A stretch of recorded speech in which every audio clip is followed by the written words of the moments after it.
backstories of these three heroes and completely redesigned Alice's skills. We buffed her early game while preserving her signature life drain mechanic. Our goal is to elevate the gameplay experiences for these heroes, and we're excited to see how they'll perform in the new patch.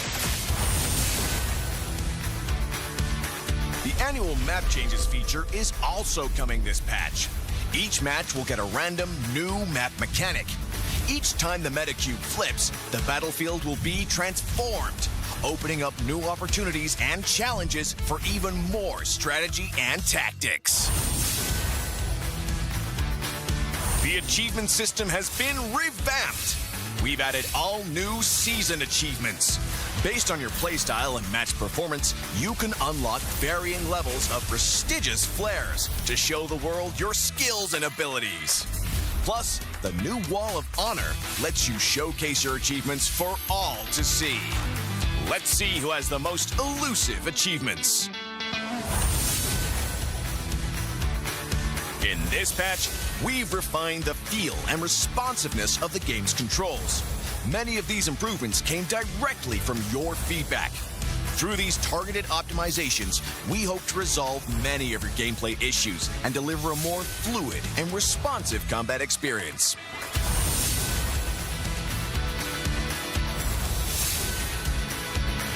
There are many more adjustments that you can read about in the upcoming patch notes.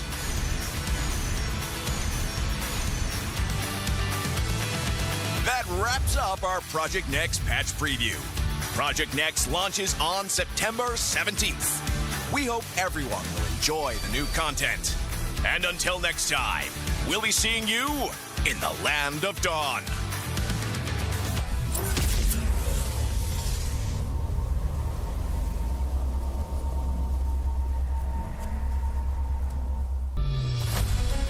Hello everyone, and welcome to a special preview of our annual map change.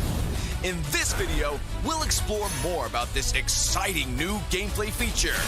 Now, let's get started. When the annual map change launches, details of the feature can be found here. When a match starts, players will be notified.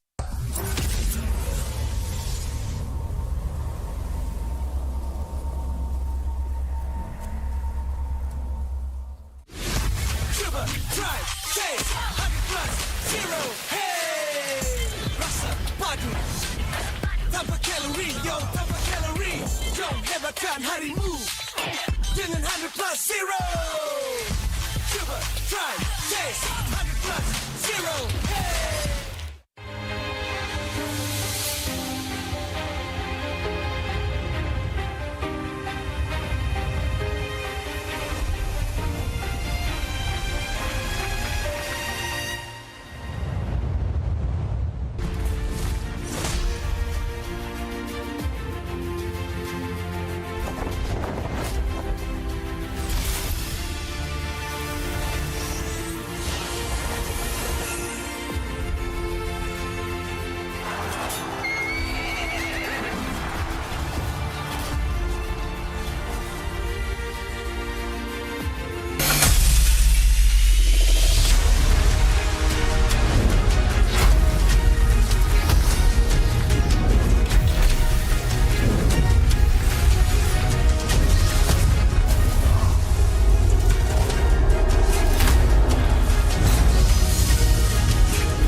MPL Malaysia Season 16 is powered by Moonton.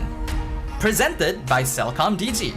Stream, game, vibe on social media, and more to your heart's content without missing even a single moment. Power up with lightning-fast 5G speeds. Stream all day long with Celcom DG prepaid 5G. Our official sponsors. Official gaming smartphone Infinix GT30 just launched. Comes with a free magnetic cooler, even more affordable than the GT30 Pro. The only phone in its class with GT trigger, 1.5K display, and 144Hz refresh rate. Supports steady performance with 120 FPS in MLBB. Available in 2 exclusive colors for the GT30, green and blue. Perfect meals for gamers, Grab. Grab food for one. When eating alone, enjoy meals from 10 ringgit with just 1 ringgit delivery fee and no minimum spend. And group order. Get 15% off when eating in a group. Bigger gang, bigger savings. Our esports partners, 100 Plus, Fairy, and Yamaha. And thank you to all our strategic partners, CeraVe and Playas. Tron Ares in cinemas on 9th October. A visual spectacle action adventure. Tron Ares follows a highly sophisticated program, Ares, who is sent from the digital world into the real world on a dangerous mission, marking humankind's first encounter with AI beings. Catch Tron Ares in cinemas 9th October. Keep an eye out for special ticket bundles that reward you with in-game diamonds when you purchase Tron Ares movie tickets for 4DX, IMAX, or ScreenX. Supported by KBS, Rakan Muda, ESI, MESF, and PSM.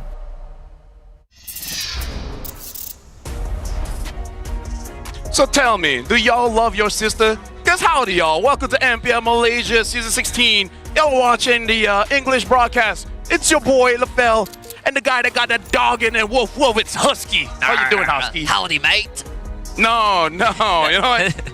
Maybe even the first line was a bit off. Hey, you know, it is what is it? It is sis. It is this. Feeling great today. We got we have the match of the regular season Oh yeah. in the second match, so I'm excited for that. Mm-hmm. But I'm also excited for GMXK, who yesterday came off quite a win over Against Toda. Toda, yeah. Yeah. I gotta tell you, Husky, looking at today's matches, I brought 3 extra pens just in case, because we gotta talk about the first one here. GMX Kelantan going up against Homeboys. Both teams chasing their second win, because Homeboys a bit up and down, you know, like depends on the morning. I'm hoping today they're looking pretty good. GMX Kelantan, they won yesterday, but again, it was against Toda though. Yeah, it was against Toda, but they did have to reverse sweep Toda. And Toda didn't make it easy in the first 2 games. Yeah. Game 3, they let GMX kind of run away with it, but you know, I think Toda has caught more than enough flack from everyone else online. No, honestly, not enough. Because trust me, Husky, not enough. And we said the last season, Yeah. the whole back-end staff was gone. I would say the only nice thing is that so far, no one has said much about Fondier. Yet. Yet. Abalon has got it. Zyme has got it a lot. Kind of deserved. Zayed's got it. Maybe Dreams just a little bit. Lolios, people have been liking him. Yeah, I like Loliels. I like him I feel too. like he's in the wrong team sometimes. All the time, except for that one time in SRGs. No, RSG. Hey, who knows? Maybe in the future, SRG. But now we got to talk about the schedule for today. We're starting things off with GMX Galate going up against Homeboys. And later on, the match of the regular season is going to be SRG going up against CG. I heard it's called Carrot Gaming or something like that. And last but not least, Untitled going up against Vamos. Yeah, Untitled against Vamos is also a highlight match. Vamos coming off a hot streak. Oh, yeah. So far, they have been really winning games. I mean, they took down Aero as if Aero was nothing. But Untitled, on the other end, they had a very shaky week too. They are on Rome. Rome. They're on a 4-game lose streak. So this is their best chance to recover. I mean, playoffs opportunity is still there. But if they lose against Vamos, the upcoming matches for them are also very brutal. Maybe they just got to go back to previous seasons. Like, lose, but go 3 games. You know, you get more practice time. But now we got to look at GMX, Games My Kelantan's lineup. We got MQT, Matt Dins, Maima, Jaja, as well as Munster. I would say the best thing that we can say about this lineup is that when they get the CC, the Angela, they got to catch you, 100% win rate. And so far, this combo is indeed still unbeaten. But knowing Homeboys, knowing how smart Coach Jasmine is, Angela's gonna get banned. High chance. Or CC. Either or or CC. I feel like it's fine. Yeah. I think for games like Lantan, they got away with the same combo yesterday. They got their first win, but today they gotta widen that playbook a little bit. Oh yeah. Play with the confidence that they had from yesterday. Maybe not too wide to have Cyclops though. No, not that. Yeah, maybe after he gets buffed with the upcoming skin. But now we gotta talk about my boys, the homeboys. We got Melcuti, Zanami, Emal, and Reza, and a new addition here in the Rome, coming all the way from Indonesia, RRQ Sena. We got Daniel, and based on what I heard about him, he's okay. Yeah, I heard he's alright, you know. He's alright. Yeah, just the usual hot commodity from the kingdom of one of their royal knights now here to serve the homeboys. We've seen RQ players or Indonesian imports come in and make an impact, but whenever you have someone from the kingdom, you can always expect some good results. Hazel was a good example for Aero last season. Let's see what Daniel has for homeboys. Hey, what I can say is, as of right now, imports from RQ is good. Alter Ego, Yeah. it's pretty been a bad deal. I mean, if that I read. But shout outs to them. He won against RQ, if I believe correctly. They did. I rather pay full price for RQ players than sale price for Alter Ego. But that's just me. I'm trying to spend smart. Yeah, but now apparently we gotta get to hear what they're talking on stage later on, because they might have this mic check going on. Which for me, the most difficult one is gonna be GMX Kelantan, because they speak Malay, but I have no idea what they be talking about. Yesterday I listened to their ping test mic check, and I can assure you, I could not understand a single thing. Honestly, no one there as well. Mars, he just pretends. I thought Mars understands it, no? Isn't he Ish. Is he Kelantan? I think his wife is Kelantan. Ah. I think his wife is Kelantan and he's something else. The wife is the red flag. It's something else. Yeah. I don't know. Sometimes I don't even know if he's really from around here. Yeah. He seems a bit off. But now we have the question for you guys here, where we got the fan talk zone. Scan the QR code to give us your answer. The question is, do you think Homeboy's new roamer, Daniel, can impact their playstyle in significant ways? A, yes, Homeboys could benefit from a playstyle change. B, a maybe, if he gains synergy and adapt fast enough. C, nah fam. Let's see, I mean, I feel like, does Homeboys need a playstyle change? No. I would go for B. He is taking over Kaden, feeling in Kaden's shoe, and I think Kaden is also coming together pretty well with Homeboys, right? In the matches that even when they are not winning games, you can see, Kaden's aggression is able to take out space for the team. So if there's any changes from Daniel, I feel like you polish on what Kaden has already brought to the table. Personally, I feel like when you're bringing in a new player, it's like the opposite of cheating. Because cheating, you're not looking for better, you're just looking for different. Exactly. For this one, you're not looking for different, you just want someone better. Yeah. So it's called a breakup, I think. But you keep... Yeah, but honestly, I've seen some breakups and there's just quite a lot of L's down there, like some people get desperate. Yeah, and they keep... Actually, well, I was on Instagram. okay, we got story time. Okay, what's going on? Let me read chat as well. All I know is one of my friends, unfortunately, didn't have the best breakup. It was mutual.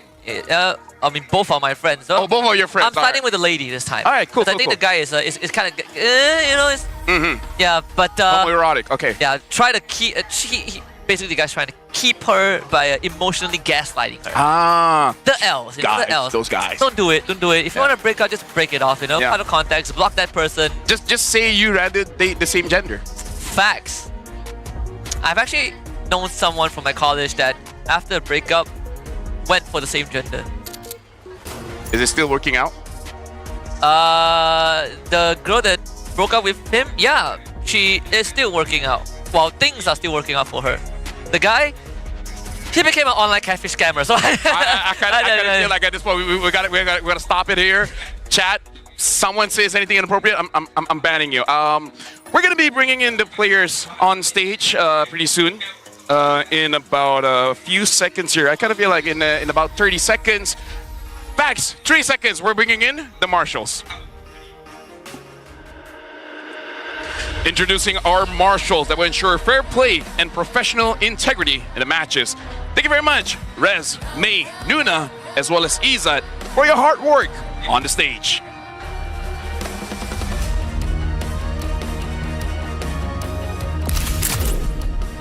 Games by Lantan. After managing to secure a win yesterday, They have returned today, hopeful to continue their streak. Can they ignore the naysayers and speed right ahead? Ladies and gentlemen, this is GMS Kelantan!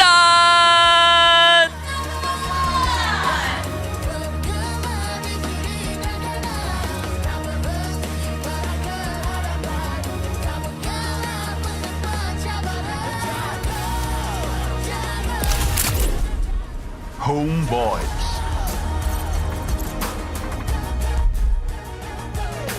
After a solid and brilliant display of last week with Daniel in the room, they have returned today with a new aura. Can they continue their wins and snatch the full 3 points? Ladies and gentlemen, the Owls, Homeboys!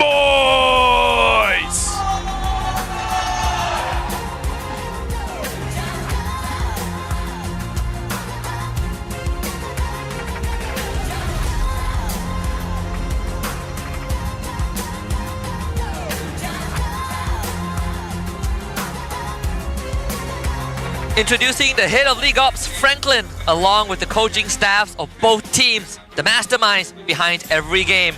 For GMSK, we have Vivi and Backdoor. For Homeboys, it's Jess and Nas.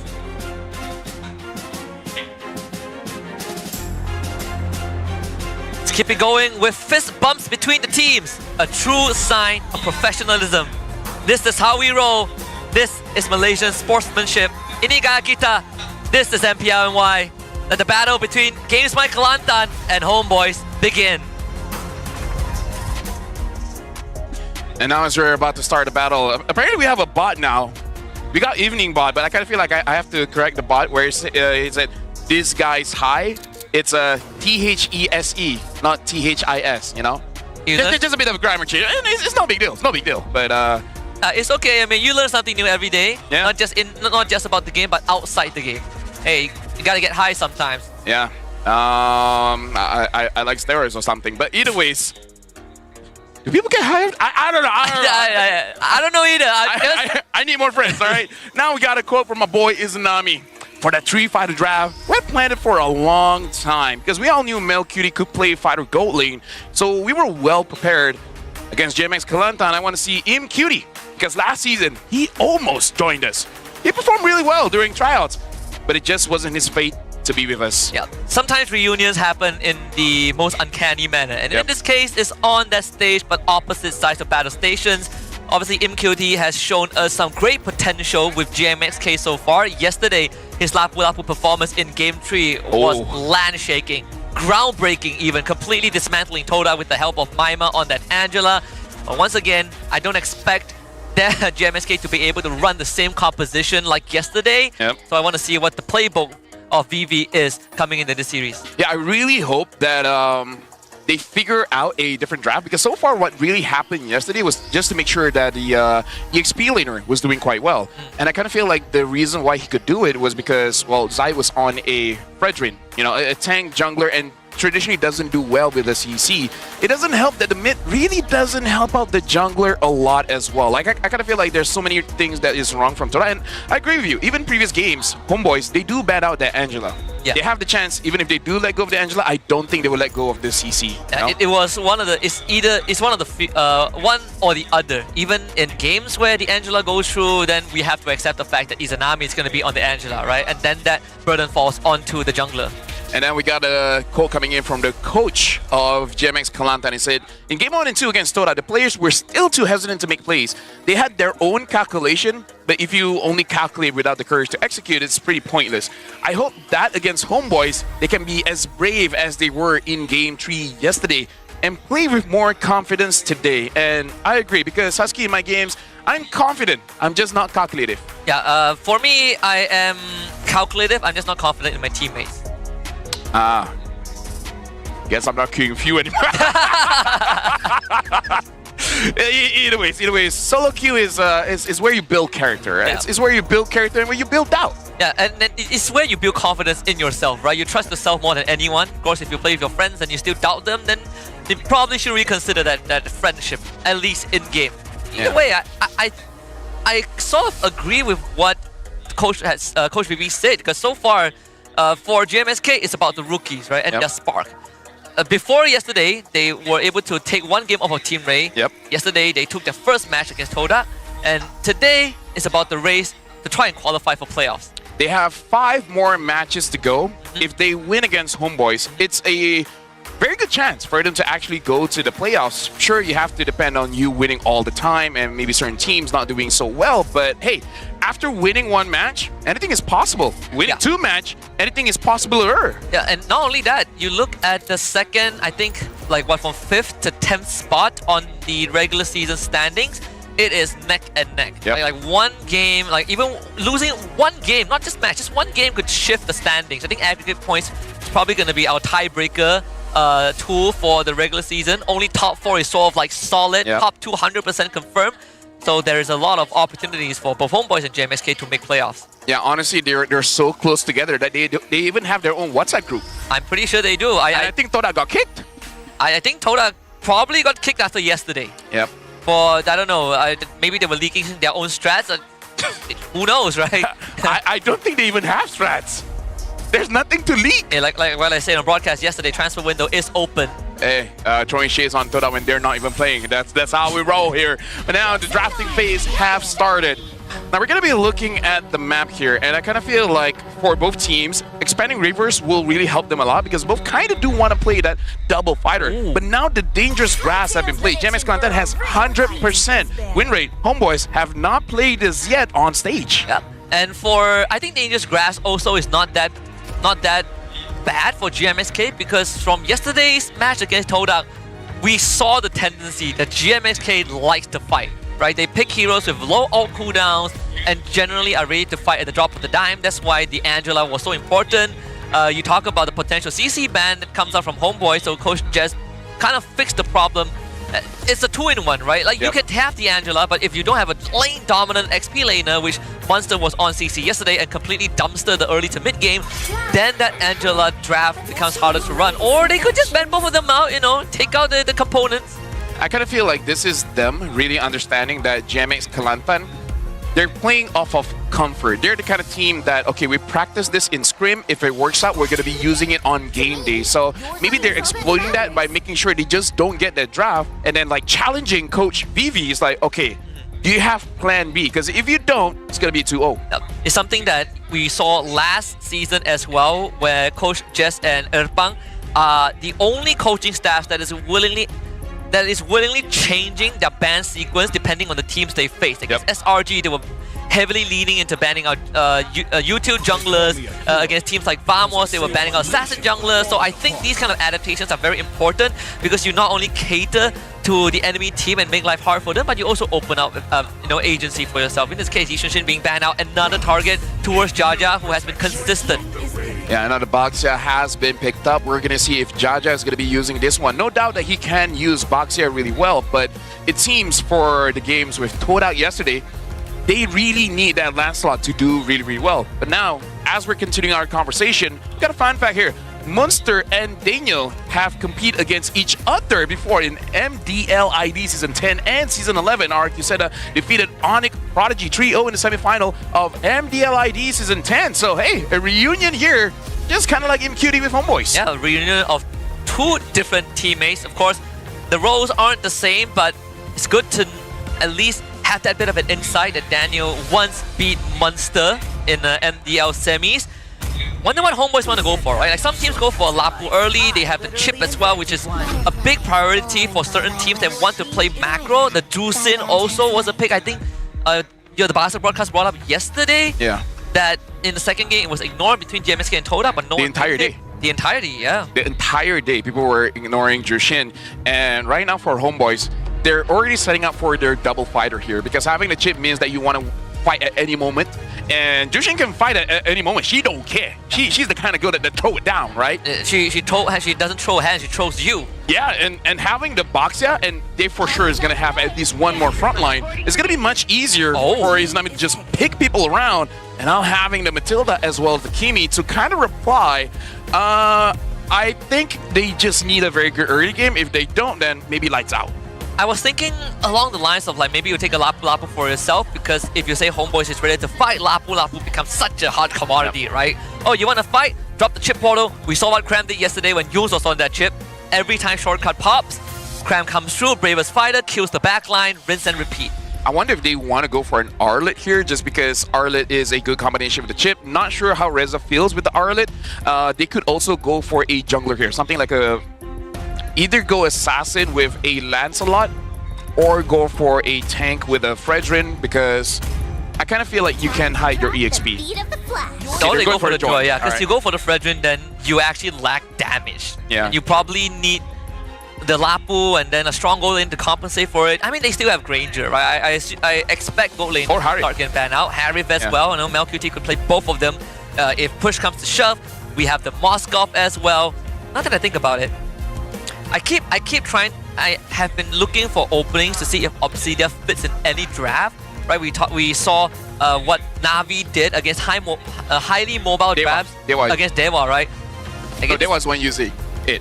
Navi? Maybe he was using it. Ah. Yeah. Oh, that's a Lapu ban. By Homeboys too. Okay. Again, like there is a chance for them to pick up an Arlet here, just take out all the good matchups, and then just go for fights whenever possible. But yeah, looking at MPL ID, it does look like Obsidia is the kind of hero that makes it so that you can't escape from her damage, but for her to get to that point, I think even Gideon said it, it needs at least 4 items. Yeah, she has horrible, like, early the to lane, mid. the lane is very bad. Yeah, early to mid spike is horrible, but Yeah. late game spike is like the power spike in the late game is quite insane. If only like her second skill can like Gives us something more. no, like a very long range, maybe like a Moskov, or maybe it will make the character look better, you know? You know what? I think another way to utilize that hero, aside from just trying to do damage, obviously Yeah. that's your job, but your ultimate could be used just to immobilize Yeah. someone, right? To allow your teammates to follow up against assassins. In this case, 3 XP laner best. Well, make it 4 with the CC taken out. We still have the Phoveus left, which is Oh, not true. too bad. I mean, Yeah. Phoveus into the Drusin is kind of a nightmare, but you have the Matilda with you if you are GMXK. And then you already have Kimmy, right? So double fighters still possible. Yeah.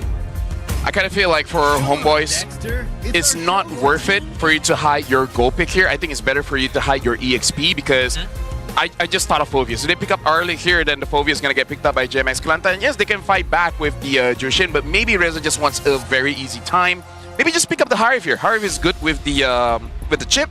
So, you know, just make it easy. Yeah. We've also seen MQT play the Gold Kimmy for the very first time Oh, in true. the league yesterday. He Yeah. did win, so suddenly it becomes like a potential flex for GMXK. If they see the gold lane matchup here, it gets to help them decide if they want that Kimmy in the lane, and it also influences what Maima gets to play, because so far he is 0-3 on the Kimmy, so he's not really looking good in that mid lane.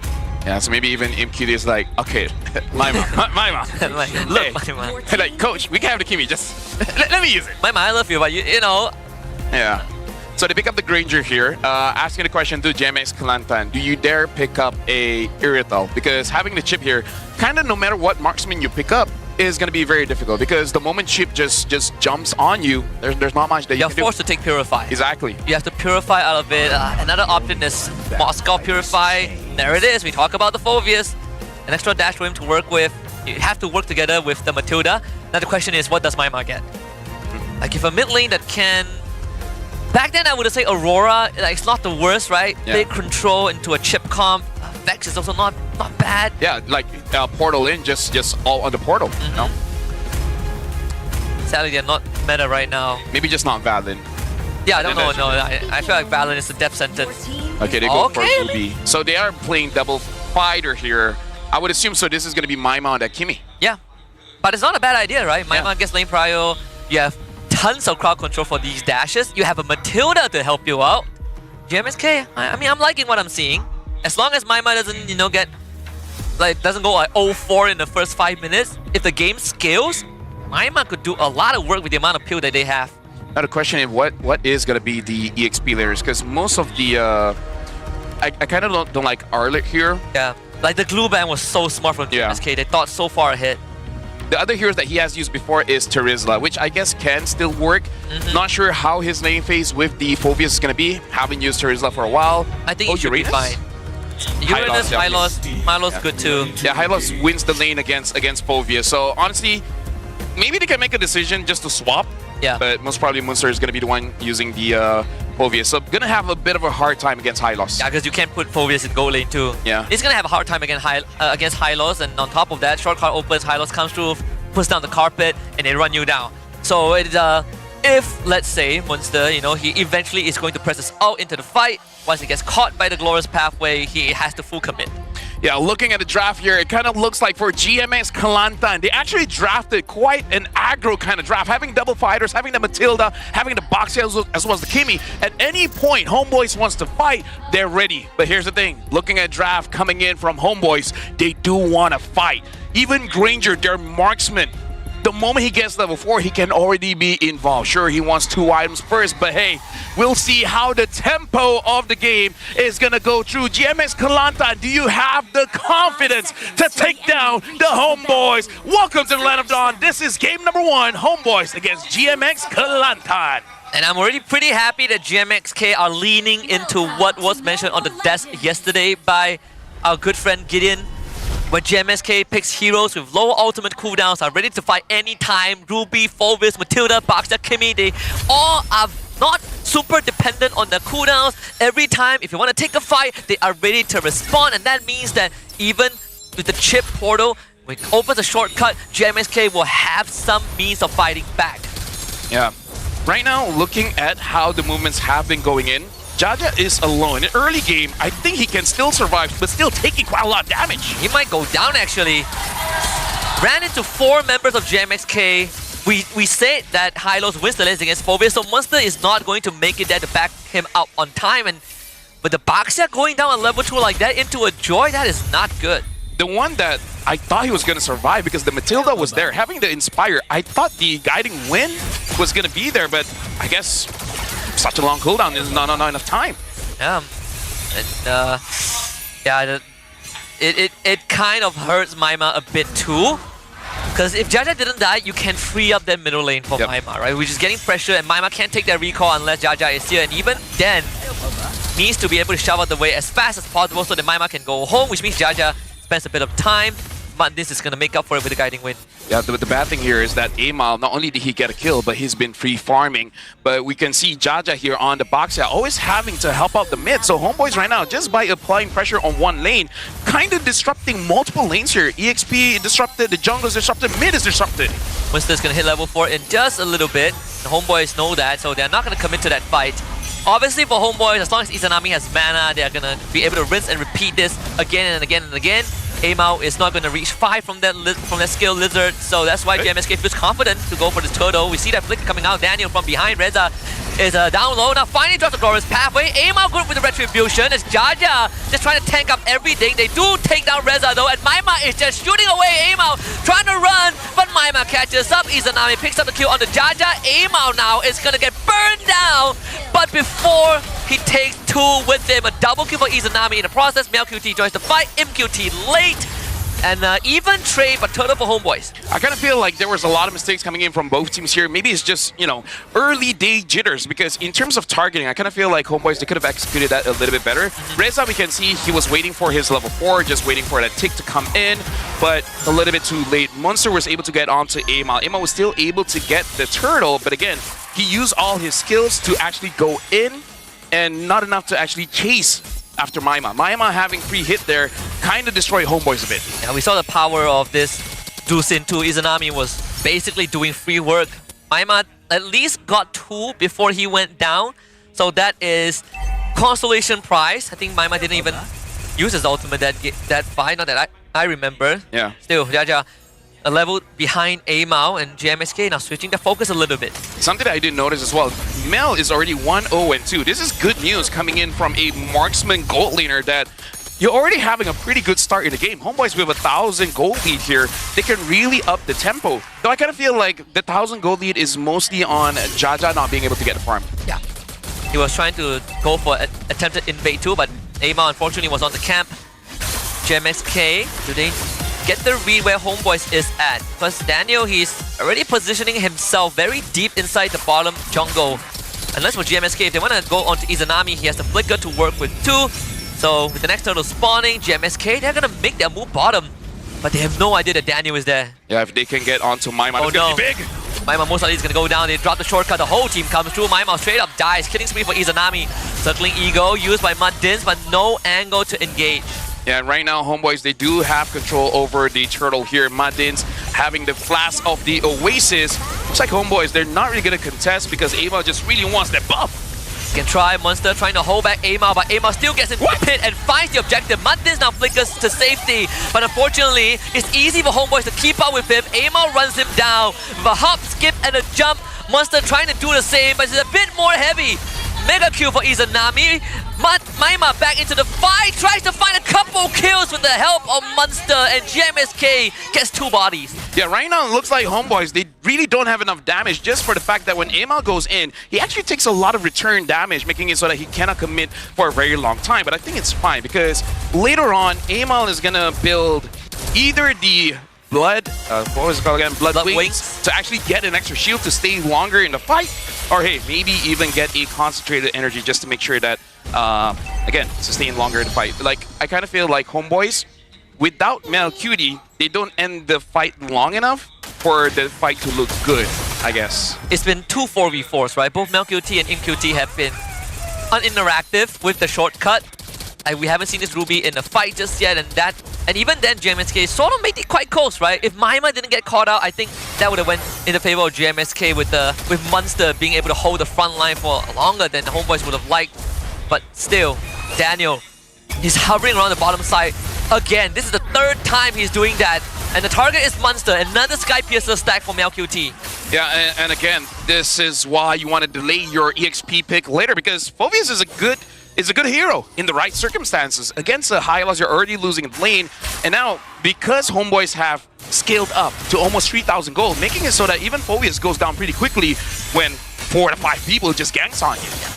Can't really blame GMSK because they were on the blue side. The Phoveus will be shown regardless, and I think Homeboys, they are just having the right idea, right? They have been avoiding MQT the entire time. Understood that Monster is slightly easier to take down. For GMSK, they just need to stall out for a bit of item. I don't think this 3k goal lead is going to be too substantial for Homeboys just yet, as having fighters means that your power spike does come early and a lot more efficient with components. So GMSK, they're going to jump onto Daniel, and Izanami tries to peel him away. Yeah, honestly, as a Matilda player, kind of difficult here. Jaja taking quite a lot of damage, but they return back to Reza. Reza Pulse revitalized. Monster hops to the back. They lay on the carpet. MelQT forced away from the fight, but unfortunately Maima goes down. 4-5 man. I'm offended, but the damage dealers are all dead. Monster hops onto Izanami, flickers away, gets lifted back. A double kill for Izanami. GMSK just couldn't get the ball rolling. Something that I want to say before the fight even starts, as a Matilda player, this is a very difficult game for Matilda because one of the things that you do want to use is guiding away with the circling eagle, but hold on, Jaja is going to get punished, going to get pulled away with the circling eagle. But as I was saying, Matilda does want to engage and directly onto that Warren target. The problem is, even if you do get onto, say, MelQT, Izanami, or even Amal, the return is going to be difficult because Izanami can pick you up. MelQT just returns damage. Daniel with the chip, we're talking about the shortcuts, but honestly, all the stuns that the chip has just basically makes it so that whoever Matilda sends to the backline, kind of suicidal. If GMSC cannot keep Maima alive, I think their chances of winning the fight is very slim, right? Because Maima is the only consistent damage dealer, and not only have you need to deal with dives coming your way from, Amal, Reza, and even Izanami, but taking down Reza alone is a tough task. And that's not to mention it. Reza hasn't even gotten the blade armor just yet, so GMSK needs to really think about how to take these fights, or if possible, just get themselves space and resources, because MelQT is free farming Blood Wings for Izanami. Yeah, honestly, amazing because Amal has been doing so much, Izanami has been doing so much, forcing out that Raiden armor, making it so that MelQT just does way too much damage. And now, like, look at that! A few shots coming in from the Granger, and even a Boxer can't deal with it. So, GMS Kelantan, it's bad because the Lord is going to come up soon. And I kind of feel like with the draft that they have, they kind of want to contest it, but 6,000 behind, yeah, probably not a good idea. Too far behind to contest. On the strike for MQT. Bottom holy defense is already gone for GMSK. And Homeboys got such an early push in. And not to mention, it's the long lane as well. So it makes the first Lord contest go from tough to near impossible. Like, Amal is 4 levels ahead. Unless he somehow dies, GMSK probably have no chance of getting the Lord. And for him to die, like right now we look at GMX, Okay, Oh. Izanami doesn't get it. Like, if he does, right? If he does. If he does, that would be insult to injury. JMX has like a wombo combo kind of engage. Say Boxia goes in first, and then the traction pulse pulls in many people in, and then having MQD also pull everyone in. There's a lot of potential with a good wombo combo. It's just that it's easier said than done. And the question is, who's going to start it first? Because I think they need vision no matter what, and whoever gives the vision probably is going to die. Probably Monster or MQT, right? You have to commit like a flicker or something. Probably Monster, because MQT is dealing damage. And even then, their damage output primarily is from Maima. Yeah. And Maima is put in that role where if he goes down, it's equivalent to your marksman dying. Yeah. That's why Homeboys, they get control, but they are still able to win the fight because GMSK just don't have the damage. And Jaja is being very sneaky. And it comes down to GMSK buying time. He sees aim out there. Jaja, is he gonna try? A good attempt. He got knocked out by the Lord instead. So there's nothing that he could do about that. Monster is deep in the fight. Izanami instantly Crimson Beacons onto Maima, who was able to dash away with the Cyclone Eye. Monster tries to survive, but gets executed by MelQT. Izanami flickers forward for a limb. Maima flickers away as well. Madis tried to save him. MQT finally gets a shutdown into Izanami, but MelQT finds a 3-piece. Make it 4, a Maniac for the Granger. Dude, this is an amazing game for the Granger here because, again, no one is really chasing after you. You can really free hit. Like, you can say, oh, maybe the Phobias can, maybe the Boxia can, but they lost so much in the early game. They lost so much before the turtle even spawned. That's how far behind GMX is. They have a drive where they can fight early, but I kind of feel like they really botched it. Like, the moment Boxia got first blooded, they just couldn't recover. Yeah. They had like 2 good fights afterwards, but good is not enough. You have to be able to win those fights. And Jaja, he doesn't even want to stand there. Gets pulled away. MQT with the engage. Traction pose as a follow-up, but the damage is not there. That's something that GMSK is lacking, but Monster will finish the job with the Izanami. Aimar runs down Maima in the process, and I can't believe that Aimar got out. No, he didn't. He actually went down, thankfully. Jaja now jumps onto Reza, but MelQT is still free hitting. The Lord finally executed. GMSK holds. Yeah, a good defense here, and I kind of feel like MQT actually having those damage items with the Hunt Strike as well as the War Axe made it so that you do have enough damage. So maybe this is their plan B. In case Maima gets taken down, MQT is able to deal the damage. But again, being a close range hero, being a melee hero, that does suspect you to receive a lot of damage. But I kind of feel like it's fine because as long as Homeboys, they're clumped up, there's going to be a lot of spell vent going on. Even with Life Beam, cutting that in half of what Ruby has is still a lot. And to be honest, if GMSK weren't that far behind, that could have been a potential team wipe with how that fight started. It was the combo that you said, right? I'm offended into a traction pulse. Homeboys could not move, but GMSK just needed a bit of damage. Monster getting his flicker back up. Maima as well. MQT is still 50 seconds out. GMSK just need to hold on for a bit longer. Next Lord in 50. But at least it's on the bottom side of the map where they don't have the inhibitor. Yeah, right now MelQT is on the verge of getting level 15 as well. Daniel level 12. So now Daniel has all 3 upgrades for his portal, for the shortcut. So right now, Homeboys, they should be able to get this Lord for free as well. But I kind of feel like it might be dangerous, but maybe try to kill maybe at least 2 members of GMX Klanta, making it so that it's easier for them to at least get the inhibitor in mid, and then at top, even if you don't end the game, it's already almost checkmate as once your inhibitors are gone. We saw that against Team Ray yesterday, where, against Monster Vicious, that MV won, primarily because they just took all of Team Ray's inhibitors. Though I think the chances for GMSK recovering in this game has definitely increased. They need to start checking these weird bushes, though. It is dangerous grass, so extra bushes means more places for Chip to hide. Daniel finally gets spotted out. Monster will force him away. And that's good, because the Lord is now getting started. Yeah, but look at Izanami's position as well. He wants to flank as a Jushin. Maima spots him out. So now GMX, they're kind of in a weird position where not only have members in the front, but got members in the back. Maima's not there in the fight. And Daniel presses conceal. Here he comes. Madins with the circling ego. MQT is also out of position. Monster will flicker to safety first. Izanami gets gone on. MQT tries to chase after him, and Izanami gets away. Monster sacrifice. Daniel flickers behind, drops the shortcut, brings the rest of his team in, and Jaja now looks to escape. Daniel couldn't find a follow-up, but they've already picked up Monster, so Homeboys back to the Lord. This is brilliant coming in from Homeboys because they're basically abusing the fact that GMX Klanta, they don't have the same amount of, I would say, experience in team fights, where Izanami just being alone, a mage, making it so that they have to look both ways. You gotta look in front, you gotta look to the side, and maybe even look to the back. And because GMX Kelantan, their draft really focuses on 1 or 2 damage dealers, when both damage dealers are preoccupied with something else, the damage will never be enough, and it's gonna be scattered. So, Homeboys really executed, making sure that JMX just feels uncomfortable. Yeah, that entire fight, MQT did not know where to look. He looked at Izanami, gets away. He looks at everyone else on Homeboys, couldn't reach MQT, doesn't want to pull in Reza. So many factors that is stopping JMSK from winning that fight. And Munster, I think he did the best he could, right? Throw his body at Homeboys, hopefully hold the front for as long as possible for MyMy and MQT to do the rest of the work. But alas, they ended up not only losing Munster and the Lord, but there was a huge minion wave in the top lane that ended up taking that inhibitor too. And right now, looking at the minions, they're trying to sync it up. Looks like they're not going to do it because the bottom just cleared a little bit too fast. Amal now having the concentrated energy. Heck, he already has 6 items. He should be able to stay in the fight long enough to maybe kill 2 people. Or more.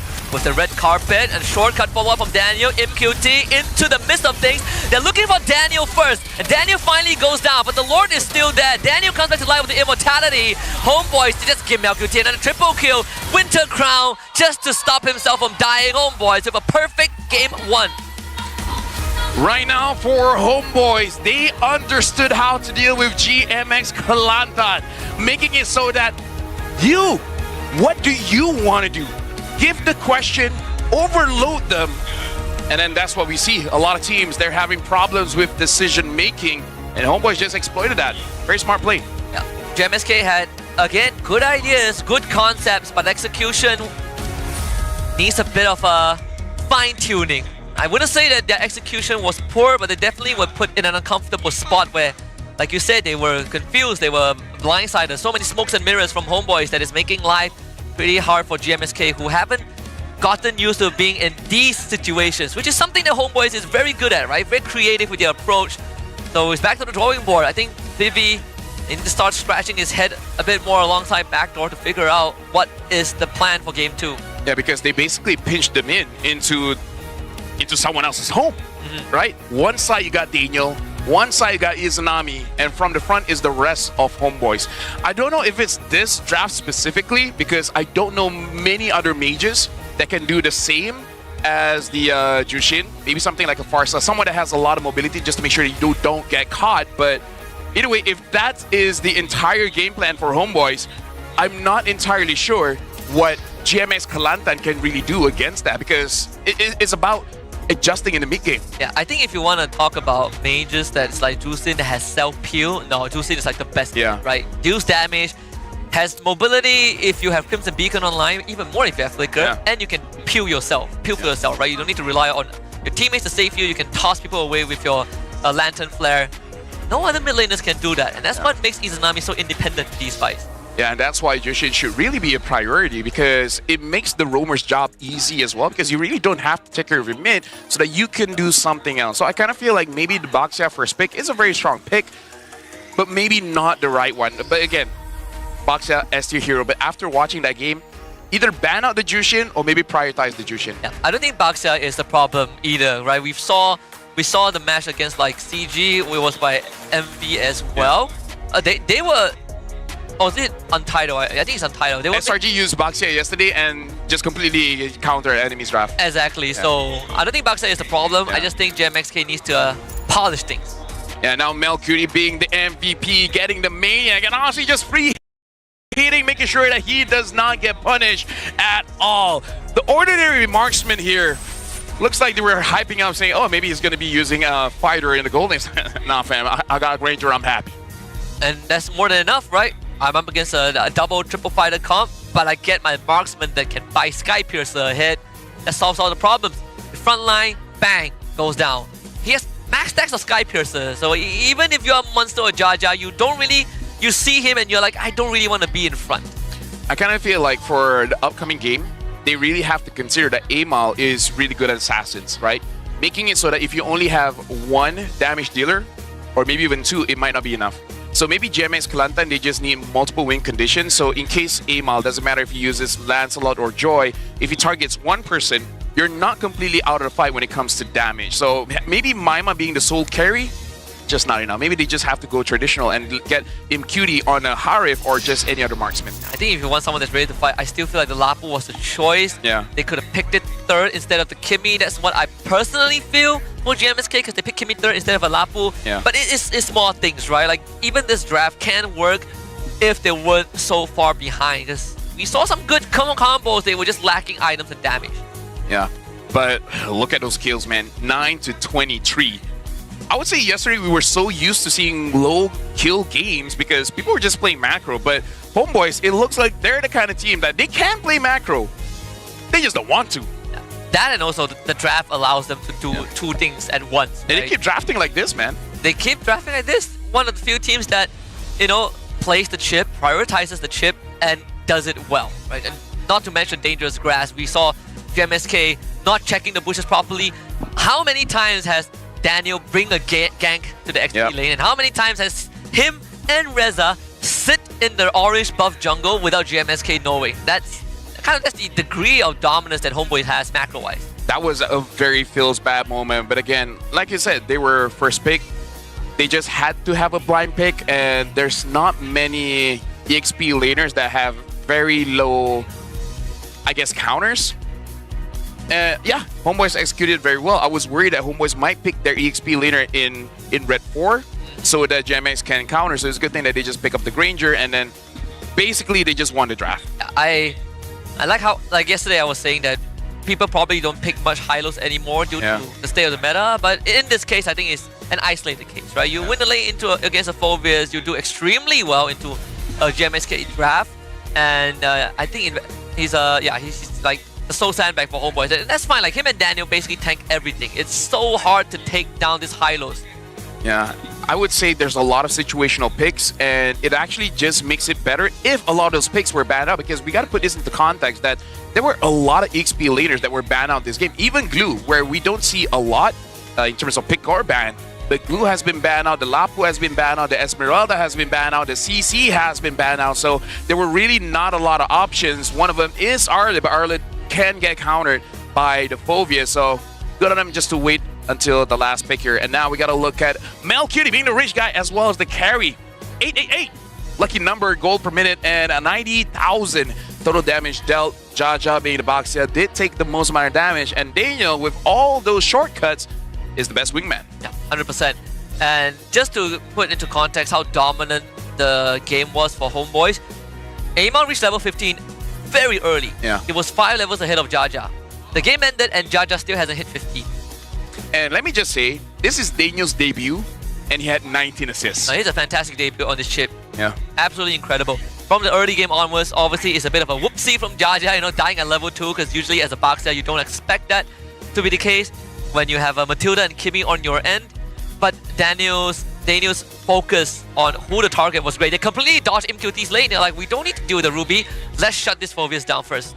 Let's check out the highlight here. And the thing that I want to point out is that Daniel looks like he's very independent. Like, he knows what to do in terms of how to catch people. And when he opened the shortcut, the fallout was very fast. So it looks like Daniel has integrated into Homeboys very well, in the sense that no one has to hold his hand. He knows what to do. You just need to follow up. And honestly, amazing play. Yeah. Not only that, we also see some micro movements from Homeboys, from Melcutie specifically, which is very smart, right? It's the presence of mind where before the portal opens, he makes sure that he walks out of sight so MQT can just join with the portal. That's why in the 2 important fights in the early game, we didn't see the Ruby there because he couldn't find the portal. Yep. It just shows that how well the team has done with the Chip, because again, Chip is not an individual hero. It is a team kind of hero. It doesn't matter if your roamer is good on a Chip, but if your team is bad at Chip, then it's going to be looking bad. But either way, right now, GMX Kalantan has lost against Homeboys. But again, it's really not that bad, right? It's really just a few mistakes that I kind of feel like is very much fixable. Yeah, definitely it is. Again, I think inexperience is definitely one of the biggest factors. But one thing commendable about GMSK is that when they make the call to fight, at least they do it together, right? Obviously, there were certain moments where they got outsmarted by Homeboys, but you can see the hesitation isn't as apparent as it was at the start of the league, something that I think GMSK can be very proud of. But they're up against a tough enemy, so Homeboys taking that game is just based on a raw experience and just better understanding. Yeah, and I feel like they might have to play dive for dive because in that game, Mel was so free. No one could chase after her. And again, you were talking about heroes like the Lapu, Jaja, if you use an assassin, something like a Lancelot, maybe the problem can be solved because we can see that GMX Kelantan, they came in already having a game plan where they're just going to be basically ubeing it up, being a bulldozer, moving as 5 and then just ram them over. But again, because Homeboys, they just spread the fight over, the entire draft crumbled. So it was good on Homeboys understanding the win condition and then just ruining it altogether. I mean, not only that, they also botched the early game a bit, Yeah. so that kind of stings for GMXK. So now it looks like you guys say maybe if he can gain synergy and adapt fast enough, which so far looks like you did. Yeah, I adapt fast enough. He has adapted. Yeah, he's adapted. But again, it's game 1. It's game 1. It's against GMX Kelantan. No shade to them, but in terms of the current league ranking, there are definitely tougher opponents where we have to see if Daniel can really do well. And well, I mean, if they still got a couple of matches after this, and that's where we really get to test where Homeboys is at. I mean, when they lost to Vamos, that was quite a moment too. Rough.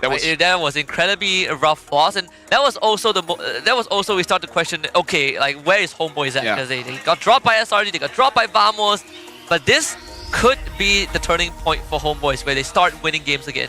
Now, it was more confusing because they won one game against SRG and then losing 0-2 to Vamos. So it's like, whoa. And in a very devastating manner. I tried to look for that game on YouTube. It was flagged. You can't watch it.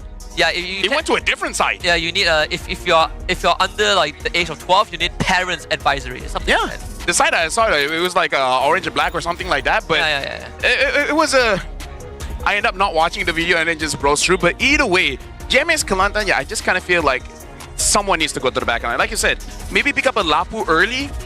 Just don't go all in into one drop. That's what I'm saying. Like, diversify. Yeah, because we saw that Lapu was instantly banned forth by Coach Jess, right? Yep. He completely understood the memo. He knew what the game plan was. That, hey, we take a chip. If they don't take Lapu, they are throwing. There's no one that can come to the portal and help us and help the team. So, very good on Homeboys coaching staff. Honestly, every single time since last season, whenever we are trying to figure out, pick a coaching staff of the week, it's either like SRG or Homeboys. It's always these two. Honestly, like, maybe even a Terizla would be okay. Like, the moment chip goes in and then you can set up for your team, making it easier for Impunity, but, you know. But it's like a one-hit wonder, right? If you miss a penalty zone, it's like, oh. But either ways, like, we were to talk about it. There's no many good picks. Like, you just have to pick your poison. There's the Arlet, there's the, you know, everything else. Right now, we're looking at a coach, both coaches, and I kind of feel like this is the biggest change for Homeboys.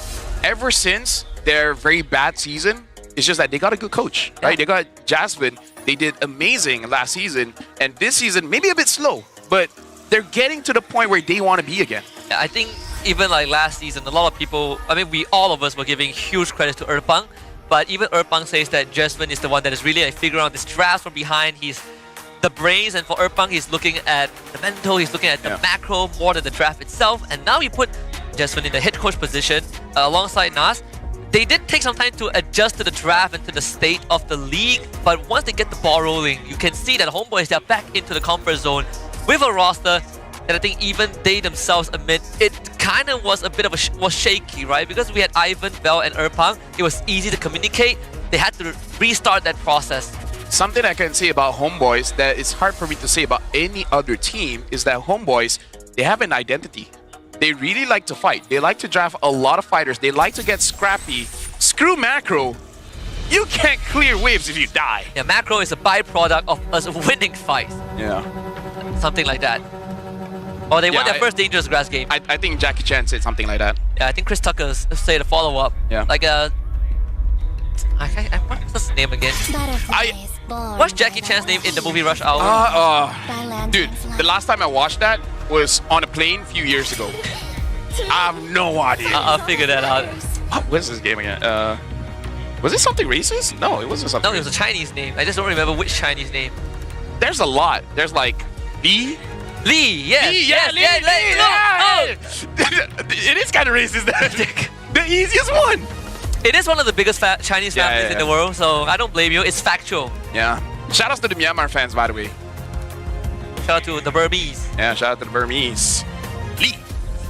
Eason Shimban as well as Juju Shimban. So it looks like Homeboys is the one. Wow. Okay, we don't want to deal with that. JMX Kelantan betting on the Kalia as well as the 1-1. So maybe Homeboys is opening it up for them to pick up the Angela or the CC. I mean, Homeboys are thinking well, Okay, maybe the CC. maybe a CC. Or just let it go. They could pick CC first pick too. This Drusin ban is them thinking ahead. We haven't seen GMXK pick Drusin ever, if I remember correctly.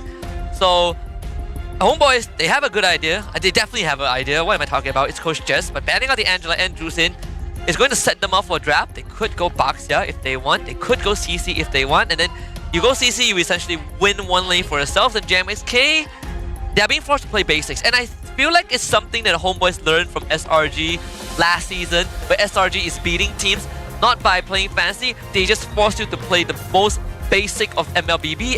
If you can't beat them at that, you have no chance. And Homeboys, they're taking that framework and they're pushing it onto other teams.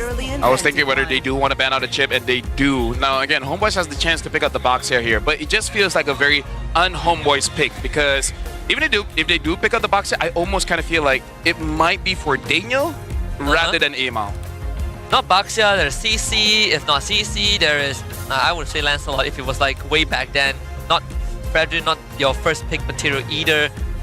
Is there something that we're forgetting here? Something like secretly OP? First pick material, huh? You don't they're looking at fighters here, so it could be the CC. No way you pick the Phobos first, right? That would be That would be so bold. No. The Fanny is open. Oh, Fanny is open. Forgot about Fanny. Nah, CC makes a lot more sense, of course. Yeah. I mean, I don't mind a Fanny, but I think Fanny has fallen off of popularity. No, maybe second or third pick, right? After you see a few picks, like, hey. Maybe they give it to Jaja, who knows? Hey. Because right now for GMX, if they do pick up a Fredrin or a Baxia, oh, they're going to have a hard time. This is a CC. Well, they do pick up the Baxia. So the Fanny is ignored. Again, CC is going to have a good time here. I don't want them to pick up Kimi now. Oh my god. Why is it with GMX? Everything that I say you shouldn't, they immediately do. I love how the best part was that maybe the problem was you. Maybe the problem was me. Okay, they didn't run Maima Kimi yesterday. They ran it in the goal lane. The moment I say like, not Baxia, not Kimi. Maima is about to go 0-5 on this Kimi. It is a career record this season. Dude. He's already 0-4. I feel like if you're 0-4 on a hero, you should take a break from it. You know, Aski, sometimes I don't like being correct. That was what I said yesterday about Toda. Oh, okay, now that's quite early show, by the way. I dig it. Did they pick up a like a Joy or Lance or Fanny here straight? Because honestly, I feel like you could hold your assassin if you want. Or you could pick Joy Fanny. I have no problem. Because they pick up the Cho. They did. Oh, the Eve. They pick up the Eve here, and here's the thing. This is a very early Cho, also indicating that they just want to get rid of the counters for the Fanny. So GMX, they kind of only have one ban. Fanny. Meaning like they already banned Fanny, then whatever else is left. And like what if they don't ban Fanny? Then we're gonna have a good game. And we're gonna have a good game. We're gonna have a fun cast. Do you take Lapu here? Now that's oh yeah, you should. You should. Like, it's okay against the CC, but more importantly, you can deal with the Eve. Someone has to deal with the Eve. That's right. If Lapu doesn't come out here, it's gonna get banned. Let's say that they don't pick Lapu here. I wonder what else is there. Esma, Damus. Esme is good. Damus is gonna. Well, I mean, we haven't seen it in professional play, so I have no idea. It should be the Lapu. Sometimes the easy answer is the answer. Or Grok. Team is banning. Oh, so this Baxia is gonna be Rome or EXP. Baxia XP. Oh, EXP no, because no, yeah, you're gonna straight out. It's gotta be Rome. They're gonna straight out lose the game. Baxia Rome, huh? That's the thing. If you want to pick Baxia Rome, I mean, if you want to flex it to a Rome, you can't review your jungler here. Yeah, you should have picked up. I tell you, it's a sequencing problem because of this freaking Kimi, dude. It locks your draft very early. I mean, technically you could still flex Kimi to go, but you know, we know what happens when you have 3 flexes on a team. You make life like 10 times harder. Ban out Fanny, Lance, or Joy, because Sir, what's your command? Yep, they banned the Fanny because the Cho pick kind of forces that one. So now at least GMX Kelantan, they're diversifying their damage profile. They got something with the Haya as well as the Kimi. I wonder if they want to go for a fight anytime kind of draft as well. They banned the Lapu again, so hey. Oh yeah, the Lapu has to come out. What are you gonna do? What are you gonna do after this? What, ban the Esme and then like, okay, what are you gonna do? You can ban the Esme. That's basically it. 2 of the strongest divers are gone. Then you're only left with what, Yuzong? No, Arlen is like your third best choice, and even then it doesn't feel good because you lose the late. Lose the CC. There's no. And yesterday, Munster didn't have a good time against the CC as well. Yeah. His CC was great, but out of that, Yeah. CC is just such a strong hero. Thorns remain. They banned the Lancelot, which is okay. I don't mind. I mean, for homeboys, okay, I want to say Fredrin, but even if they go Fredrin, it's still the joy. You know? Yeah. It's still Honestly, the joy. because yesterday there was a Suyo, I'm like, okay, whatever is open, whatever. That too. Yeah. If you want to win Retribution Just don't battle, go too loco and pick up like a Gushin, you know? I think pick up Amon. Amon is dangerous Amon is grass. fine. Amon is Dangerous fine. grass. It's like, wow, here's a Kimmy. Let me just ult the Kimmy. Tells all. Yep, ban is me. So now, what other options do you have on the EXP here? Because everyone else, the Phobius, the Arlet, y'all lose to the CC. I'll tell you the last option is you. Oh, Paquito. Paquito can do well with like, this. yeah. My life. Your Did he get the hurry? The last possible option, you shaft monster on this Baxia, and then you give Mandins like a setup, like a Grok or something. Yeah, the Grog would be Grok, a Gatot Kacha, maybe a Grok would be better. Grog, yeah. Yeah, but basically you are just telling monster you're on your own. That is your last possible option. Knowing Amal's hero pool, it should be something like a Joy, and then when it comes to the gold lane, they have options here. Honestly, the Granger is still Just not go bad. Granger, man. Yeah, just keep it simple, right? Yeah, Joy, Granger, and then that's it. Oh, you can go Moskov into higher, but if keep Oh, it yeah. simple, just go Granger. You have a Cho to protect you. You should be fine. Go Granger and then like Fredrin, Joy. Your service. Yeah. Yeah, Joy, Great. Joy, Granger. So kind of like Coach Bam just being one trick, but hey, you're winning. If you're winning, why change it? Yep. I do like the Grok here. Like something that can dive, something that can start something. And yeah, you know what? Munster, screw you, man. You didn't flush. I mean, it's not that he had a choice at this point. But they're looking at the EXP here. The other one is like Benedetta, you know? The other one that I'm actually thinking is a Rome Khalid. But you Oh. can't make a mistake then, you know? Like if you're willing to put this Baxia into XP, it means you're like ultra desperate. Choose my own path. So they will go Arlen, yeah. I mean, it's either or, right? You're gonna lose the lane anyways, Both lose to CC. but at least Arlen has a way out, I guess. And you have some setup. You're putting the burden onto Monster, which means Mundin sort of is like the Matilda from game 1, but instead of having guiding winds, you are straight up in the face of homeboys. And you can't get first blooded like last game. I don't know if I'm biased or not, but hey, I'm liking Homeboy's draft a little more, especially because these are proven heroes. The only one is like Daniel, but I assume he can use the Cho. I mean, I agree with you. I'm with homeboys. I think Easier to execute. way easier to execute, and you open options, right? Like I do wonder what is the thought process, you know, for GMXK, you know, like when they were talking about the draft for VV and Backdoor. I feel like it's probably not the most satisfying draft to play with, or it's not the most satisfying draft that you had to pick for your players. There's definitely something to talk about, I think, after this game, whether GMSK wins or lose. There is some revision that needs to be done. This is not the direction, because it makes life so hard for your players too. Yeah. Sometimes you're limited by the tools they're given. We've seen that on Homeboys as well. You give them heroes that are just not it, you can be the best player and still lose the game. Yeah, this is why options are great, right? Options are amazing, where variety is the spice of life. Never lock your draft so early. Like, I think GMX can get away with this because no one has mentioned it on Facebook. The moment someone talks about it on Facebook, then they'll be like, all right, maybe we shouldn't do that. Or maybe people also brush it off because like, oh, it's an MPL team, or maybe it's Mima, you know, like some dismissal. But I do hope that, you know, they take this as a point of reference. We're gonna hop into game number 2, GMXK against Homeboys. This time, Homeboys gonna be on the blue side, GMXK on red. Let's see how this game is gonna play out. The question is right now, how is GMX going to deal with the early game? Because they kind of had a good and bad early game. The bad one is definitely having Jaja dying quite early. But then, during the turtle fight, Mima actually got a few kills. He died, sure, but I would say still a pretty good early game. And now looking at early game, Impunity take a lot of damage! Oh my god! So close. Hey, Good cheese. you know what we say? Check your bushes! I mean, you can't really check your bush as the high rip, but man, that cheese... Did Daniel take... Okay, Yeah, he did took take 3. through. Okay. 4 people took 3 here.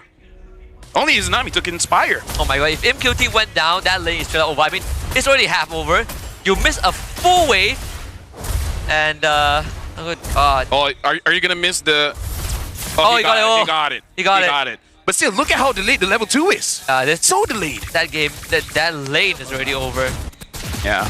This is where you call Muddins and be like, Muddins, you clear that wave, come bottom right now. Yeah.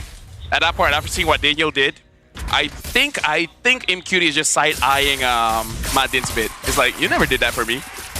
Never. Yeah, Not even with the Franco. Because it's not a show. It's like, this kind of cheat you can only pull it off with a show. Because people underestimate how stupidly painful his Jit Kundo plus passive plus Concussive Blast is at level 1. Yeah, it is pretty stupid. And sometimes stupid wins you games. Right now, Reza is actually dealing the wave quite well, going up against Munster here. Munster trading. I think Reza is just trying to, pull him, and then Munster has to use the flicker. Oh, good on Mantis and Jaja. Mantis might go down here though. Jit Kundo knockup, revitalize. It's gonna be used. The MSK, time prevents any sort of a kill. The MQT, man, that lane gets freeze. Yeah. This is so rough for him. This is good that both teams, they didn't overcommit because, again, the turtle has spawned. Madins is waiting to the side. If he goes in, I think he's going to die. Melcutie is bullying MQT straight up. Madins, you need to help MQT. Screw the turtle. Just, give out the turtle, right? Oh, man. Oh, if they're dancing like this, Im is crying. He's already crying. He's about to, oh, man. This is where Im is like, damn it, if only I entered Homeboys. It's like, yeah. Hey, but look at who he's losing to. I don't blame Homeboys either. yeah. But this, like, if MQT is suffering, you have to win this fight. Traction pulls out. Reza with the vengeance and his first blood for Reza. The turtle goes over to Jaja though. Good retribution, but Jaja runs out of cooldowns and Amao is just gonna dance over his corpse. That's 3 bodies for Homeboys. And I would count MQT as the 4th anyways with how that lane has gone. Yeah, and again, just to remind ourselves of the matchup, because CC counters both the Baxia as well as the Arlet. So trying to contest that one is very brave. And Husky, let me just say it here. Homeboys before, they won the championship with Zorn. Daniel is reminding me of that, right? Having the chip, having the Cho, being very aggressive, recalling a lot here and there. It's giving very Cho vibes here. Maybe that's why they pick up Daniel. Yeah, I'm so Kingdom right now. Yeah. Seeing how Daniel is playing. Now Munster is going to catch flag. And if I'm Homeboys, I'll be looking at Daniel and be like, hey, do we have an opening? Because if we do, come to the bottom lane, we bring Ama with us, and we try to kill MQT. And if MQT doesn't die, he still loses the lane regardless. Final slash on the Reza, who was able to hop away, thankfully. Munster was looking for a solo kill angle. Here comes Mandins, Daniel spots it, the rest of JMSK is here. Jaja instantly gets kicked by Daniel. The reaction time is straight up out of this wall. A flicker on WM from Izanami. Jaja relocates with the shadow, goes into the shadow kill, but there's no way out. Jaja is dead. Izanami blasted. Yo, I'm so Kingdom. This Daniel kid is good. Damn, Daniel. Dude, damn, Daniel. No wonder our RQ fans are like, okay, Homeboys are good. You got a good boy here. Shout out to the scouter for Homeboys, man. Shout out to Jesvin. Doing a fantastic job on scouting. He was also ask for pointers. He was also the one who brought in Erfang, Bell, Ivan, Homeboy, Daddy Hood. You got a great commodity, great asset on your side. If I was Toda, I'd be like, hey, do you want triple your pay? Dude, you gotta do something, man. Jasmine has gotten so many good players on the team. Hey, I don't want to say this. I'll say on the record, I think there's a lot more problem than just the income. I'm just saying, some things can't be bought. All right, so right now, Melcutie is in a very good position. He's level 7, and let's see, MQT level 6, so not that bad. So MQT is still able to do well despite what he had to deal with in the early game. So, you know what, shout outs to MQT. He still hasn't died. Level hasn't lost by that much. It's just that maybe he just needs to find new friends. Yeah. A reminder, Mandis has not helped him out once. Current call to Mandis, and then the kick. Oh my goodness, damn, Daniel, you are so good. You are so good. It is ridiculous. 2 more bodies drop. Munster about to get run down. Daniel on top. Hits him mid-dash. Are you kidding me, Daniel? Gonna chase Munster out, Melcutie. Are you really gonna go for it? They're looking for it. Melcutie with the flicker execution. This game is over, dude. Dude, this kid is insane, man. Bro. Damn, Daniel. Damn, Daniel. Damn, Daniel. so RQ right now. So to all the other teams, if you want to get new players, get RQ. And now we're gonna be looking at an instant replay just to see what Daniel did. Again, he got the dash. He got the stun mid dash coming in from Munster. Munster didn't have to worry about the CC. He had to worry about this damn Daniel. That is insane. He flickers kicks Jaja into the RWM. Man, he can't even use any of his abilities. That's how accurate Daniel is. I'm so happy for my boy Islami. He's been waiting so long We did for say a good roamer. we did say this is where they are gonna start winning again. Man, I can see Homeboys in the playoffs already. Oh yeah, and I'm liking it. And now Jaja gets hurt and called. Jaja is dead again. Daniel, another kick. Well, on the Monday is not the target that you want, but RWM from Izanami. Maima barely gets out of there. So far, Homeboys is up 8-0. Lord, well, I want to say Lord, even the turtle hasn't fully spawned yet. 40 seconds for the third one. Amal saves the bottom lane. Turret stays up. 4.5k gold lead, 7 minutes in for the Homeboys. Yep. Right now for Homeboys having about 5,000 gold lead here. GMX, they're really waiting for MQD because MQD can turn things around, but the way that Daniel has been playing 0-0 and 7, it's going to be hard for him just to find space because, let me just say, Homeboys makes GMX frontline basically irrelevant. Yeah, Daniel, 007. He's like James Bond. He's accurate with those shots. No way. He just found Jaja again, but this time, kicking in the wrong angle. Daniel, flash flickers away from the traction pulse. Aimao now in the back line. Couldn't find Maima. The disengage comes in. Final slash actually completely with. And another RWM perfectly set up by Izanami. And that's going to allow Homeboys to pick up a couple more bodies. This is going to be the question in everyone's mind going up against Homeboys after this. They like to team fight. So do you fight fire with fire or just avoid it altogether? Play like CG, just play the waves. Because let me tell you, if you're going for a team fight against Homeboys, your chances of winning are pretty slim, especially with how everyone is playing. Like I said, my boy Izanami, crazy RWM. Like, everyone is on point from Homeboys. I haven't seen a mistake yet. Yeah, I gotta say, if I'm Jaja, I'm gonna have PTSD. Oh yeah. Because this damn Cho keeps finding me. He keeps finding Jaja. That is insane awareness from Homeboys. Then it goes to purple buff again. Izanami is the same level as Jaja. That's how bad, how poorly the game has gone so far for him. So I'm guessing this Hayabusa is not going to be having a lot of damage. And look, it's not even me cursing Jaja, okay? It's not. People were saying that I'm the problem, but clearly I am not. I mean, we are the problem, but just not for this. You know, like other things. Yeah, I'm gonna try to Sky Z later on someone's request. Hey, bro.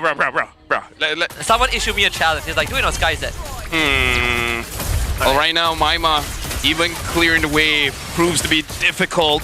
Reza going in, MQD has the damage. Mandis goes 8. Are you sure that's a good idea? Hey, Daniel, that's a king.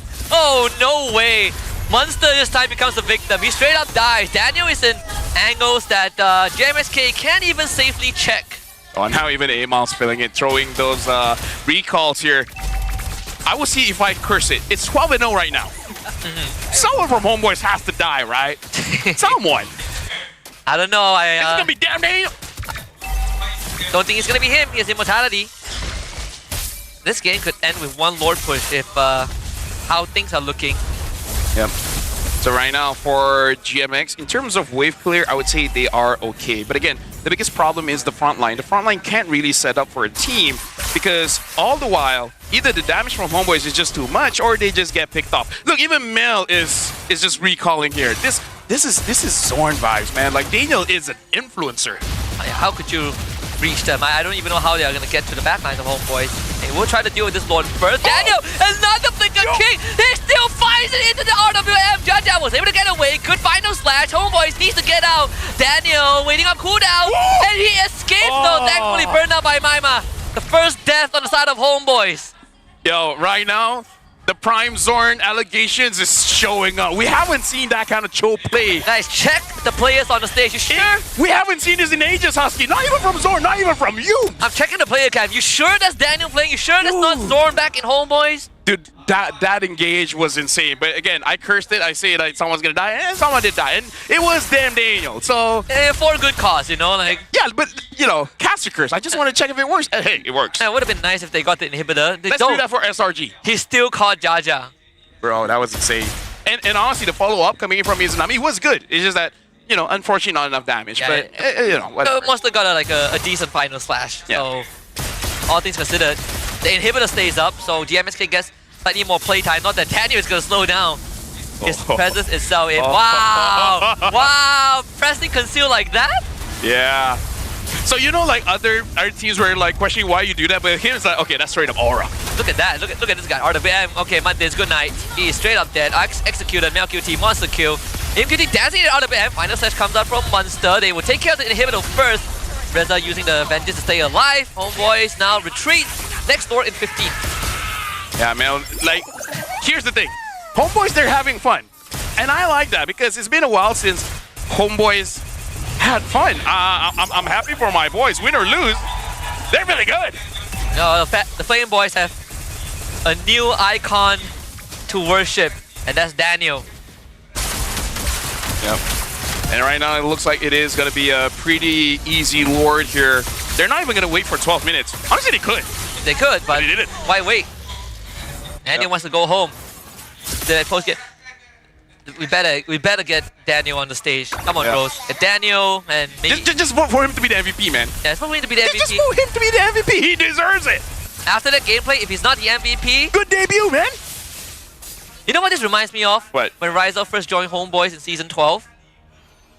Yes. One of the greatest debuts of all time. Yes. Made the play of the season on his opening game and proceeds to win the trophy here. Yep. Obviously, it's a different era back then, but still. Ooh, I'm getting chills. Imagine. He never plays again after this. They just bring back Kaden. Just imagine. I don't think so, but... It's a high bar to clear Kaden. Yeah. Kaden's sitting in the crowd right now, but I think if I'm Kaden, I would be madly impressed. Here comes Daniel. Oh, this is fine. Doesn't come in to kick this there, but MY just gets run down. Give him a bit of a step here and there. RWM on top. Execution comes in. Monster straight up dead. Daniel siding on everyone. And that's it, Homeboys. 3 full points. I gotta say, Homeboys clearly had fun. The fact that they were able to get that wipeout before the game ended just shows that, hey, we want to rack up all the kills here. I wouldn't be surprised. At the end of the season, Homeboys would have the highest kills, the highest assists, maybe even the highest deaths. I feel like they have stats like that. Along that line last season, we saw like Daniel instantly stands up and just high-fives everyone. This game was already cemented from the first 5 minutes, but Daniel just kept on styling. For GMSK, another game lost, another lesson learned. No hard feelings. You kind of expected it from the get-go. So, back to the drawing board. Damn Daniel. Keep him on stage, come on! We already have a moniker for him. Damn Daniel? Damn Daniel. Hey, bring back the Vine memes. Okay. Good old memes. All right, I'm already looking on stage. Looks like Daniel is there. But he looks a bit shy. He's talking to his mom. He's like, hey, can you talk? Can you talk? Hey. Can you help me out? Oh, Flame Boss is feeling good, man. Flame Boss is feeling good. And with that, we're going to be throwing it over to the stage where Rose is already there with Daniel and I believe Izanami. So we'll see what Daniel really has to say for his amazing debut.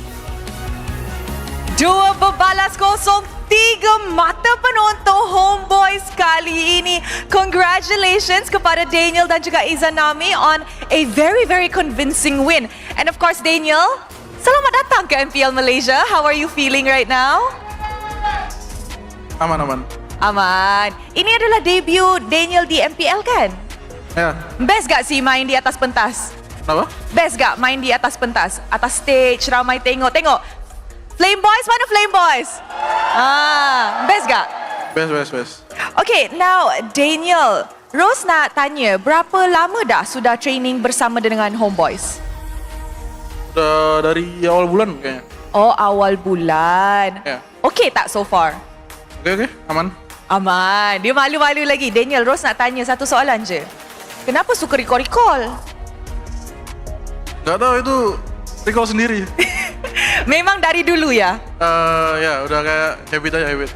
Okay, one last question kepada Daniel mungkin sebelum Rose move forward. Is next match Homeboys adalah lawan dengan Toda.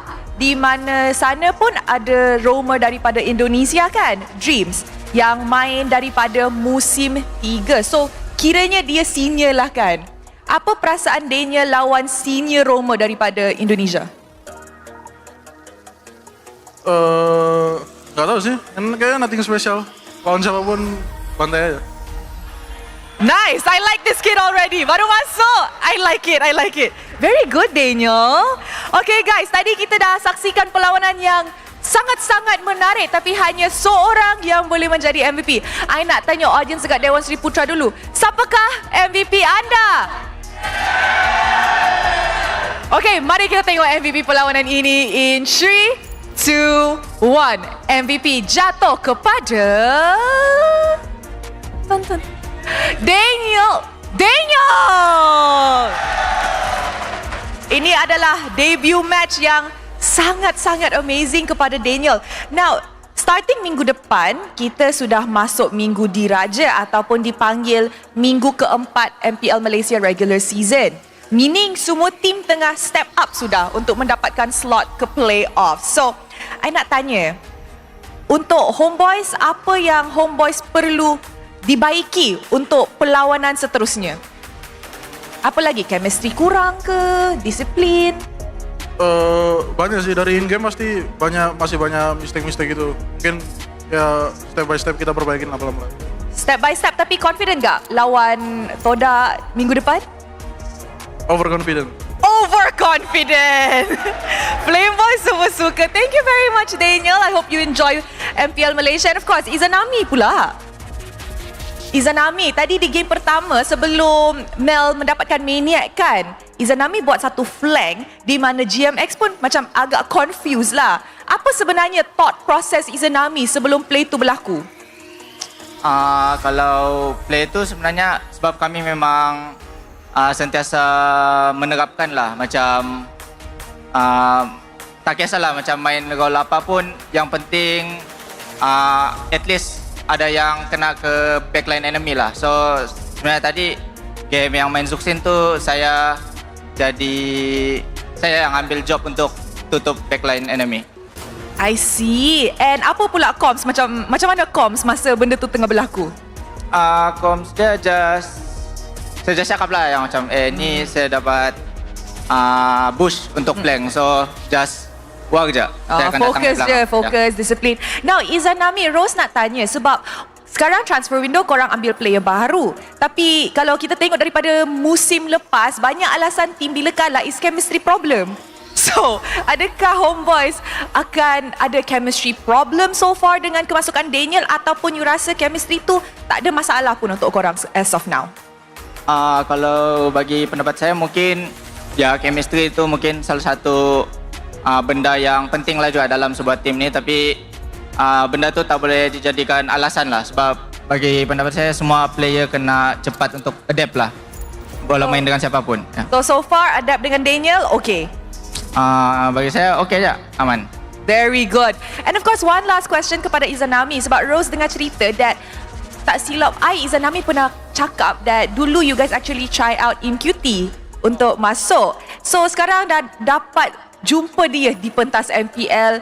Apa pendapat you tentang prestasi dia di pentas MPL? Kalau MQT bagi saya dia player yang bagus lah. Ya, and dia player yang bagi pendapat saya ada potensi lah.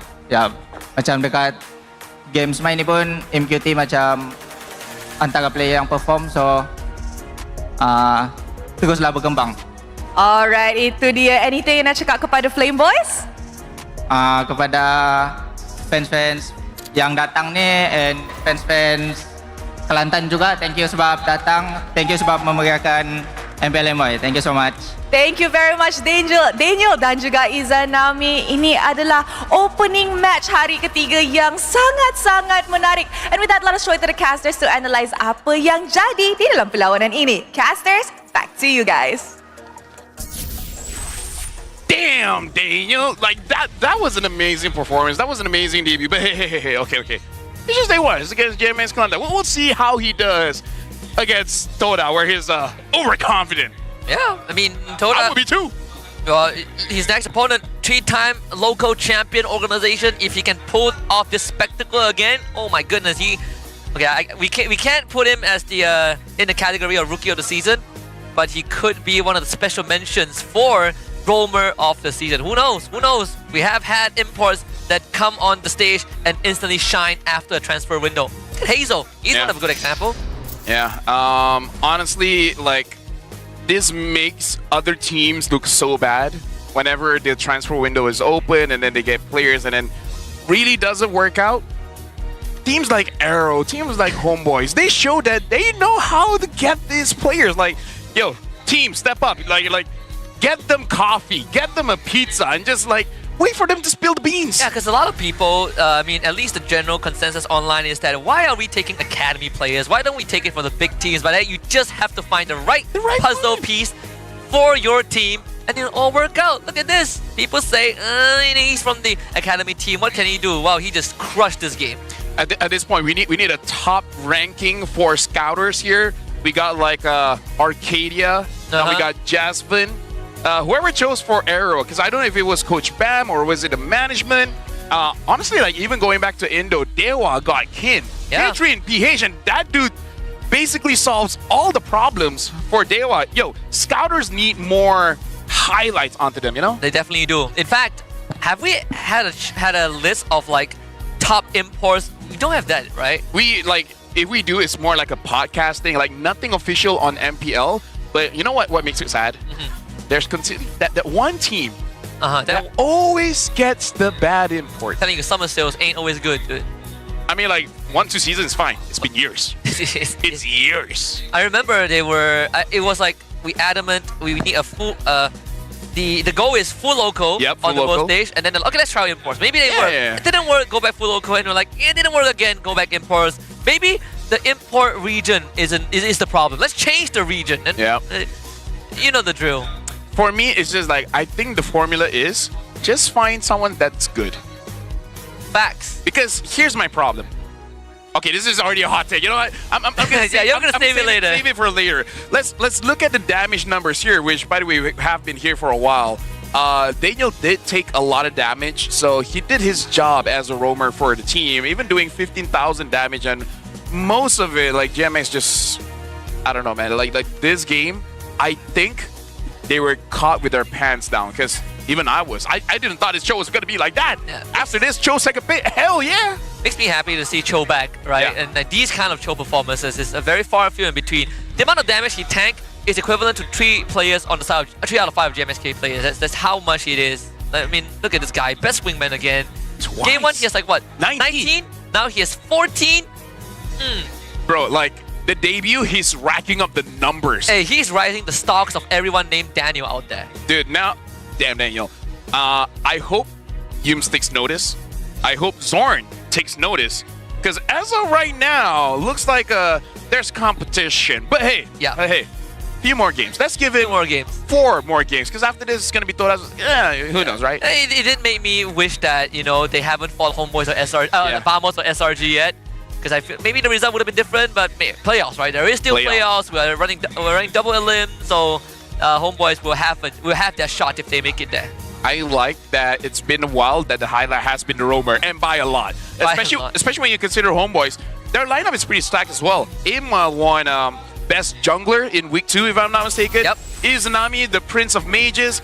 Ima made his name in the previous season by the Ordinary Marksman, and he just came in and he stole the show. I like when a roamer shows what a roamer can do when he's just that good. Yeah, most people get a moniker like, you know, the Beast, the Beast King Kong, the Bruzo Brusco, you know, the Prince of Mage Izanami, and then Daniels it's not a moniker. It's straight up a caster call. He has trademarked that. Damn, Daniel, look at this. Look at this kick. This is insane. How many times? Holy cow. And props to Izanami as well. Yeah. Understanding that range, like that final animation of the kick brings you forward. Ooh, look at this. Dude, I like the chemistry is there because I still remember the last time Izanami had a roamer like this. Like, Ivan is good, but Ivan is more macro than mechanic.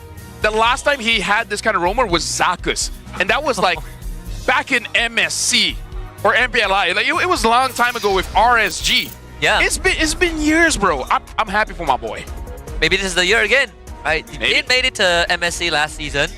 This road to M7 is gonna be even more packed. But I'm just happy to see that Homeboys now have a shot again, right? Because there were some doubts. Where are they gonna be placed?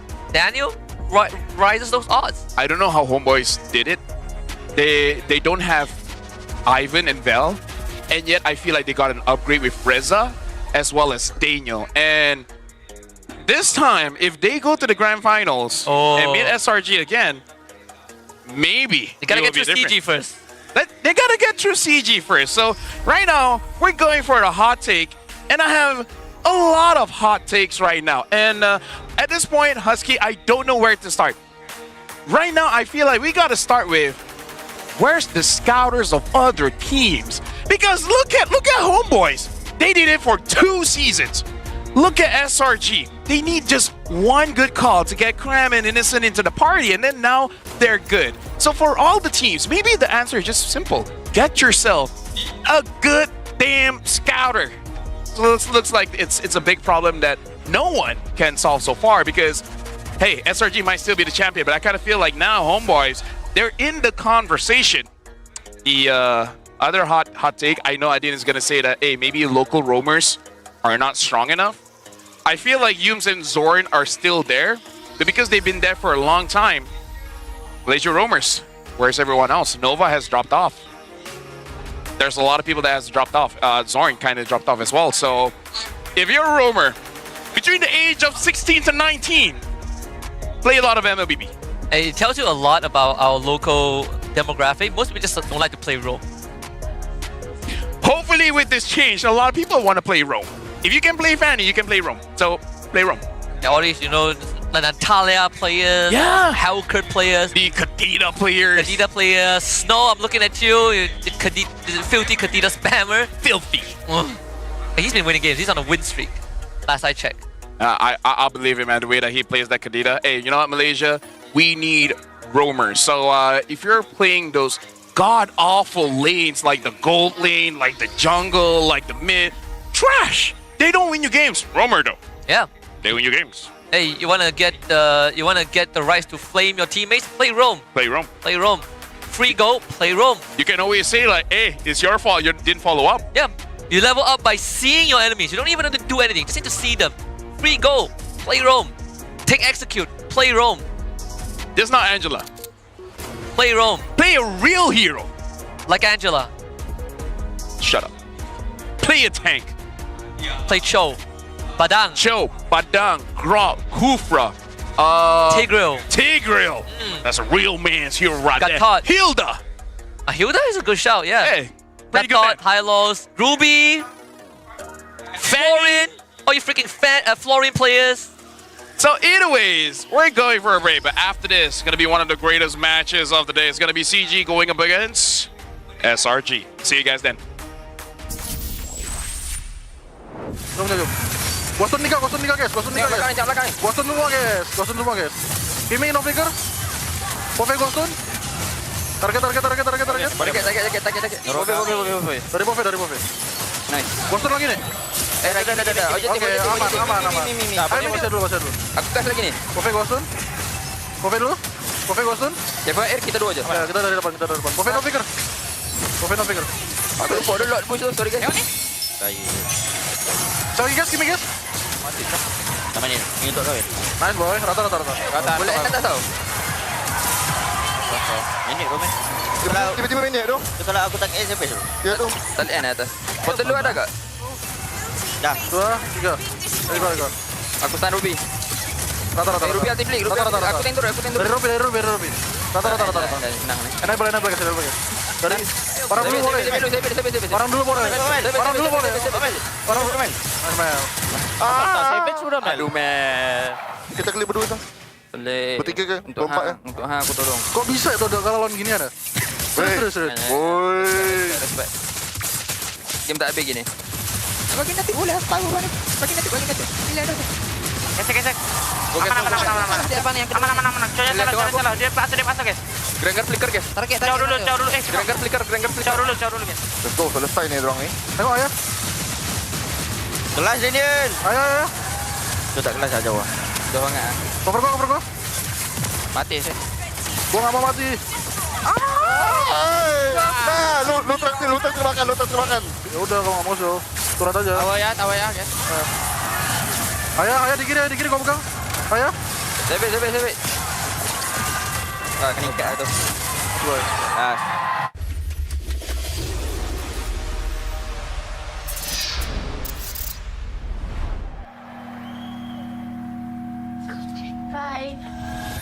Saya boleh ni. Semangat nombor 1 ada dalam diri kita semua. Bukan atas usaha sendiri saja, tapi sokongan dan harapan yang dikongsi bersama. Sebab nombor 1 lebih daripada jadi yang terbaik. Ianya memikul impian mereka. Inilah semangat nombor 1. Inilah prepaid nombor 1.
Welcome to the Project Next patch preview. We've got a lot of great content to show everyone, so let's get into it. New hero, Obsidia. The Sovereign of the Abyss has risen from the ruins of a forgotten age. As a gold lane marksman hero, her core gameplay revolves around building up bone shards to unleash devastating single-target bursts. Her bone shards automatically hit enemies struck by her basic attacks, and she tethers herself to enemies hit by her ultimate. We can't wait to see her spectacular plays with Obsidia. Abyss heroes Alice, Dyroth, and Thamas have all been revamped. We've updated the visual designs and backstories of these three heroes and completely redesigned Alice's skills. We buffed her early game while preserving her signature life drain mechanic. Our goal is to elevate the gameplay experiences for these heroes, and we're excited to see how they'll perform in the new patch. The annual map changes feature is also coming this patch. Each match will get a random new map mechanic. Each time the meta cube flips, the battlefield will be transformed, opening up new opportunities and challenges for even more strategy and tactics. The achievement system has been revamped. We've added all new season achievements. Based on your playstyle and match performance, you can unlock varying levels of prestigious flares to show the world your skills and abilities. Plus, the new Wall of Honor lets you showcase your achievements for all to see. Let's see who has the most elusive achievements. In this patch, we've refined the feel and responsiveness of the game's controls. Many of these improvements came directly from your feedback. Through these targeted optimizations, we hope to resolve many of your gameplay issues and deliver a more fluid and responsive combat experience.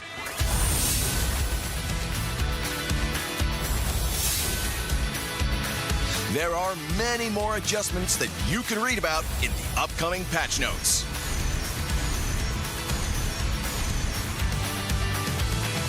That wraps up our Project Next patch preview.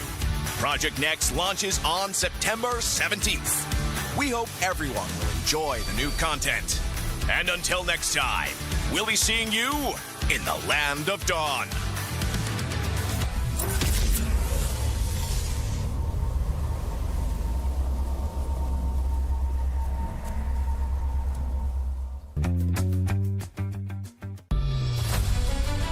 Hello, everyone, and welcome to a special preview of our annual map change. In this video, we'll explore more about this exciting new gameplay feature. Now, let's get started. When the annual map change launches, details of the feature can be found here. When a match starts, players will be notified of the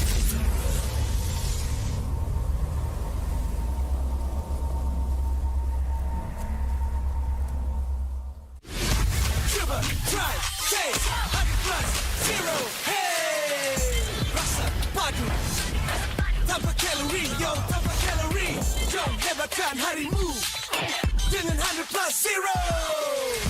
Cuba, try, taste 100 + 0. Hey!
CeraVe baharu, blemish control, membersih. 2% salicylic acid untuk membersihkan pori dan 3 ceramide untuk melindungi kulit, memperbaiki. AHA, BHA dan niacinamide untuk menangani jerawat, untuk kulit bersih dan sihat. CeraVe. Hai semua, selamat datang ke sedutan Patch Project Next. Kami ada banyak kandungan yang menarik untuk berkongsi dengan semua. Jadi, mari kita mulakan. Wira baharu, Obsidia. Sang pemerintah Abyss telah bangkit dari sisa-sisa zaman yang telah dilupakan. Sebagai wira marksman laluan emas, gaya permainannya fokus kepada pengumpulan serpihan bon untuk melancarkan serangan letusan sasaran tunggal yang memusnahkan. Serpihan bon miliknya terkena musuh yang dilanda serangan asasnya secara automatik dan dia juga mengikut musuh yang terkena ultimate-nya. Kami tidak sabar untuk menyaksikan aksi anda yang menakjubkan bersama Obsidia. Wira-wira Abyss Alice, Daerah dan Thomas juga telah diperbaharui. Kami telah kemas kini reka bentuk visual dan latar belakang cerita ketiga-tiga wira ini dan mereka bentuk semula teknik Alice secara menyeluruh. Kami telah buff fasa awal permainannya sambil mengekalkan mekanik life drain yang ikonik. Matlamat kami adalah untuk meningkatkan pengalaman bermain bagi wira-wira ini dan kami amat teruja untuk menyaksikan prestasi mereka dalam patch yang baru. Ciri perubahan peta tahunan turut akan diperkenalkan dalam patch ini. Setiap perlawanan akan menampilkan mekanik peta baru secara rawa. Setiap kali meta cube berpusing, medan pertempuran akan berubah. Membawakan peluang dan juga cabaran baharu untuk strategi dan taktik yang lebih mendalam. Sistem pencapaian kini diperbaharui. Kami perkenalkan pencapaian musim yang serba baru.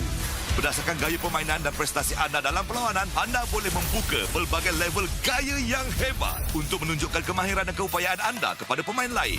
Selain itu, Wall of Honor yang baru membolehkan anda mempamerkan pencapaian anda kepada semua orang. Mari lihat siapa yang mempunyai pencapaian paling sukar diperolehi. Dalam patch ini, kami telah memperhalusi pengalaman dan tidak balas kawalan permainan. Kebanyakan penambahbaikan ini didorong oleh maklum balas anda. Melalui pengoptimuman ini, kami berharap dapat menyelesaikan kebanyakan isu permainan yang anda hadapi dan memberikan pengalaman pertempuran yang lebih lancar serta responsif.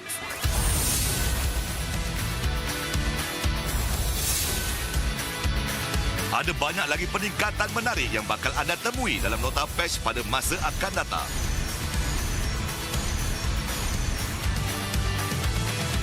Itu sahaja sedutan Patch Project Next kali ini.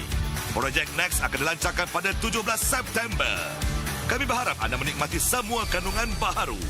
Dan sehingga lain waktu, kita akan berjumpa lagi di Land of Dawn.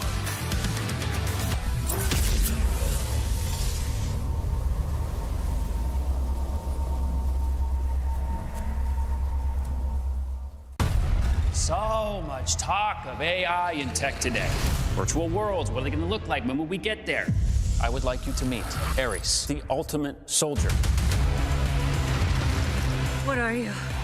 I'm looking for something. Something I do not understand. A malfunctioning program who wants to live. Fascinating.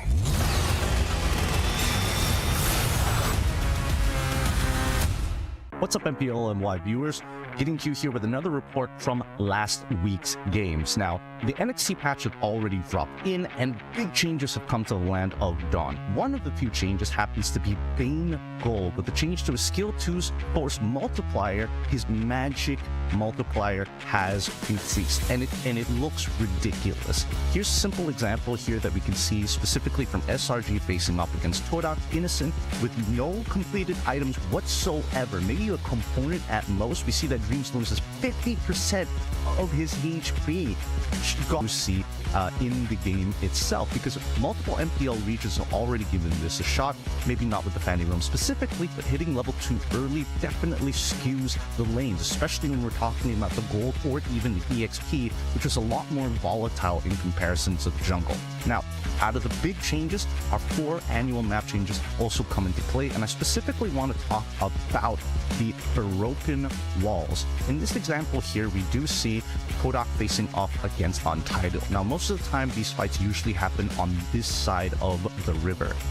And that's what we usually know. But with a missing wall here that does not exist any longer, now this opens up a new line of play where you're looking to play on this bottom side, or specifically on this side towards the bottom lane. And it's kind of scary. We'll see in this particular fight that Todak, keep in mind that they're missing their mids tier 1 and bottom tier 1. So fighting in a position, especially this close to Tribrush, puts them in a lot of danger because their only runaway path is down by their own bot side. So Untitled can essentially force Todak into an all-in position just because they missed their first engagement. These are only a few of the changes that we did get to see from last week. We are monitoring the other impacts from the other lanes, if not the drafting phase from every other region. But keep in mind that this particular week we will be seeing Allison as well as Obsidia come into play, and that itself could change the meta a lot. So that's my report here. We'll catch you on the next one.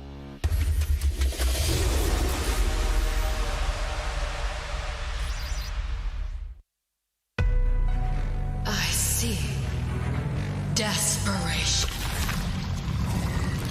I come to crush my enemies. I reap the strong rise, the weak crumble. My will is absolute. The abyss shall kneel.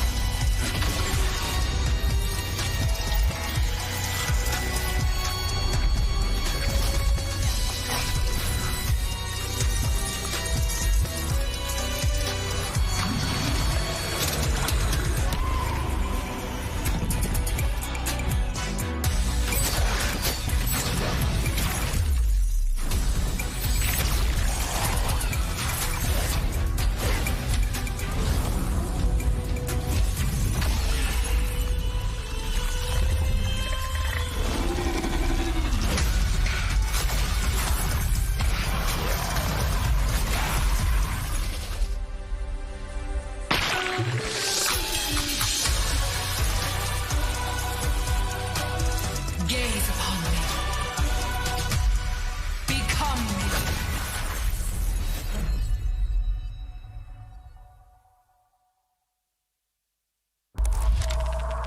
Tujuh tahun, 16 musim, perjalanan yang dianggap sekadar permainan di telefon, kini menjadi isukan paling berpengaruh. Inilah MPL Malaysia. era permulaan segalanya. Titik mula sejarah apabila Malaysia dan Singapura menjadi tuan rumah MPL pertama di dunia. Di musim pertama, kita melahirkan legenda Solos, Penjahat dan Fredo. Dari musim ke musim, MPL MYSG menjadi pentas lahirnya pemain tersohor. Musim kedua mengukir cerita untuk pasukan yang tak disangka. Sayang Rimau, Nun bangkit dari kedudukan tercorot di tangga liga, mengharungi satu demi satu halangan hingga akhirnya menjulang piala pertama buat Malaysia. Musim ini menyaksikan kebangkitan luar biasa pasukan Todak. Ciku Guys dan Moon menggoncang pentas M1 World Championship, menamatkan saingan di tempat ketiga, mengharumkan nama negara. Momentum itu memuncak di musim ke-6, detik bersejarah apabila Todak menjulang trofi pertama mereka. Dari detik itu, bermulalah era kompetitif. Dari musim 7 hingga musim ke-12, setiap musim nama baharu diukir di trofi. Tiada pasukan yang kekal di takhta. Di sinilah Todak membina legasinya. Bersama Ciku Guys menjulang trofi sebanyak 3 kali. Puncak kegemilangan mereka hadir di SEA Games ke-32. Gabungan superstar team Ripo, Chibi, Zon, Ciku Guys, Izarami, Momo dan Gary menakluk pentas Asia Tenggara dan membawa pulang pingat perak. Satu detik bersejarah yang mengangkat nama Malaysia ke mercu isukan tertinggi di era ini akhirnya mencapai noktahnya apabila musim 12 Homeboy, pasukan yang sebelum ini tidak pernah menjulang trofi, mengangkat piala buat pertama kalinya dan membuka jalan untuk babak seterusnya.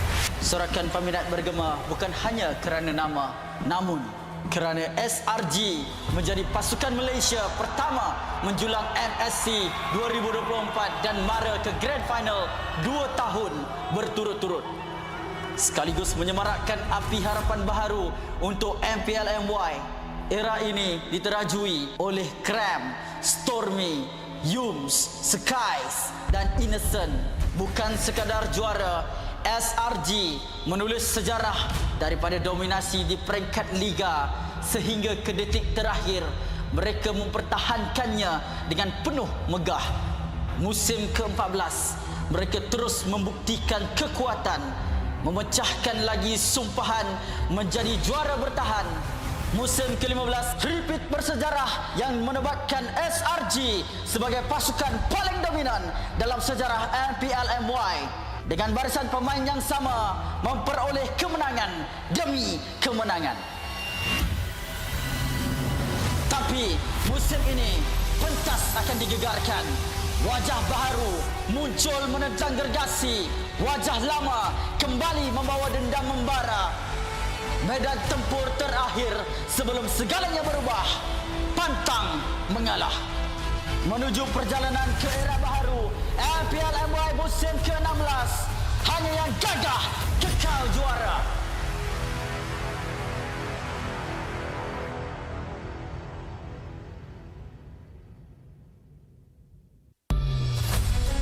Hai semua.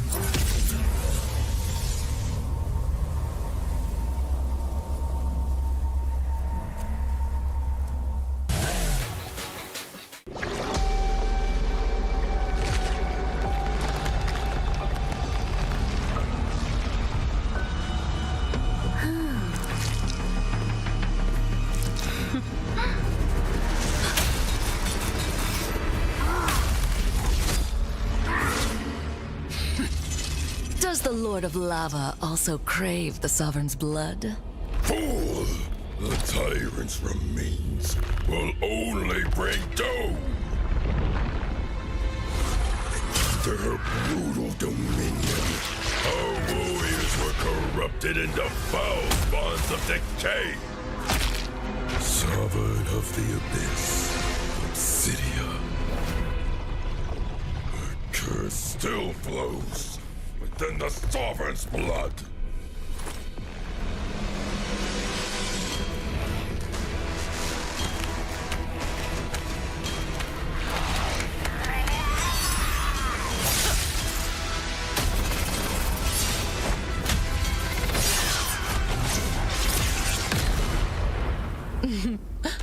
such loyal little puppets, aren't you?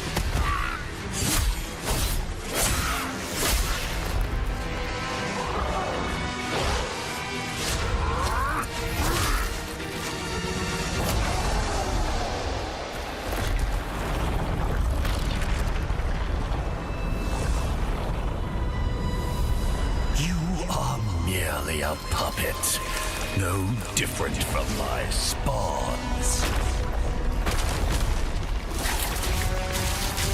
Bow to me. Keep your throne, or be destroyed. The Abyss bows to no one.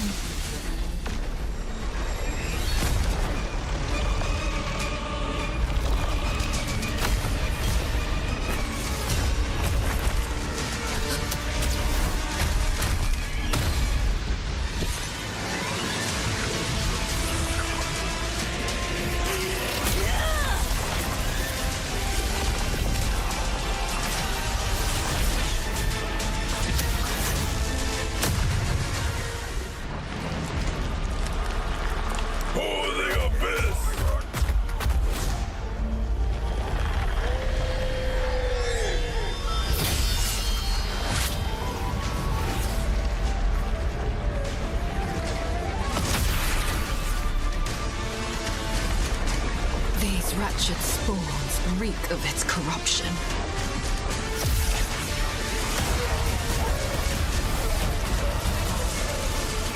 Your sovereign has a god to kill.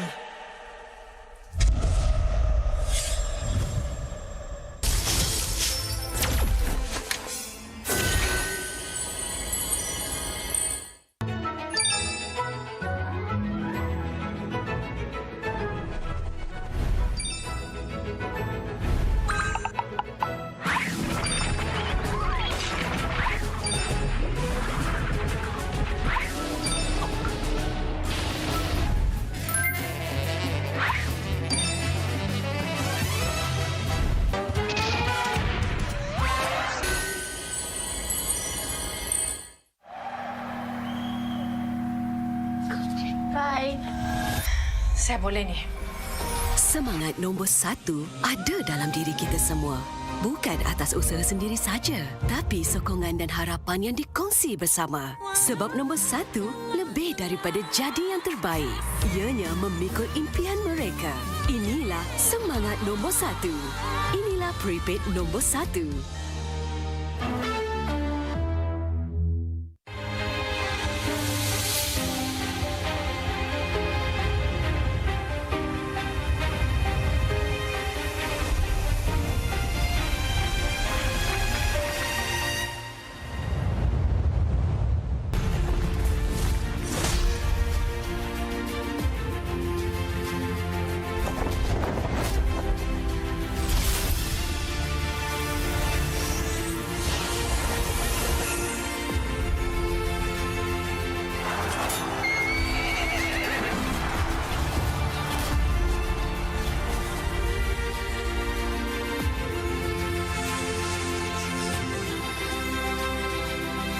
Shards to unleash devastating single-target burst. Her bone shards automatically hit enemies struck by her basic attacks, and she tethers herself to enemies hit by her ultimate. We can't wait to see your spectacular plays with Obsidia. Abyss heroes Alice, Dyroth, and Thamas have all been revamped. We've updated the visual designs and backstories of these 3 heroes and completely redesigned Alice's skills. We buffed her early game while preserving her signature life drain mechanic. Our goal is to elevate the gameplay experience which came directly from your feedback. Through these targeted optimizations, we hope to resolve many of your gameplay issues and deliver a more fluid and responsive combat experience.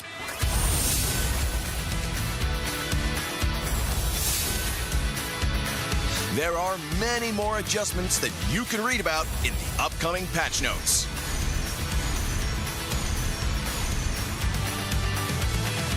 That wraps up our Project Next patch preview. Project Next launches on September 17th. We hope everyone will enjoy the new content. And until next time, we'll be seeing you in the land of dawn.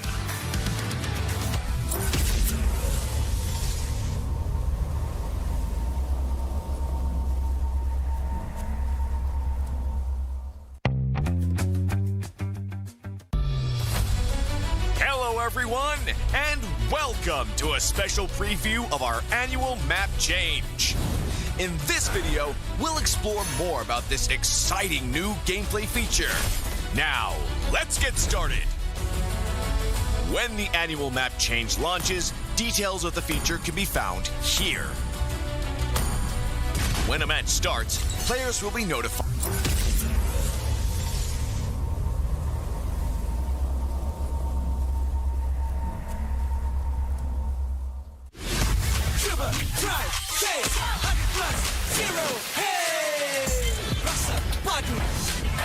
Tanpa kalori, kau hebatkan harimu dengan 100 + 0. Coba, try, taste 100 + 0. Hey.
CeraVe baharu blemish control membersih 2% salicylic acid untuk membersihkan pori dan 3 ceramide untuk melindungi kulit, memperbaiki AHA, BHA dan niacinamide untuk menangani jerawat untuk kulit bersih dan sihat. CeraVe.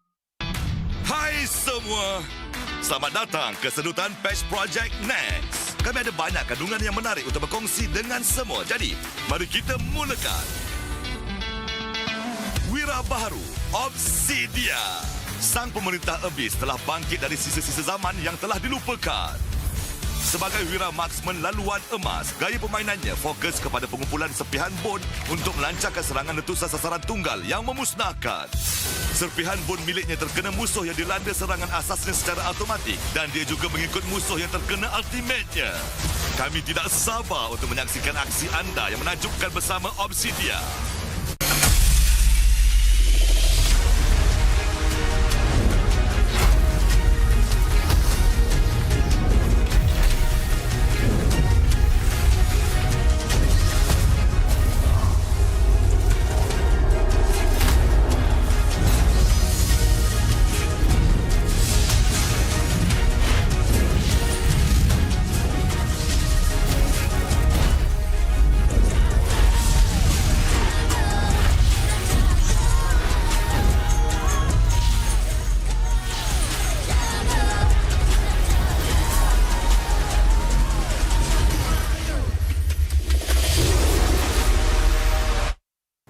MPL Malaysia Season 16 is powered by Moonton.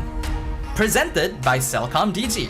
Stream, game, vibe on social media, and more to your heart's content without missing even a single moment. Power up with lightning-fast 5G speeds. Stream all day long with Celcom DG prepaid 5G. Our official sponsors. Official gaming smartphone Infinix GT30 just launched. Comes with a free magnetic cooler, even more affordable than the GT30 Pro. The only phone in its class with GT trigger, 1.5K display, and 144Hz refresh rate. Supports steady performance with 120 FPS in MLBB. Available in 2 exclusive colors for the GT30, green and blue. Perfect meals for gamers, Grab. Grab food for 1. When eating alone, enjoy meals from 10 ringgit with just 1 ringgit delivery fee and no minimum spend. And group order. Get 15% off when eating in a group. Bigger gang, bigger savings. Our esports partners, 100 Plus, Ferry, and Yamaha. And thank you to all our strategic partners, CeraVe and Playas. Tron Ares in cinemas on 9th October. A visual spectacle action adventure. Tron Ares follows a highly sophisticated program, Ares, who is sent from the digital world into the real world on a dangerous mission, marking humankind for 4DX, IMAX, or ScreenX. Supported by KBS, Rakan Muda, ESI, MESF, and PSM. I have created mankind's most advanced artificial intelligence, the world's most dangerous weapon. It can think for itself. You think you're in control of this? You're not. I came here from the digital world. I'm looking for something. Something you've discovered. So, you've been spying on me. I was directed to kill you. Hacking seems pretty tame by comparison.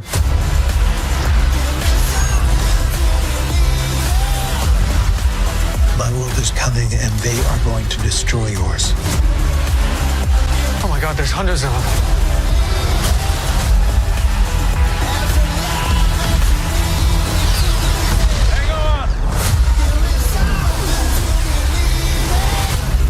Tron Ares, only in cinemas this October. Filmed for IMAX.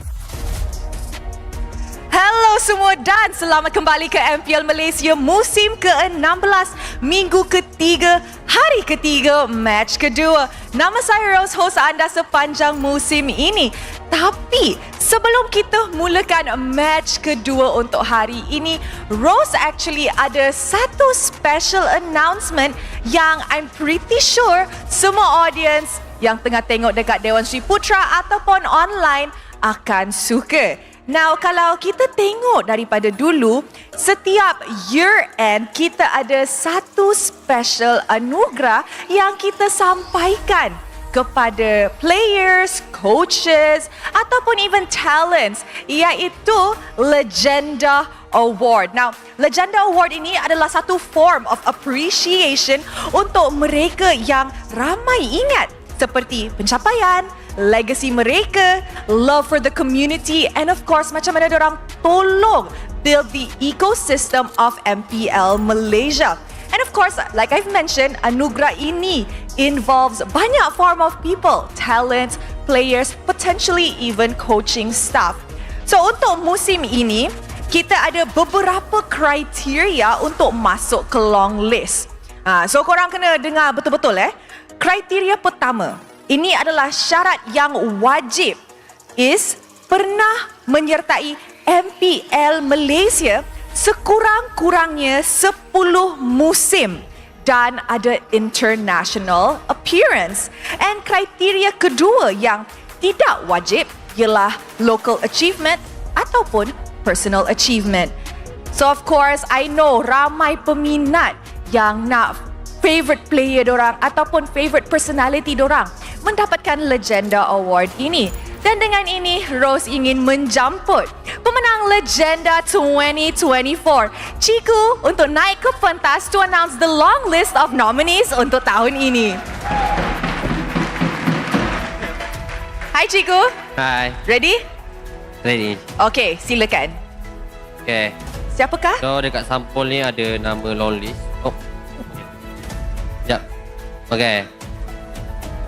So ini adalah nama Legenda Award untuk first long list First long list. Lebih daripada 10 nama. Banyak juga.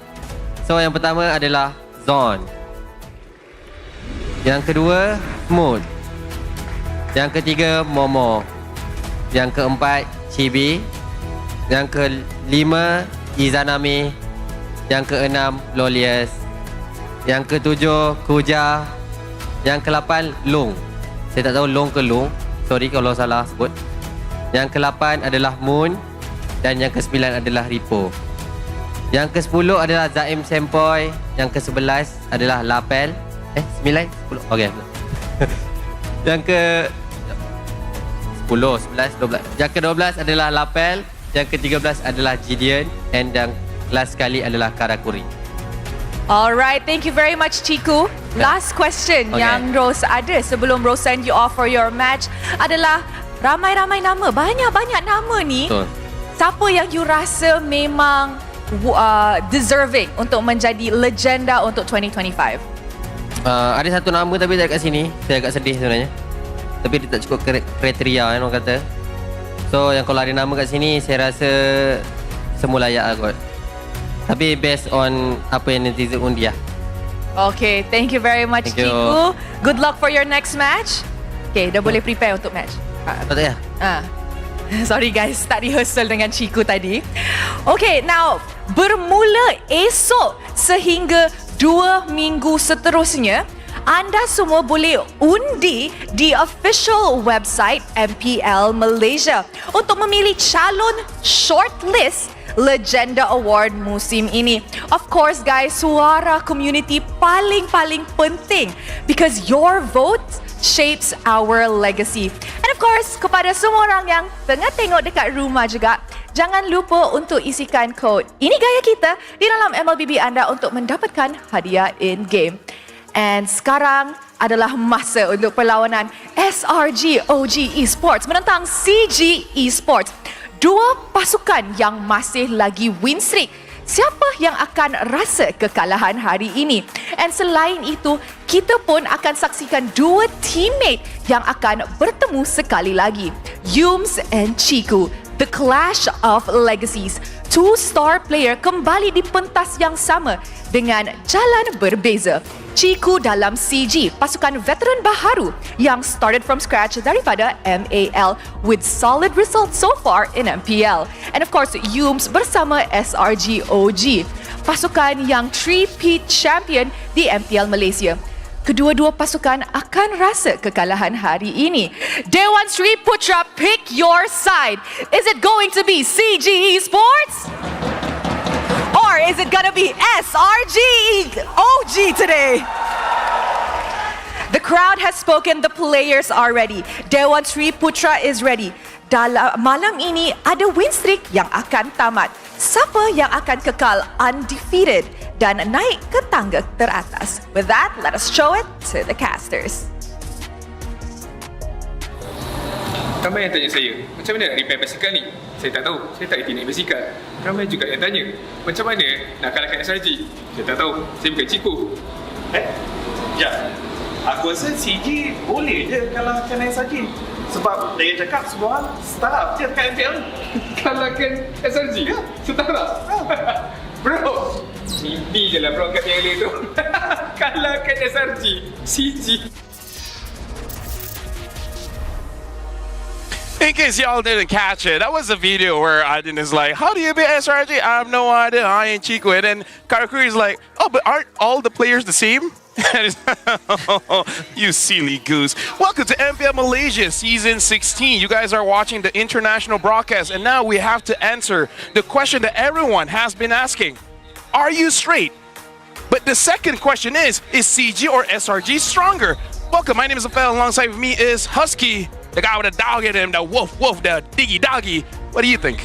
I think, first of all, I hope they're straight. No, it's just like I searched on Google. It's like #1 thing asked. So like everyone's been asking. Yeah, because everyone lies. It's sort of a crime here. But secondly, it is a crime, yeah. SRG OG on top, always 2-0. So cool. Calling it right now, 2-0. Hey, I'm gonna call it. Win or lose, thought I was gonna lose. Look, if anything, if the curse works, it works here. By the way, we're watching you guys chat here on our GT30 Pro. But for you guys, it has been more affordable with the GT30. Under 1,100 ringgit. This price here, you can't get the specs on it. 1.5K display and 144 refresh rate. Supports 120 FPS when you're playing MLBB. And I gotta say, watching YouTube, you guys chatting, shout outs chat. I don't think I'm gonna ban anyone, but hey, tempt me, I would. Yeah. And keep fighting in the chat. We enjoy it. Keep fighting in the chat. Yeah. Fight fairly. All right. No personal attacks. Yep. Make it interesting. Make it funny. If you make it funny, not gonna get banned. Yeah. Just just fight between like ID and PH. Yeah. And then the Malaysians just like, I ain't gonna you know. We like to be in the bleachers. Hey, we got Chiku, we got Yums, we got some good players here. We got some Legenda Awards nominees. Yep. I mean, Chiku back on the main stage. He did say that reaching M7 is not the main goal. Beating SRG OG is what matters. Yeah, other teams. Child's play. But now, we gotta look at the creme de la creme of MPL Malaysia. We gotta talk about SRG OG Esports. We got Innocent, Yum, Stormy, Sakai's, and Cram, and Rose talked to Innocent and Chiku. And Chiku's like, I want Innocent to play marksman. And Innocent said, hey, then ban Bane. You want me to play marksman? Yeah. Ban Bane. It ain't wrong. Get it out of me. Yeah. You want me to play at my best? Force me to do it. I know Arcadia. If you don't ban it, I will use it. Didn't Yetri also say something like all the XP in Malaysia are actually on the same level? Yes, he did. Yes. All right. Cram. Zaim said it as well. I mean, he said SRG was average or something like that. Yeah, I mean, the statements hold very different ways. Yeah. I listened to Yetri. Yeah. And now we gotta look at CG, Carrot Gaming. We got Amzik, Valence, Chiku, Gary, and Yetri. Yeah. Or as he calls it, yes. Yes. I have no idea, chat. It should be YE5 to be yes, but hey, 3 is S. Dyslexia is hell of a disease. Hey, but it's okay. It's okay. I mean, he's here now. One of the win streaks will be broken. And I'm excited to see Yetri against Cram after what he said. Or both teams can lose. Both teams can lose. The third team that wins is Toda. Toda wins. Speaking of which, apparently we were able to get some insight between the teams because while they were setting up on their phone, on their GT30 Pro, we heard what they were talking about. Were they talking Strax? Were they saying like, oh, I want to lock Yums, I want to lock Chiku? Well, let's find out and hear what their My Check has to say. Jadi kita nak ada walk-in ke? Tak ada kan? Ada. Tak ya, asal nak walk-in tu. Kita orang sebelum ni tak sebelum I like that even the players like, let's not do walk-ins. Select. Nampak nak SRG je berjalan. Team lain tak boleh jalan. Tapi tak apa, sebab dia king punya pasal dia boleh lah. Dia boleh. King SRG ni bos. Ikut dia. Tapi asal aku dapat level? Memang dapat lah. Sebab kau jungler. Hey Amzik, kau dengan Granger only? Macam tu, mid lane boleh pakai retri lah. God, so smart. Maksud mid tu bagi kau lah.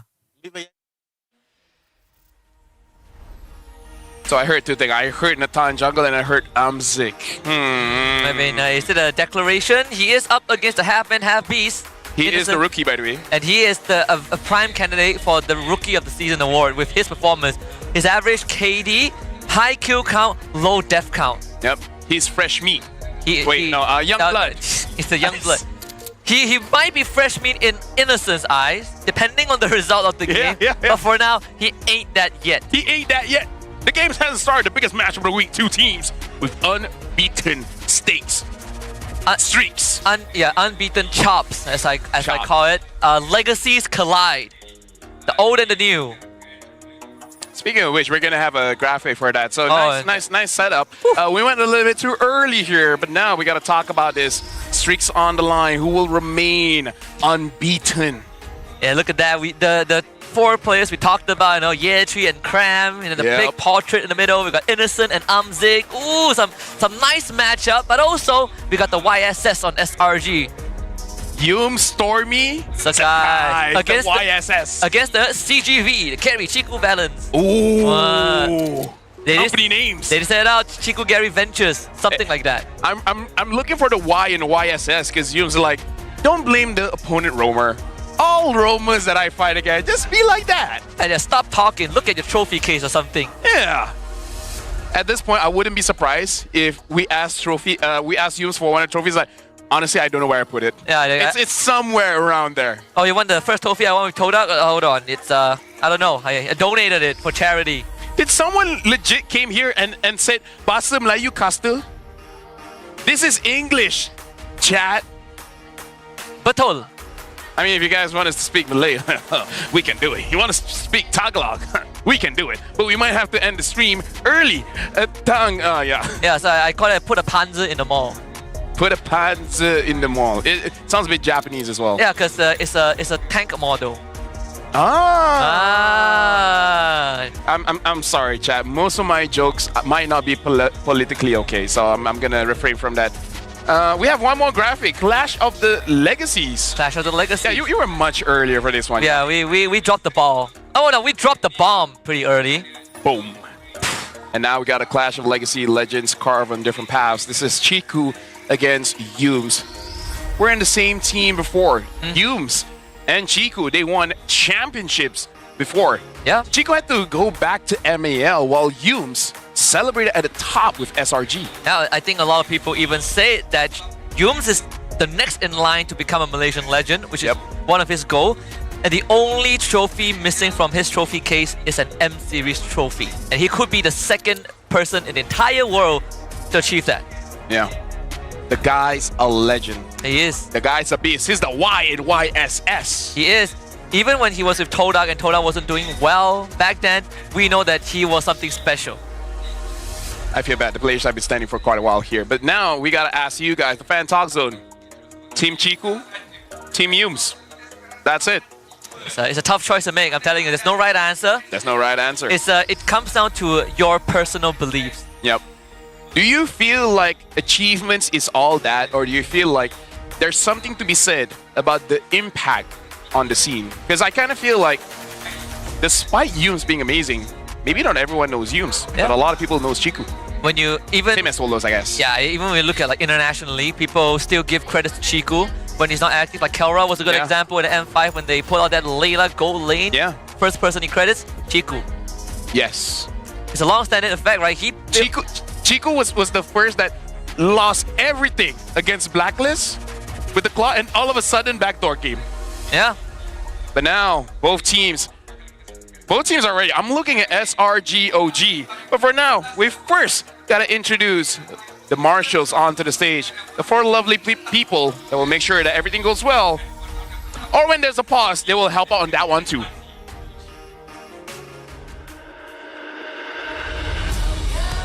Introducing our marshals that will ensure fair play and professional integrity and help with the pauses. Thank you very much, Rez, May, Nuna, and Izad. You guys are the best.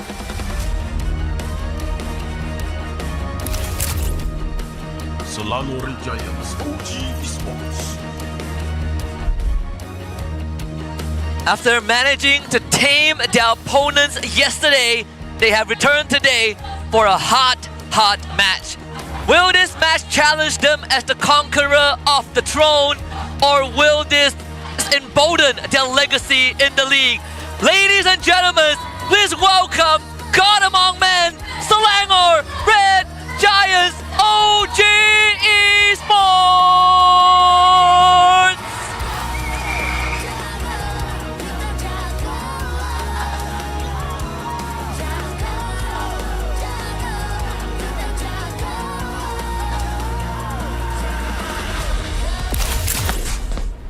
CG Esports. With Selangor Red Giants OG Esports waiting on stage, coming up is CG with a fierce day one performance that shook the stage. They return today, hungrier, stronger, ready to challenge the throne. Will they rise above the noise and prove once and for all that they are the real deal? Ladies and gentlemen, make some noise for CG Esports!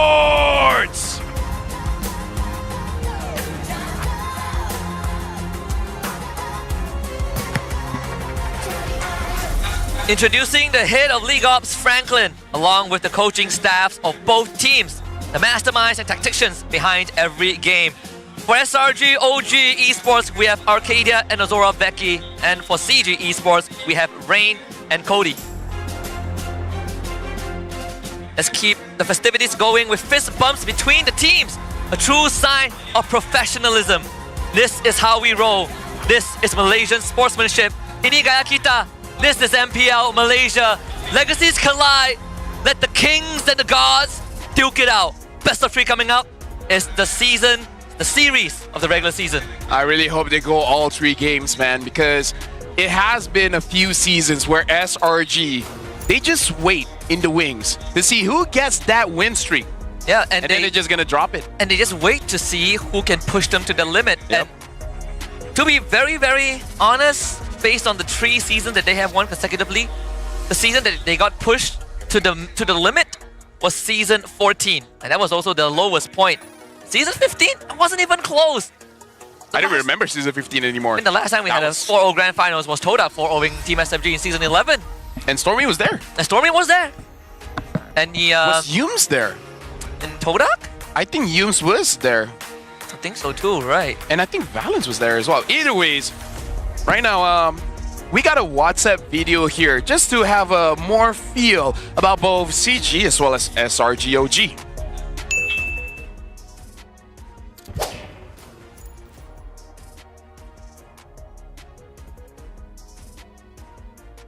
Legend sebab dia dah bermain lama daripada Yum, so saya pilih Ciku lah. Ciku lah, dia punya influence tu sangat besar. Bagi saya lah, Ciku yang paling legend. Ciku, tanpa Ciku tak adalah MPL Malaysia. Macam tu lah. Yums. I think Yums. Yums lah sebab dia ada ni kan, international kan banyak. Yum kot, sebab Yum saya punya teammate kat dulu. Yum. Kalau saya Yums lah. Cik dah menang lah tahun lepas. Bagi Yums.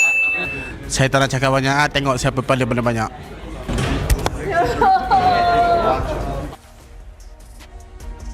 Aura.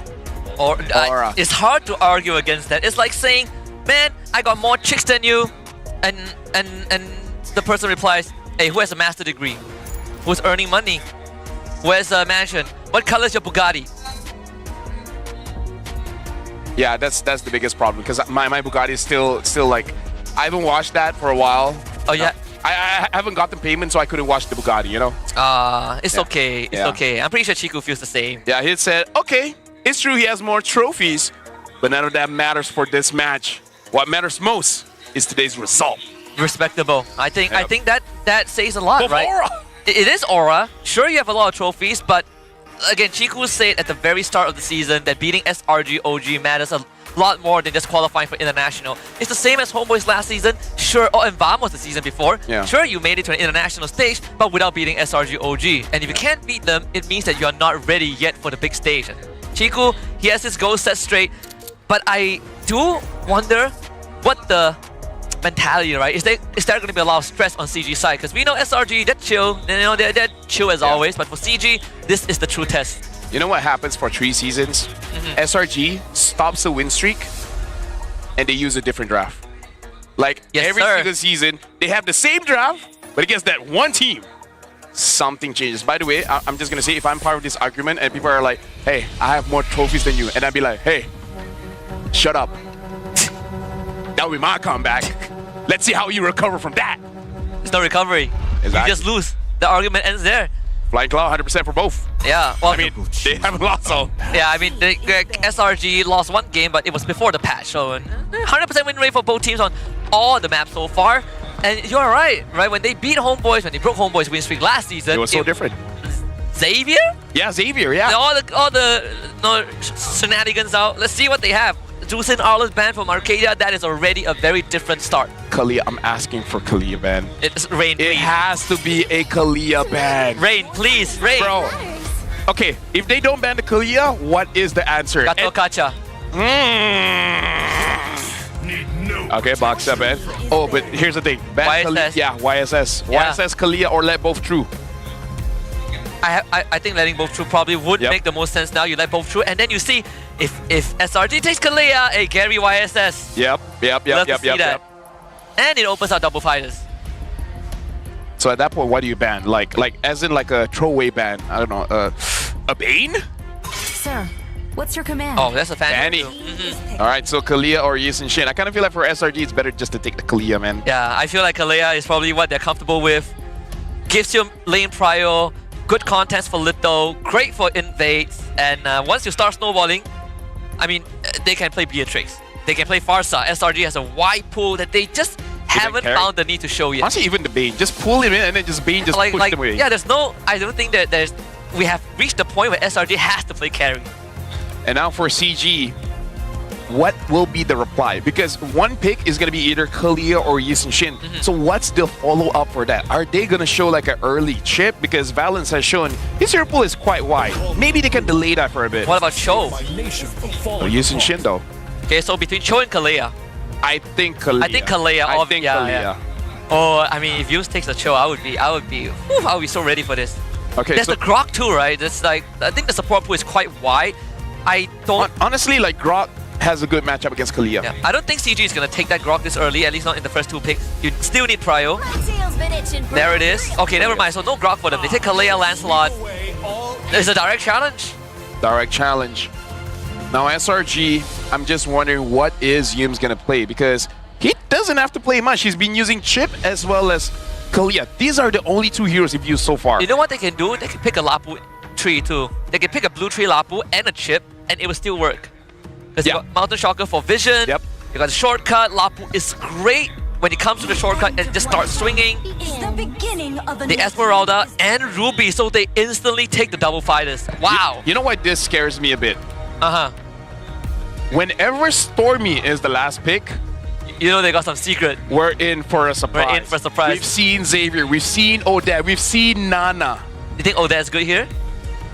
Hey. Not the worst, actually. It's not the worst. If there's like 4 out of 5 members are close range. Even like a Harith, you know. Dude, Dewa brought Odette and they won pretty convincingly as well. They did. Huh. Okay. How do you deal with this Esmeralda? This Ruby, I know we haven't seen this for a long time, but there's still the flex potential, right? Yep. Remember, Yums has a what? Above 60-70% win rate with Ruby across his career? He has, I think, above 60% everything in his career. It's average, right? His average is 60% and above. If you say his average, no, as in like, just gonna clip that. It's like Zion was right. No. As in I was saying like the average win rate for every hero he has played throughout his career starts at 60% and above. Either ways, right now for CG, good trio pick first. Having this Kalia, Lancelot as well as Lunox, almost reminiscent of what SRG wants to play, right? So it's kind of like CG just using their draft. But right now, SRG, there's a lot of things that is hiding here. They're banning out the Kimmy. What other things that can really hyper carry? We've seen the Sicilian, but it takes too long. Too long.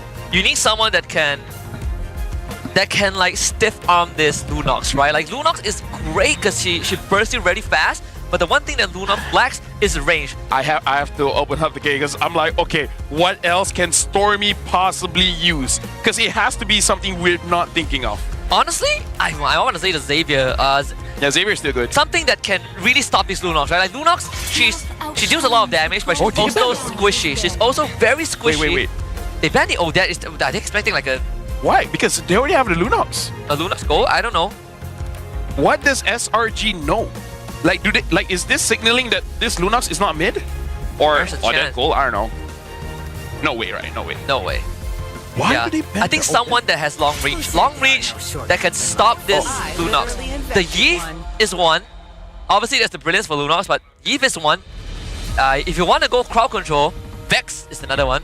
Yeah. Okay. Here's the thing. Let me list some of the heroes that he has used and potentially can use. The Kagura, good against the Kalia. Something that he has used before, the Veil. Yeah. Veil. Yeah. Pretty sick. Kadita. What about Kadita? I was thinking of Kadita too. I mean, it's not the best matchup into Lunox, but outside of that, it's not the worst. I'm just thinking, banning out this Odette is very interesting. If they ban one more mage, then maybe they just know that CG has been practicing Lunox Gold. So they ban Uranus. Okay. So we are left with like Lapu. We're left with... unless they go crazy and pick up a Dairoff or something. Someone did suggest Dairoff matchup into Esma, but the problem is in a 5v5 situation, Dairoff gets destroyed very fast. Yep. Phobius, what else? not great. Yeah, it's not really like much. Paquito, Yetri has played Paquito, even though, but this matchup is horrible. Like into what SRG has. I don't know if they want to go as crazy as a Hilda. It could work. It could, but Hilda, Kalea, Lancelot. Honestly, it wouldn't be that crazy picking up something like a Grok XP or something. A Grok XP, huh? Or Terizla. I don't know. There are options. We just don't know which one is the best. I think Lapu is like your best bet. It's like your best bet into this matchup. Good backline dive. You have a setup with the Kalea too. We saw SRG did it yesterday into Yishun Shin. I think this is a Grok. Grok or plus SRG? Yeah. I was thinking too, like you probably either Grok or Cho, and then you take like a mid laner that can just literally blow people up. I mean, you could take Farsa or Eve, but then there's the Lapu and Lunox you have to worry about. Or you play it safe. Nah.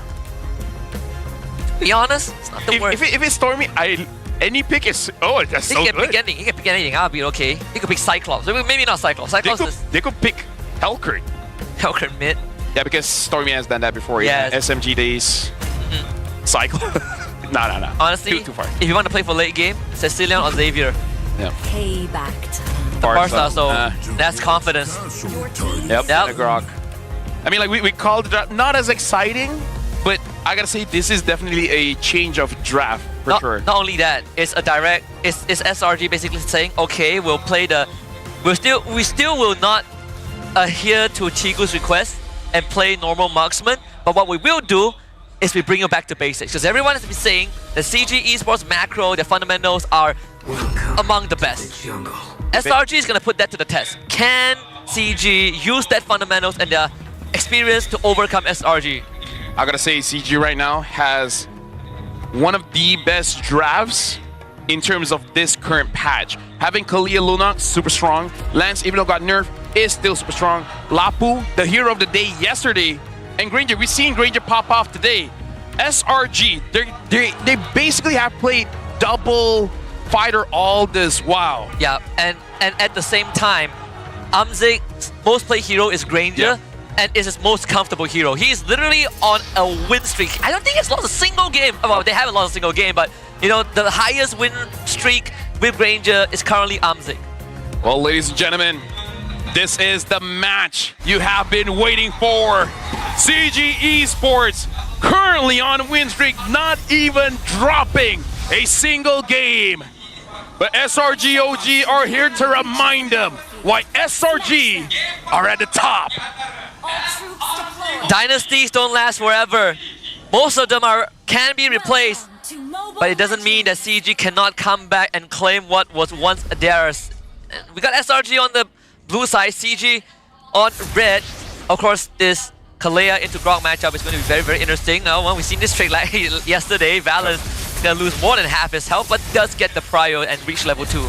Yep, and with them, this is the Flying Cloud, so he does have the option if he want to go back early and then just come back, act like nothing happens. But looks like he's going straight for the jungle here. Yetri and Cram, they're duking it out, and Valens is there. Cram, he doesn't know! He does his Purify, but he's going to go down. Cram, a bit overconfident. Tries to zone out Yetri from the wave, but not sure if SRG relayed that info. I think Cram is like, no one ever ganks me.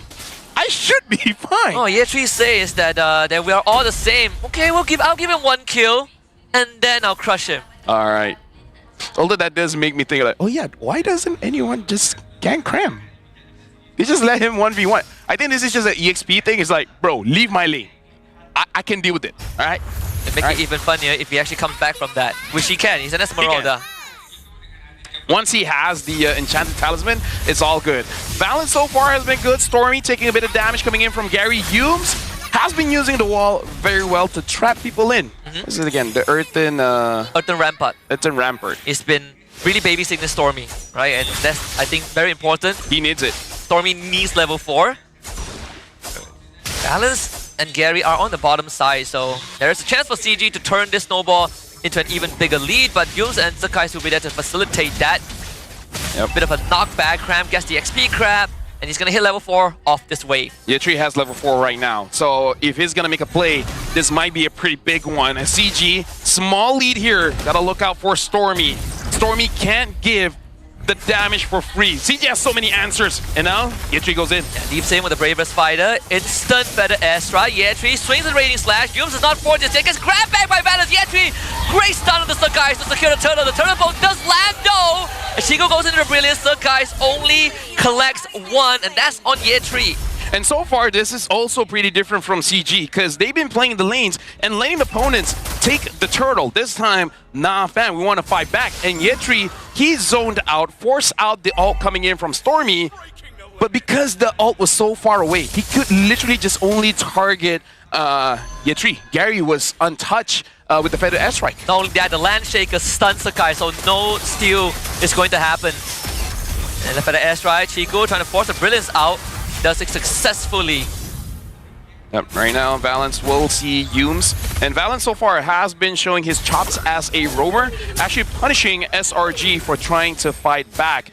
We're going to see how SRG will come back around mid-game because both teams in this season, they shine the brightest up until 6 minutes, until the 9 minute of the game. Yeah, again, fundamentals is going to be the name of the series. Both teams have basically mastered the basics.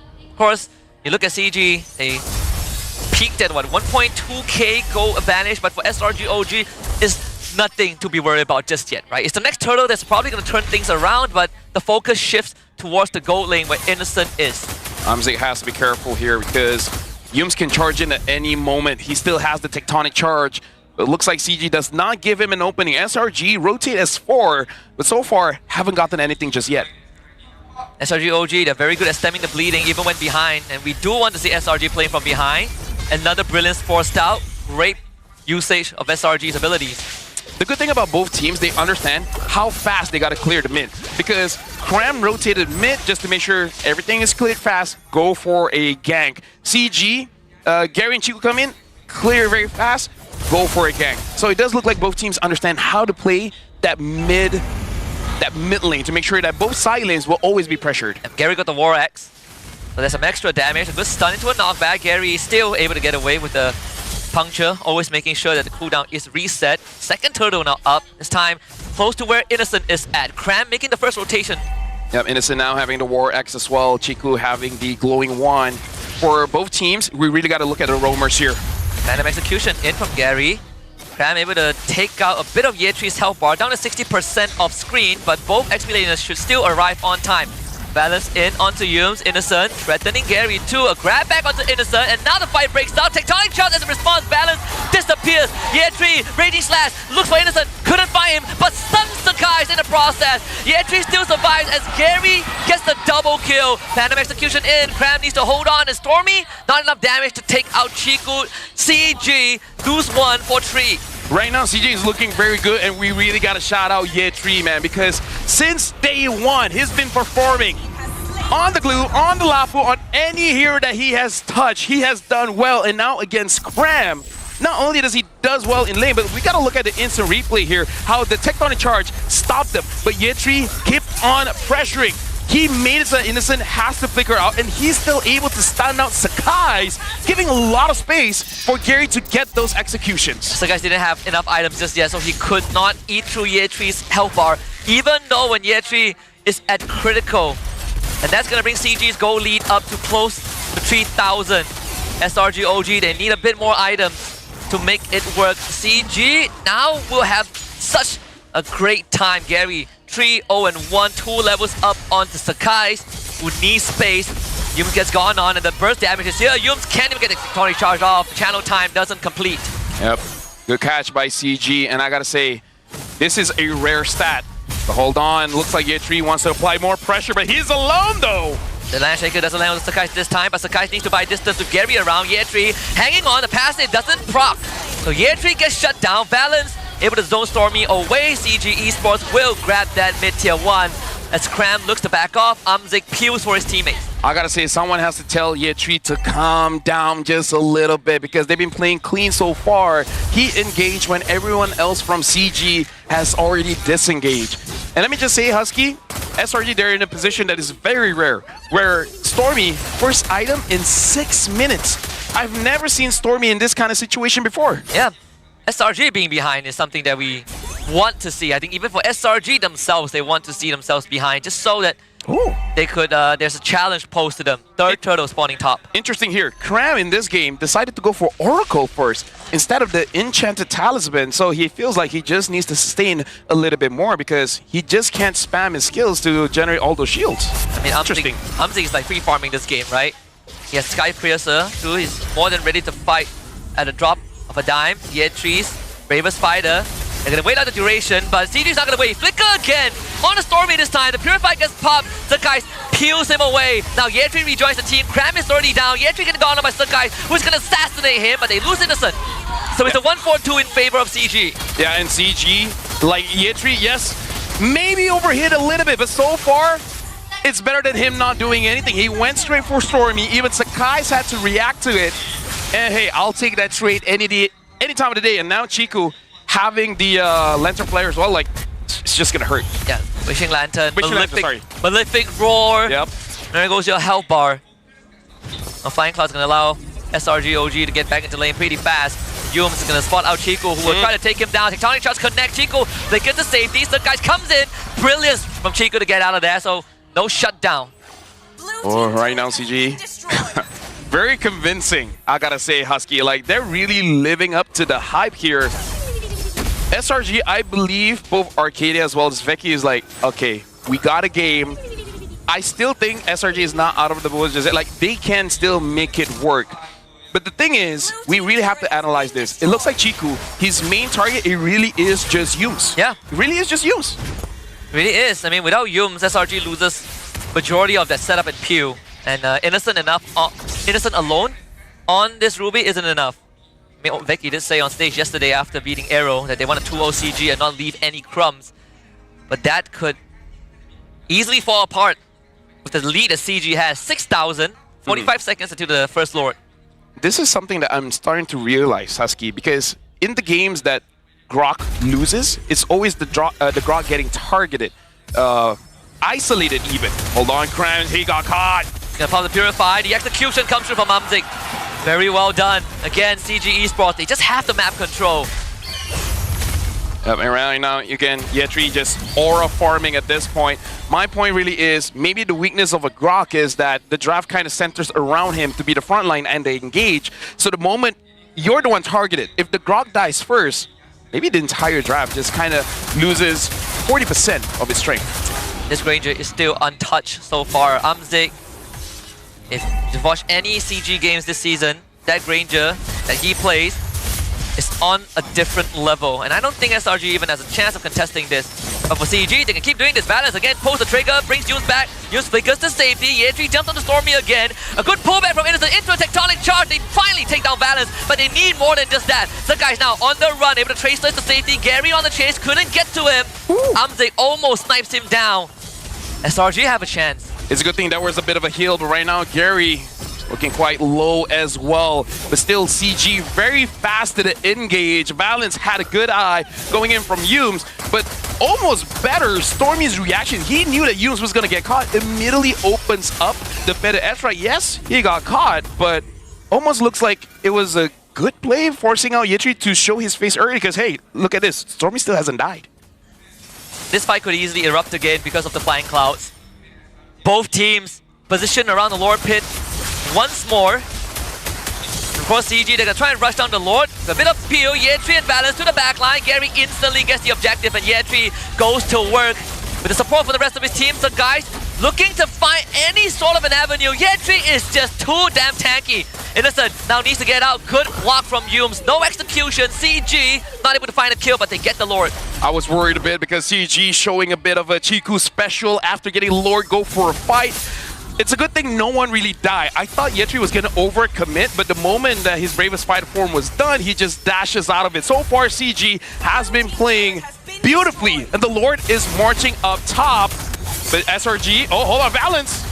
Would have been nice to get Amzik, but Balance is just too durable. Sakai gets spotted out by Gary, so going back to base is going to be very tough unless he outplays Gary. Gonna be forced to make that attempt. Turtle Bolt does miss though, as the base now needs some attention. Innocent gets executed by Amzik. Inhibitor stays up just for a little bit, but without Sakai, CG is gonna continue to do damage. How about this? SRG being the first to lose an inhibitor, and CG has not lost a single turret. CG almost 10,000 up in gold in 12 minutes. Almost an impossible game to come back from. The tectonic charge. Misbalance goes in, gets the grab. Ethan is dead. Yums gonna flick on the safety, but CG looking to do the impossible. Innocent just respawned. Cram next on the list, again executed. The pullback for Innocent a bit too late. Triple kill for Amzik. And CG Esports stuns the crowd with a Game 1 win over SRG OG. Oh my goodness, CG showing up! Right now it's a full crowd! And I gotta say, both sides got what they wanted. CG wanted to win, SRG OG, they wanted a challenge. Indeed they did. But this is the toughest part of the series. CG Esports, they have done step 1. Can they close out the series? Because if SRG swings back and gets a reverse sweep, all that effort would have been for nothing. Draft might change again. Because again, like we talk about how CG was basically using the SRG draft, and that looked very good. So this is a good opener, Husky. I doubt SRG is gonna get taken down 2-0. I think Chico will get his wish. Maybe Innocent this time will use a marksman. Maybe that's how SRG is gonna bounce back. Although we did say that both teams they like to force you to play basics. While in this game, the fundamentals of CG are just a bit better than SRG OG. They are showing the SRG OG's playstyle. I'm just gonna call it SRG will use a different draft because that draft had a lot of holes. For example, the Farsa against the Lapu. That in itself is already crazy. The Odette ban as well was very crazy considering that the Lunox was there. So maybe SRG OG was really overthinking it. But again, like neither of us have any input or any info about the scrim. So hey, maybe soon we'll see Odette coming in from CG. Yeah, even if let's say SRG loses this series, I think overall for the league is a good thing, right? We have a team that can finally stand up to SRG OG in a fair and square manner. Though again, it's all about crossing the finishing line. It's not how you start, it's how you finish. CG needs to get the job done before we could officially call it. And now we gotta look at the backstage MVP here. And I gotta say for CG, there were a lot of plays being made. But personally for me, I feel like the MVP is gonna be Yetri. And at this point,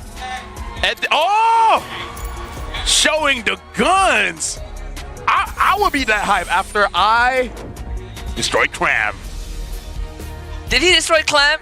He didn't, but his team did. Overall, it's a good effort. He did, though, destroy the entire backline of SRG OG. I'll give him that. Because this Lapu, it was doing mad work. Nothing that Stormy could do. He was a hard locking onto Sakai's. It was impossible for the damage dealers of SRG OG to get anything meaningful done in the first 6 minutes of the game. And by the time SRG OG felt like they were ready to fight, Yetri was already too strong. And this is why, ladies and gentlemen, Lapu, hero of the day since yesterday, may continue on for today. And this is like the reason why Yetri got the MVP. It's not because of the damage. It's not because of the damage taken, but because he did his job and he did his job well. His job is to prevent damage from coming out. And he did that in strides. He made sure he only went for Stormy and Skies. Without them, hey, no one from CG has to be afraid of death. Yeah. All 10 players got their comfort picks, but if we really, have to nitpick the needle in a haystack, CG's comfort picks were a lot easier to execute. Amzik, he's now 6-6 on the Granger. Does no one want to stop that Granger? Does no one want to ban it or anything? I think the tools that SRG OG were given were definitely a lot harder to execute. A lot more conditions have to go right. And on top of that, double picking your double fighters right off the bat is quite a gamble. If I know SRG, these are the changes and non-changes they're gonna make. Number one, Kalia first pick. Oh yeah. Or CG will just ban it out. But they will let Amzik play Granger again. If I know SRG, Innocent be like, no, give. Just give it. Given the Hazel treatment. Exactly. Like, hey, you're high on 1, right? Hey, take it again. Take it again. I dare you. You're good at Granger? Okay. Makes it even sweeter if we crush you. Yeah. That's the mentality and something that I can see from SRG. But based off of this game 1, it is quite a landslide victory. And there's nothing fancy from CG. They just picked the right fight. They understood their power spikes a lot more. And of course, the macro. Something that I think Balance was doing a spectacular job on this Kalia. You know what CG can say? What? Their organization, their boss was so pissed off seeing this one team keeps on winning. He came down and played the game himself to take a game off of them. CG is the only one that can say is, I'm the owner, I came to play and I won. The owner and all the other owners, an owner that can actually play the game and has won trophies before. Like the flex that Chiku can have is insane. If they beat SRG. Yep. Again, they're 1 foot through the door. Yep. I don't think CG is gonna get this draft again. Like they will get maybe 2 out of 5. Yeah. Maximum 3, but I don't think they will get all. I don't think they will get the Kalia and Lapu. Everything else, I think they're like, yeah, take it. Even if both are open, it's gonna be separated. Yeah. Like I'm quite shocked that SRG didn't go for the Lapu.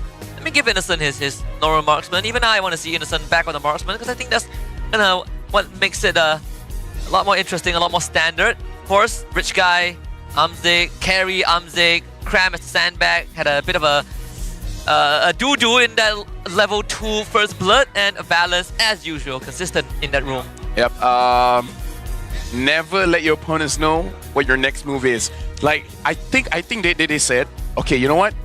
Yetri, play like you don't have a brain. Go 1v1 against the Esme, look like you're gonna lose, and then Balance will be like, cha, mask off. Yeah, Yetri, play like how you were back in JP. Yeah, and it's like this, boss? Yes, like that. Bonus, I'll give you a bonus. The fact that you live, I was expecting you to die, but you live. Look at that. I mean, the fact that it happened at level 1. No one else does this to Cram. No. If actually, when you look at even previous games or like tournaments, internationally, especially international tournaments, games that SRG OG drop, Cram does not get to play the game. Yep. And I think we've been saying this for at least 2 seasons now, where you have to shut down Cram. It's just easier said than done. Yeah. And CG's like, I don't know, just gank him? Just gank him at level 2. It's nothing hard about it. Just get a good matchup and kill him. Yep. Now Cram at level 2 would be like, I dare you. Come again. Maybe he'll pick up something like a Uranus or something. Or Glue. Now that I think about it, have I seen Cram play any like big setup like Arlen? No, right? No. The only time he used it was in MSC, but that was the last game and it did not look good. But at that point, there was nothing that you can really do against Team Liquid. Yeah. We don't talk about the GOAT. Yep. GOAT team is different. Again, Game 1 is such a landslide. Big morale boost for CG Esports. Big morale boost for the fans, man. Yeah. Because people can say they came from the MAL. Like, you can flex so many things that technically they're not wrong. The MAL argument is like the cheapest cop-out you could say. Yeah. But still, you know, they did come in fair and square. If I know the netizens, they will say something like that. Oh my god, SRG lost to an MAL team. Anyway, this is the result. Majority 67% said Team Yumes, 33% said Team Chiku. Hope none of you guys change your votes after this. Yeah. Regardless of the results, right? Regardless of the results. But let's be fair. Both definitely deserve because they legit contribute to MPL and the country. Yeah. Honestly, I hate the fact that we have to make a choice here. Exactly. Yeah, what is this? We're greedy. Let us have our cake and eat it too. Yeah, who came up with this? Stupid. That's what Chicos would do if they win. That's what Chico would do? I can't imagine me doing that. Maybe backstage is like, hey, you. Give me that trophy then. I raised you. I am your father. I fed you. I gave you your first trophy. Yeah. Something like that. And now, hey, have you guys tried this new hero?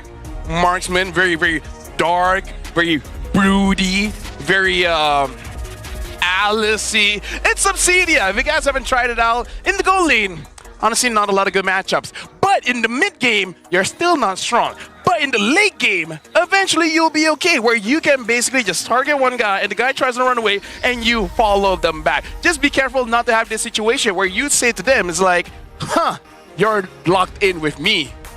But then the opponent's like, oh no, you're locked in with me. But that's Obsidia for you, so grab Obsidia. Very fun hero. Try it out. Yeah, if you like put your opponents on a leash and be like, sit, that's how you do it. Sit down, Husky. Okay, how? I'm already sitting down. Yeah. But you guys can say that. Like use Obsidia, all chat, sit down, Husky. Yeah, exactly. Go spam in chat. Obsidia is like My Chemical Romance if My Chemical Romance was a hero. What song am I remembering right now? Welcome to the Black Parade. Yeah. That one's hard. Okay, right now we're looking at Arcadia here, talking to all the teams, maybe talking to Chiku. Chiku, how did you lose? Sorry, Stormy, how did you lose? You got a Farsa. Stormy's like, yeah, but that's the Lapu. Yeah, I don't know. You got here. Yeah, maybe it's just like, coach, ban the Lapu, coach. Matchup diff. Matchup diff. Either ways, I'm excited to see the adjustments coming in from SRG. It's either two, Husky. Right. Either we see a Bane or we see a Marksman coming in. Oh, CG gets first pick. Still undefeated so far. Gotta ban out the Kalia, because I think Valence is gonna prioritize that. Using shit. Hey, Gary can use other things, man. Yeah, honestly, if, again, we've set this up from the very beginning. If CG Esports wins this 2-0, they're gonna go undefeated in the regular season, and they are poised to lift the trophy. And it would be historical in its own. It'll be a new era. It will be a new era. Not a new era, but meaning like, finally, MPL, change-ish. Finally, we have a second team. Wait.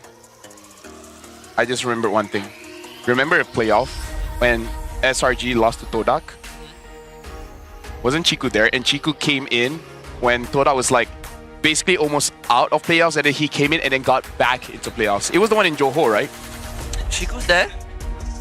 It wasn't there? I think Chiku was there because I remember that they basically almost not make it to playoffs. So it was Yan Lord, Zayn, Daim. Oh, okay, so wait. Momo. Who's the goalie? It's not Chiku's, I think. I don't think it was Chiku's. Wasn't he prepping for ML or something? Oh, okay, I was surprised when I saw SRG 0% win rate on this map. I was like, okay, they haven't played for this one. My memory could be wrong because there's so many times when Toda looks like they're losing, Chiku comes in, and they do good. At this point, I just assume every good thing happening to Toda was because of Chiku. I don't think it's Chiku. You can check actually. Well, either ways, if they do it here, then we'll just talk about this one and forget about the rest. Yeah, if they win this, again, like Chiku said, nothing else matters. Nothing else matters. Nothing else matters. Your trophy? Burn them. Who cares about that trophy? Sell the gold. You got the trophy because I ain't here. Well, for the most part. You got the trophy because I was busy with MPL, stomping on kids. Honestly, the bigger flex, and older people. Not just for Chiku, I think outside of Chiku, it would be players like Gary and Valence. Yeah. It's been way too long, especially for Valence. This is one of the greatest return to the grand stage moments ever. Husky, if CG wins, what a day we had today. First we had Damn Daniel. Oh, but now Kalia gets banned out.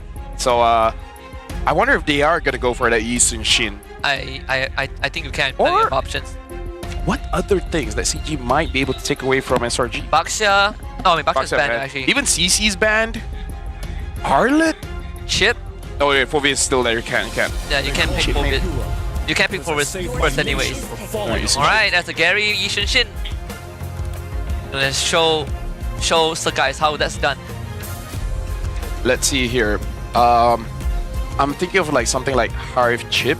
You know, I feel like you might be incentivized a bit to take the Lapu on red 1 and 2. But then you just have to get ready for CG to counter back with the Esme. Yeah. Because Esme is supposed to win that matchup. Because CG did take Lapu very early, right? Yeah. I feel like CG could take it themselves. And we have seen the way to shut down Esme, just don't give her a game to play. Yeah. Right? Like, Lapu getting a hit is a lot scarier than Esme getting a hit. On the same tempo. There it is, a Lapu Kimi. Yeah, but why was it the Kalia soundtrack? I got the... Oh wait, no, it was No. Kimi. Yeah, he's got... Kalia is... my tail's itching for a fight or something like that. Okay, so... Today's the day for me. Kimi and Lapu. So this has to be an Esme unless they have something else. And I wonder if Valence is just going to pick up the Prio Roamer here. Something like a Grok or a Cho. There's a Glue too. Alright, show Esme. Show Esme, Keep okay. it simple. Yep. We already saw what Daniel could do. And Valence, in a game that they weren't convincingly winning, able to flank to the back and actually get the main damage dealer. So gotta look out for Valence in this one. Yep.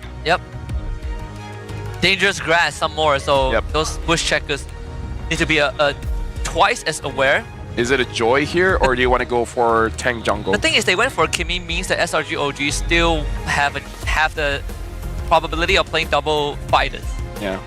So we might not see Innocent on a normal. If they pick up something like a Fredrin, then no more double fighters. They pick up a Lance. Oh, all right. I wonder if CG bans out the Bane. Just to be careful. Just to be careful. Good, actually. The one thing that CG played in game 1 was the tempo, right? They played the tempo really, really fast. Something that the Bane sort of like stops, but only in his lane. And it's not completely foolproof. If you get caught by a Cho, he kicks you out of range, you still go down. So and knowing Valence, he's willing to throw his body. Looking at CG's potential draft, they gotta eliminate heroes like the Moskov and Claude, because there is a chance that SRG want to split the map. Too much scaling though, so maybe hard for Granger. But meaning to say, I kind of feel like there's so many things that Yums can use. Maybe target on Innocent. Either worried about the side lane pressure of a Claude Moskov, or the early burst coming in from the Harif. Oh, but no, they are looking at Yums. By the way, you're correct. After sifting through my memory, it was Shiku, guys, in season 14. Right, it was Shiku, right? Was. Yeah. So remember, he played Irthel. Yeah, he was the one that you know was the first to kind of like win against SRG during that. He has the formula. He has the formula. He has the secret sauce. Thank goodness I was right. Even I was worried. Oh my god. You made me doubt myself, man. It's been quite a while. It's been quite a while. I know my boys. He was the missing piece. What do you ban? They themselves are worried about double fighters, you know? I think the Granger goes through, yeah. Another Odette ban, alright. Although to be fair, now that I remember, CG did use in week 1. Yes. Yeah. Now I remember, yeah. Well, that's when Chikus wasn't playing Lunox, right? Yeah, I think that was the day where he used Xavier and Odette. Yes. I remember that. A lot of reminiscing for today. We gotta really go back, maybe even years. Look how they're looking at the EXP here. Uranus, I guess. Yeah, but then or Glue. But they already have a Lapu, so they're pretty convinced yeah. that it could be a double fighter. Who said Chip. there are no There's the shortcuts? chip. Your tie literally invented Force one. Yums into What other heroes? What other matchups are there for you? There's no Kalea, no Ruby, no Grok, no Chip, no Cho. What else is left for Glue? Matilda? Nah. I don't like it. I've seen him practicing Badang? on the Kufra, but oh yeah, Badang probably better. The Badang? Something to really counter a gauge, especially this Cho. Yeah, there's Badang, Gatot, there is if you want to go fancy, it's Beleric. I'm not really sure if you want to play Beleric. Yeah, they pick up the Gatot. Alright. Plain and easy. So this is what I worry about. SRG hiding Stormy's pick, so potentially gonna be the counter. The only question is what? If everyone goes dive, maybe we'll see something like a Veil? Could be. Kadita? Yeah, Kadita, like... Oh, wait, there's a Kimmy. Oh, yeah, there's Kimmy. Yeah, there's no Kadita here. Yeah, they're it's flexing. Innocent's pick. They're flexing. This Kimmy can go mid or gold. Gold Kimmy, huh? Like, SRG, they're really making this very, very flexible. They are. Even then, I'm not sure if it matters too much, because Lunas is going to get picked again, and the Granger. Hey, alright, it's 6-win streak, man. sort of like a triple marksman thing, just that Lunox is, you know. But still, the idea is almost the same. Greedy, but when ahead, devastating. I kind of feel like they do have to try to attempt to go for the side lanes. Claude Moskov, if not, you want to be... Natan, what about that? I think Natan would be good as well. Like, anyone that can have a Purify should be okay. Instant Moskov is one of the signature. Harif is up, but I don't think you want to pick Harif here. He gets absolutely destroyed. Yep. I don't even know if you want to go for a Bruno kind of pick. Bane, if you want to go for that. No, it's an important decision. Yep. Bane option is always open because you have the Kimmy around. Yep, You take the Claude, alright. Yep. Usually when SRG picks a Claude, means their backs are against the wall. Yeah, because, like, again, memory serves, when I see the opening of the draft, I'm thinking SRG really wants to play 4-1. They need someone to handle the long lane, especially because they're up against CG. There could be shenanigans. Although I gotta say, CG's draft looks more like we're gonna go all in, but the one that could potentially handle the lane is gonna be Yetri on this Esmeralda. Yeah, Yetri is he's living up to his words, right? He's putting the money where his mouth is. He says that everyone is the same.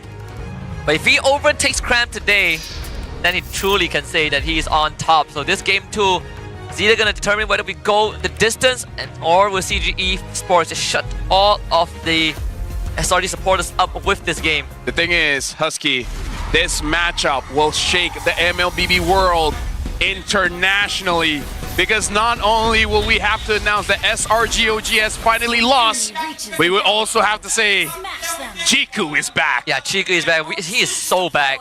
Chiku and the rest of CG. Game 2 underway. CG on blue side, SRGOG on red side. Yep, Valence already taking a few shots coming in from Kimmy. Gives him Stormy, trying to give more damage here, but Chiku should be fine. Just staying under the turret, kill up. Even if SRG gets control mid, they should be fine. Like, the most that they can say is like, hey, Cram, Valence is here. Yeah, Cram, just, you know, don't die, you know, please. Yeah. Imagine telling that to Cram, Cram, don't die. Cram's like, shut up. And it's like, remember Uranus, First Blood? I'll die as much as I want. Jump onto Valence, Kundo to get out. It will be able to get the little Wanderer Sakai's. Taking quite some damage, but was able to secure the objective. Wait, did Gary get it? Gary got it, oh my goodness. What, the little? Yeah. Oh, yeah. Oh, yeah, he doesn't have the wave under him. Right now, it does look calm. Valence, maybe a bit too close for comfort, but hey, all is good, all is well. If we're looking at the lanes, it does like both are CG-centric, EXP as well as Gold. For EXP, Crime just feels like, okay, learn my lesson, not gonna happen again. I respect you, bro. Something to note is also SRG OG side lanes are losing lane. Right? Primarily Esmer into Lapu. Lapu is gonna feel the heat. Claw into Granger. Claw is gonna try and get the wave under his own turret. So there's a lot of reliance for SRG to play towards that mid, or at least to get Stormy out of the lane, because you already lost the side lane, so you need that mid lane to gain priority. Right now we gotta look at the setups here, because the Lancelot going up against Lee Shin, I believe Lancelot has a better trade when it comes to the turtle, more burst damage, but Lee Shin, if you're able to head the turtle boat, then that's gonna be good. They jump onto Gary. Gary has the Traceless, gonna try and use the ult to get away, but the Mountain Shocker still doesn't do anything. Meanwhile, Chico gets slain. SRG finds 2. Yep, good use of the terrain here, using the dangerous grass of actually waiting in that bush. Because, again, it's still a new concept. You don't think about that bush when you're gonna get ganked. Balance finds the kick onto Sakai. Thorn rolls, punctured, gets away. AOG, good dodge for the Shumpo. The guy still survives. Yep, Yetri is here gonna make sure that they don't capitalize by actually grabbing the turtle, because SRG, they got the kills. But, oh, Yetri looks like he still wants to fight, taking quite a bit of damage. Yeah, Falling Star into Landshaker. Yetri overextends. And now it's SRG's turn to take control. Oh, yeah. Yum jumped on, but the Jikundo revitalized, keeps him alive. Stormy getting bursted down by Chiku. He's gonna try and go into the Brilliance right now to survive. Bad execution into Retribution. Chiku is gonna end up going down. Turtle for SRG OG. And just as expected, they only lose once. Yeah, and now SRG with 1,000 gold lead looking much better. Without the Kalia in play, they have more ways to actually move around the map. And Cram this time actually gets to play the game. He's level 6, Yetri just hit level 5. This is a big gap that finally Cram gets to enjoy. Have you seen a boss? If you've ever played any other video games, you know a boss fight gets real when it enters second phase. And this is the second phase. And so far it looks like it. Nothing is conclusive though, just a 1k goal lead. Balance will get pressured by 3 members of SRG, but CG have the whole squad with them. Right now it's really about CG, because you talked about this. This is kind of feels like Triple Marksman, where you got multiple scalers here. You got the Yusin, you got the Lunox, you got the Granger, and honestly even the Esmeralda. You preferably want 2 items. You want the Enchanted Talisman, and then either the Oracle, or, okay, hold on, Sakai goes in, Valence didn't get a catch. But essentially, 4 scalers here as well. So CG is not panicking. If they lose by 5,000, sure, they might panic, but 1,200, manageable. Yeah, it's the same situation as last game where SRG with the double fighters. It's like, it's not too big of a deal, right? Because with fighters, you get a lot more value with levels and just small item components. It doesn't have to be big items. And that's the advantage of having fighters. So for CG Esports, they shouldn't be too worried. But when the game goes late, then you have Innocent to worry about. And maybe then we'll get to that conversation if we go that late. But for now, even Amzik is still having a flawless game. I don't want to say flawless game, it undermines it. He has a flawless season so far on this Granger. And looking at the EXP, it does seem like Cram has opened his 6th eye because he smelled Chiku's gank earlier. And now 4-man SRG rotating towards the turtle. Cram will be joining soon. Yetri trying to stop him, but still, Cram still has the level advantage for CG. They really got to look at Valence to engage. Oh, he's going for it! And he catch him before the Phantom Execution can come out. They try to save him, but Sukai goes down. Valence will lose his life though. Innocent finds a kill. Massive taunt on the air. Tree. The guy repositions. Chico with the flicker in the back. AOG force him into the brilliance. Amzik finds a double kill, but Cram is swinging it away. Yums keeps him topped up. Landshaker connect. Chico next double for Cram. SRG still wins the fight. Dude, this is the game we gotta look at the EXPs, man. The frontliners are doing work. Cram is already TPing, doing the recalls. Gary taking a bit of damage. But oh my god, Valence went for it, got the kick, kicked Sakai's, got the kill. He's trying to slow down the game as much as he can. And what did we say? Valence, he has a good eye for opportunity. Sakai still ends up getting the turtle. Like Gary has already shifted his attention to the jungle. News will arrive a bit too late. 2 small camps already collected by Gary. The orange buff still stays. Innocent also will be safe. Him and Amzik, this is another matchup to watch out for. Amzik has 2, but Innocent as a late game scaler, having early kills is going to benefit to that. Yep, 101, 200, very, very close to Richie. A lot of damage coming in from Cram as well as Skies. Again, they just want to scale up. As long as they don't lose the turrets. And look, even the goal lead is shrinking. It's not even 1,000 anymore. So CG, they're still looking pretty good. So it does look like it's going to be that Lord dance where SRG is very strong, but CG having the mastermind of Chiku, they should not lose this macro dance when the Lord arrives. Amzik has been being fed double waves. That's all of the protocols that CG has been going for, you know, get Amzik ahead. He is out win condition. He gets ahead, 80 Sky Piercer stacks, boom, the game just ends. We were talking about scouters, man, and Chiku, where did he find this guy? Even on Facebook, we were like, yeah, we know Amzik MAL and stuff like that, but how did Chiku, like... Of all the MAL players, yeah. You know? Like, he always gets the good ones. Oh, they will get balanced this time, no running away. They can instantly shift their attention to the top lane. Blazing duet, AOG, dodged by Amzik with a flicker, but Stormy comes in. 2 guns, better than 1. We shouldn't have opened our mouth. Oh, okay. Like the moment we would glaze Amzik, and then he died. At least Gary got Sakai. I mean, Gary on this Yi Xunshin is scary. He's outplaying Sakai's left, right, and center. Still, Sakai's will be back for the next hurdle at least. Yep. Right now, 7 minutes in, Innocent has completed his 2nd item. We're looking at 9 to 10 minutes for both gold laners to complete the 3rd item. Right now, Cram going up against Yetri. Cram is winning this one convincingly. And again, it's mostly because of that EXP lead, now leading by almost 2, having that Oracle as well. Good luck to CG taking him down. Even with Chiku, I don't think it's going to be enough. Thinking about Chiku, he's waiting to ambush Cram, who doesn't have the bravest fighter off screen. Cram, they're trying to fight that out while the main team will fight for the turtle. Blazing duet, Purify Innocent, completes the shutdown. Balance comes in with the conceal, instantly gets spotted out. They still jump on the Stormy though. Turtle secured by Sakai's, Balance executed. SRG covers their flank. Husky, this game is saying be careful what you wish for. Chiku asked for a marksman game. And Innocent's like, I got you, fam. You just gotta win against me first, and then I'll bring out the Claude. I gave you an easy way out, but you said no. So things just got real. Cram 4-0-2 on this Lapu, and I gotta say, in a lot of our winning games, Lapu has been instrumental. Yep. He's such a strong hero in this current patch. Crazy coming in all the way from the Philippines, but Malaysia here, we're really utilizing it well. EXP Gold, heck, one of these days, I think in rank, we're gonna see some kind of Lapu jungle coming up. Sounds bad, but hey, then we're in games. Yeah, a lot of things can happen. First Lapu win was by GMSK MQT, something that Innocent couldn't do. Yeah. It does show you how strong Lapu is as a hero.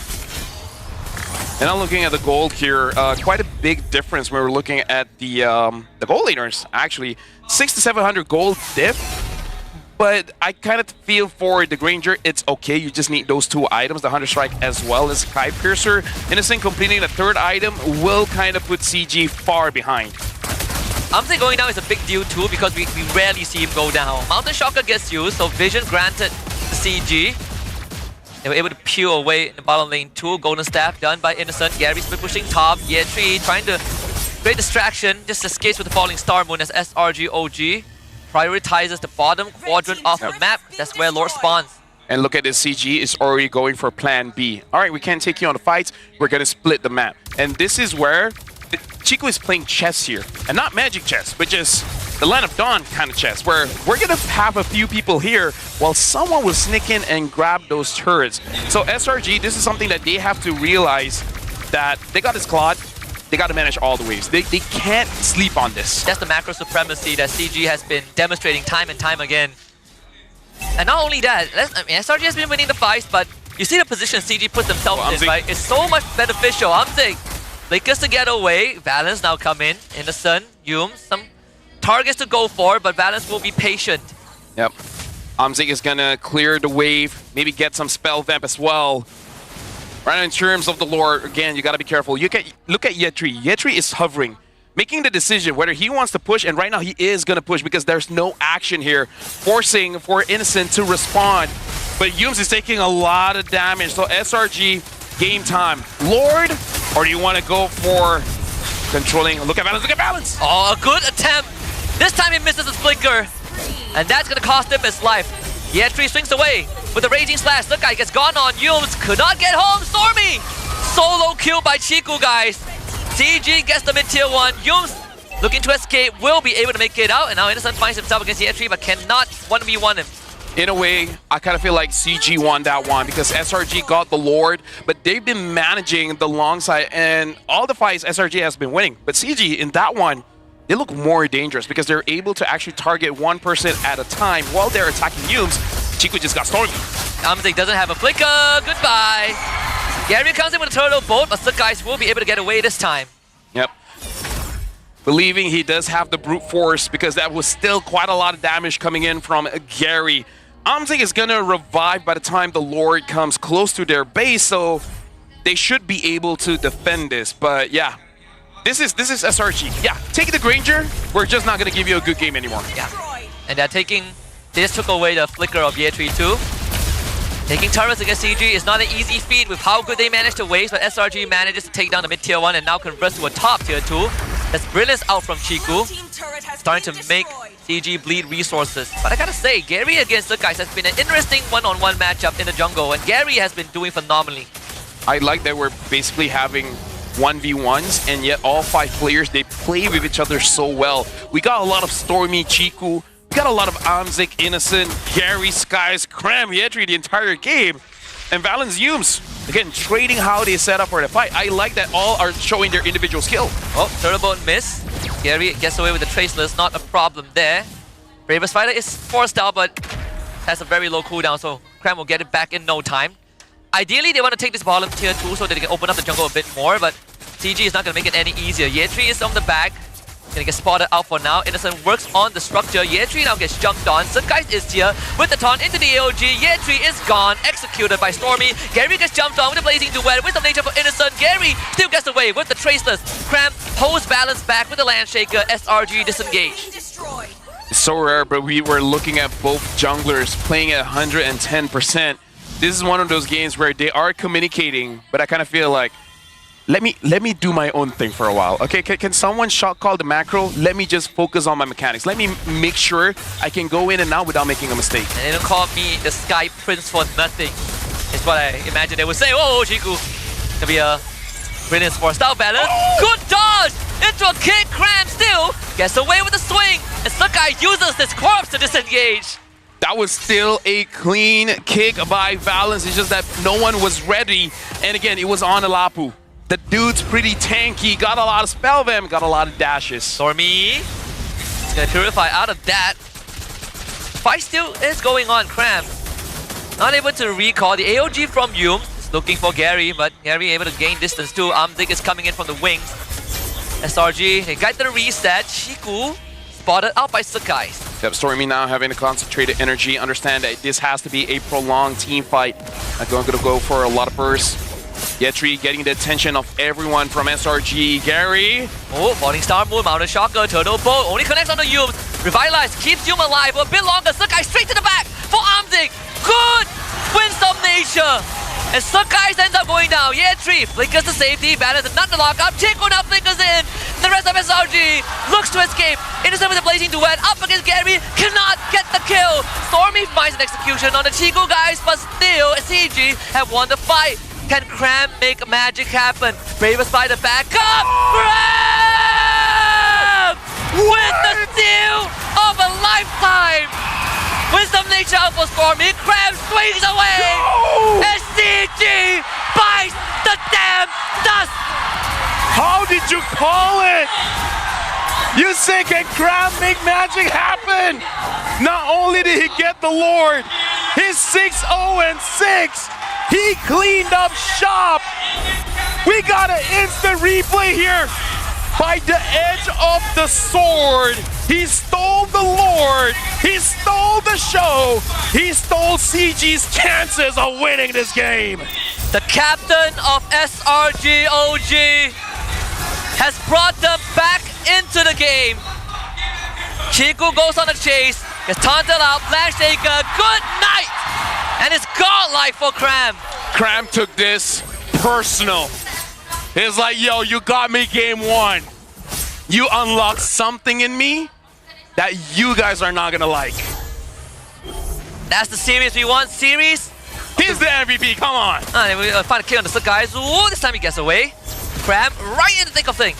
Yum's covering his back, but it is a 4v5. While 4v4 with Chiku's down, Lord is going to be what they need to take care of. Balance, can he find it? Turtle Bolt does miss. Balance down low. Yetri also injured. SRG OG focuses on what matters. It's the inhibitor, Yetri. Being forced to back off. Balance can't find the kick. And all inhibitors will go down. SRG OG have assumed total control. Here comes the vengeance. Yetri couldn't find the falling star moon. Balance also can't fish for anything. CG is still fighting back, man. CG wants to get that opportunity. But they got to deal with Cram. Look at the damage taken ranking. Yetri is still up top, but Cram not far behind. And Chiku now 1,500 total assists in his long, legendary career. Incredible stuff, because that could have been the 2-0 for CG. But it wouldn't have been a great ending or a great story if SRG didn't show us some miracles. Or by any means, just sheer brilliance. Cram is him, man. Cram is him. Cram is him. We need a lot more TikTok edits of Cram. Oh yeah, never doubt this man. Never ever doubt him. Games are win and lost through Cram. But most of the time, Cram wins. Alright, Cram is not able to really disrupt Gary. Oh, hold on. Balance is getting vision here. Finding Yums. This is going to be very difficult for CG. Their macro is going to be tested because now you have no more inhibitors. The enemy has a Claude. The enemy has a Lancelot. There are ways for them to just end the game right under your noses. So it's going to be very difficult here. 9 kills over to 21. SRG, they came back strong. I mean, unless CG wins the team fight somehow. The move for SRG is to, of course, stall it out. They don't know where Yetri is. When Yus finally sees it, the Mountain Shocker was also pop. Oh, Valence. He's looking for a flank angle. I don't know if Valence... Oh, they find Lapu! They find Cram. He's gonna try and get away, but that is the biggest catch that you could ever ask for. Yetri will also go down, so both teams lose the XP laner. Okay, now it's even, but look at Sky. Sky is in the flanks. CG, now they see it. But now CG, they're controlling the mid. Look at Lance. Is he planning just to move the minions? There's the top wave. CG can't stall this out for too long, and they know it. Look at this. Chiku is out of the battle right now. He's clearing the wave. Stormy taking a lot of damage, almost gets taken down. But look at the base. Someone has to go back. Someone has to go back. Balance still has Flicker though. They're gonna spawn in. Balance commits, but he doesn't get the kick off. Oh no, Balance ends up going down. The AOG from Yums gonna force a disengage. This is GG, the base, the base, the base! Yes, immortality. Gary finds the kill. So guys, and the rest of SRG do work. Did you really think that the Red Giants will go down like that? You're horribly mistaken. And we are guaranteed a game 3 between Selangor Red Giants OG Esports and CG Esports. This is the matchup you've been waiting for. All this while, SRG, they stomped the win streaks with a 2-0. This time after CG won game 1, SRGOG already looks much stronger. Hey, they locked in. The atmosphere is a lot different now in the CG camp. You can see the mood shift. Rain and Cody were putting hands on the desk because of how dominant game 1 was, but game 2 was definitely a tougher challenge. The SRG OG, by no means that this was a strong or perfect game from SRG, right? It had to come down to a miraculous, a brilliant play from Cram to save the team. But outside of that, I think it's even. Stormy asked for a good mid trio. Looks like that mid trio is gonna be Valence, Chiku, and Gary, man. Telling you, it's the YSS against the CGV. Dude, YSS, CGV, all the abbreviations. Chiku, even though they lost, he was like, that was a good game, because Chiku loves the game, man. Yeah. Win or lose, if it was good, he feels good. Yeah, and honestly, this is the best way to play competitively. And I know it sounds very contradictory, you know, you gotta take the game seriously but also have fun. But teams that win games generally have fun. Yeah, like when you have fun, the creativity really spikes and you start to see opportunities you don't really get to see. And I like that for both teams. This is something they've been waiting for weeks. Yeah, longer for SRG. Longer for SRG. We've been waiting for quite some season. Yeah. But now we gotta look at the MVP for this one. Is there any question? Yeah, I don't know if we need to question this. This is him. He is him. He got one. Yetri got the one game 1. The XP laner fight is on, dude. I'm not even gonna call him Crown. This is gonna be his real name. It's Mark. Mark came to play. He stole the lore. He stole your hearts. And you gave him the hero of the Philippines, the Lapu. Lapu's gonna get banned. I was thinking at this point, if Lapu's first pick, sure. Whoever gets Lapu wins. Yeah. Well, at least that's the trend, right? Kalia cannot be in the game. Lapu can't be in the game. Do we unlock Fanny at this point? Unlock Fanny. Unlock Fanny. Unlock Fanny. I don't even think the Fanny's gonna be enough. I think they just need to have a straight up brawl. I don't know. Cram, man, Cram. Yeah. Both MVPs, by the way, got Lapu. But yeah, both MVPs got Lapu, and both have some smoke between each other. And the matchup is the same, right? Lapu into Esmeralda. Lapu wins. Well, not the direct matchup, but Lapu wins in the end. We got the... Yixun Shin has gone 0-2 in this series. Yeah. Although this one was a lot more closer. Like Gary had some great moments where he outplays the guys. He actually did the same against MV, where you see the Thorn Rose and he times the turtle boat crash right as Thorn Rose ends. Sakai's tried in game 1, but he missed. But not Gary. Gary hits it. By the way, Amzik lost on the Granger. Finally, after 7 games. It has to come eventually. Yes, it's still a positive record. But either ways, something I can say.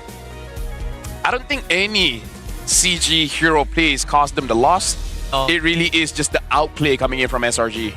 It's just one moment, one Lord push, one Lord steal, and a couple of clean up. I swear that I thought that the match is going to end there. Yeah, I agree.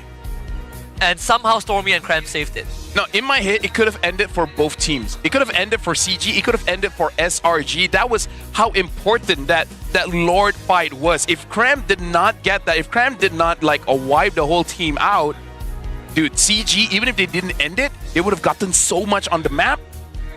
And a Cho with a lot of bushes to play around with is a dangerous Cho. I bet a lot of the SRG fans, their hearts sank when Sakai died. When he all in, and then was it Amzik? I think it was Amzik who pressed Winds of Nature. Yep. I was scared for a moment.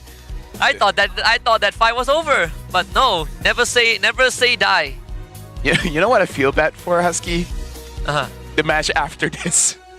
They can't live up. They can't live up to this. We've been putting match of the day last, but why isn't this match of the day? I think that is my question. Maybe they thought CQ gets stomped. I don't know. Who looks at this matchup and be like, no way, this is match of the day? After this, we have Untitled Vamos. So stay for that one too. This is the match of the regular season. Come on, man. Come on, Ton. This is the... Hey, maybe this is the time that many people watch because MPLID and PH maybe haven't started. You're right. That's why. You have a point. The last game, they already started. This is prime time. Which is Untitled Vamos. Okay, we're in the right time slot. Exactly. Rich guy still innocent. Gary dealt the most damage. He was the carry. Yetri was the sandbag. Yum's best wingman. 16 total assists. Oh my goodness, Husky. These are the kind of games that makes me want to play rank. And makes me want to say, screw Rome, I want to play EXP. And pick the heroes that they pick. Exactly. But to be fair, I used to play a lot of XP. Hey, play Lapu mid. Lapu is one of my favorite heroes, but as the meta developed, I find it harder to keep up. Recently, I played a Lapu game, and I gotta tell you, 1v5 is such a great feeling. Let me just say, I've been playing a lot of Esme. Even if the matchup is bad, I love it. This is gonna be etched in our minds for quite a while. And I'm already can't wait for playoffs because Homeboy showed us a good game as well. So right now, these 3 teams are the teams to watch. I like that there's 3 teams. It's not just 1 or 2. And only 2 of them can be in the grand finals. Oh. The grand finals matchup, I mean, right now you look at just the match results alone, I think a lot of teams would expect a SRG against CG finals, but imagine that as the finals. Yep. That would be a finals that makes all the past 3 seasons worth it. Yeah, you know what we have to look for? Look at Stormy. Look at the item progression. After getting that Sky Piercer, he knew he was going to get targeted. Rarely do we see a Kimmy building a Wind of Nature. Usually just another damage item or the most is just a Blood Wings. But he understood what Amzik could do. He understood what Gary could do. He had to build this. Even for balance, right? Like his item was on point as well. We saw the Radiant armor into the Blade armor to deal with Stormy and Innocent. Chiku guys just full on the classic Lunok damage. We actually saw him like before one of the objective fights. He tried to ambush Cram. Yep. But sadly it was Cram. I think anyone else would have straight up died. Again, like I called it. The moment Cram got that Oracle, Chiku would not have enough damage to deal with him. If they were on the same level, maybe. But because at that point, Chiku was under level, and at that point, look at this item progression, right? You see the Oracle? See how far away the Wishing Lantern was. He only had the glowing wand. Yeah. There was no way he's gonna get that kill. Yeah. Oh, can we just appreciate the highlights? Yeah, I'm not even gonna many talk. It's moments. just, Look at this. I mean, even the early game was great. Do you like this game, chat? I'm sure chat likes this game. I feel bad for the team that is eventually going to lose after this. Because the netizens will not be kind, right? Yeah. It only matters when you win. I hope after this game, people don't talk about Toda and actually talk about this game. Because this game deserves all the hype. Remember, some of these players were from Toda. Most of them. Both teams have Toda players. This could be a Todak show match, honestly. Yep. I think Moon is watching, like watch partying, and he's like, "Oh, I miss those days." Okay, come on, let's have the Mark highlight. Oh, okay, no, it's not too early. It's too early in. Yeah. 8 minutes. I really want to see the Mark highlight. I cannot believe he actually stole that lore, man. You know that feeling in the back of your mind, you know it's gonna happen? Mm-hmm. And then it actually happens. Gary's retribution was on a 10-second cooldown. And they tried to rush it. Dude, Gary had a good flank. Amzik was full HP and they still lost. Winds of Nature, baby. Winds of Nature different. Winds of Nature and Lapu. Don't dare bring a gun or bow and arrow against a Lapu. Yes. But SRG had more guns this game. Yeah. 2 on Claude and a 2 on Dexter, so that's 4 guns. That's already unfair. And then you have 1 automatic gun, full automatic gun on Stormy. They need a Beatrix. They need a Beatrix. They need a Beatrix just to equal it out.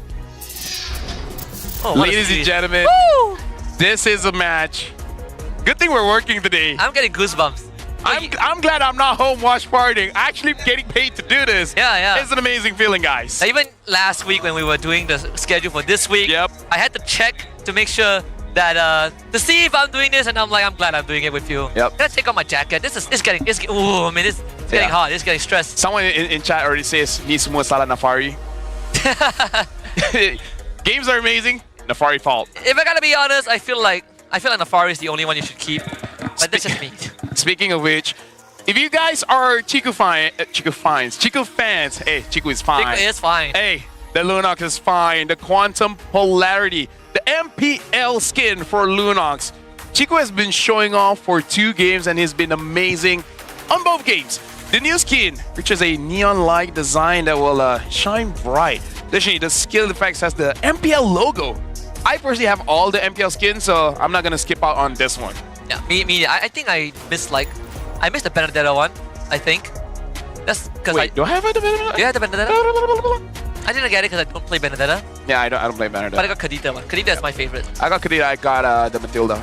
Ah, yes, the Matilda one is also pretty good. Yes, check it out. I think Luno's one was pretty cool. Oh, we have one more year to go. I said it as a joke, Husky, that we're gonna lose all our energy for this game, and then whatever is left for the next one. Oh, it was a joke? I trusted you. I should have trusted myself. I wouldn't have done it any other way, honestly. Yep. This series deserves all the respect it can get, and it earned it, right? It earned it through just the great moments from both game 1 and 2. I like that the air conditioning is working and they're sweating. That's how intense this is. We got the audience is sweating. It's a full house, right? Any full house games that doesn't go 3 games, it's kind of what do you call it? Disappointing? It's a pity. It's a pity. Yeah, it's a pity. Very kasian. SRG 80% win rate, man. This season, SRG already lost 2 games. Haven't lost a match just yet. This is close. This is close. This is still going to bring them to first place if they beat CG, and I think that's the best part of it. I don't know how many people are watching this one. I hope the viewership is high. Who's on blue side again? It was SRG, I believe. The 80% it was SRG. Rate. Okay. Yep. So the side that they like, but both first pick has lost. I feel like asking Zorn what the draft is gonna be because it's been chilling right beside you, actually. Dude, if I was him, I'm like, could you shut up? I'm enjoying this game, man. I'm enjoying this game. So we've gotten Flying Clouds, Dangerous Grass. Let's see, Broken Walls expanding back to Flying Clouds. Yep, the map that CG won. I'm looking. Will they ban the Lapu or will Lapu be second pick here for CG? I just love the fact that our top 3 teams also possesses the top 3 coaching staffs of the season. Yes. It's gonna be a tough one. Shows that you do need a good coach. You do need a good coach. Preferably having an assistant coach. Yep. They are outliers. Coach Bam is a true warrior for surviving the last season, just him alone, and brought Arrow to a top 4 finish. Guys, do you guys feel like Lapu should get banned here? Or will SRG make the call and first pick Lapu? Because people say the winning matchup against Lapu is Esme, and Esme lost twice. Yes. But it's not, and theoretically, it's not wrong, right? Like, Esme does beat the Lapu one-on-one, but unfortunately, it's a team game. I can see the first pick Lapu coming. If there's no other prior pick. Hey, someone from chat said Lapu is okay tier.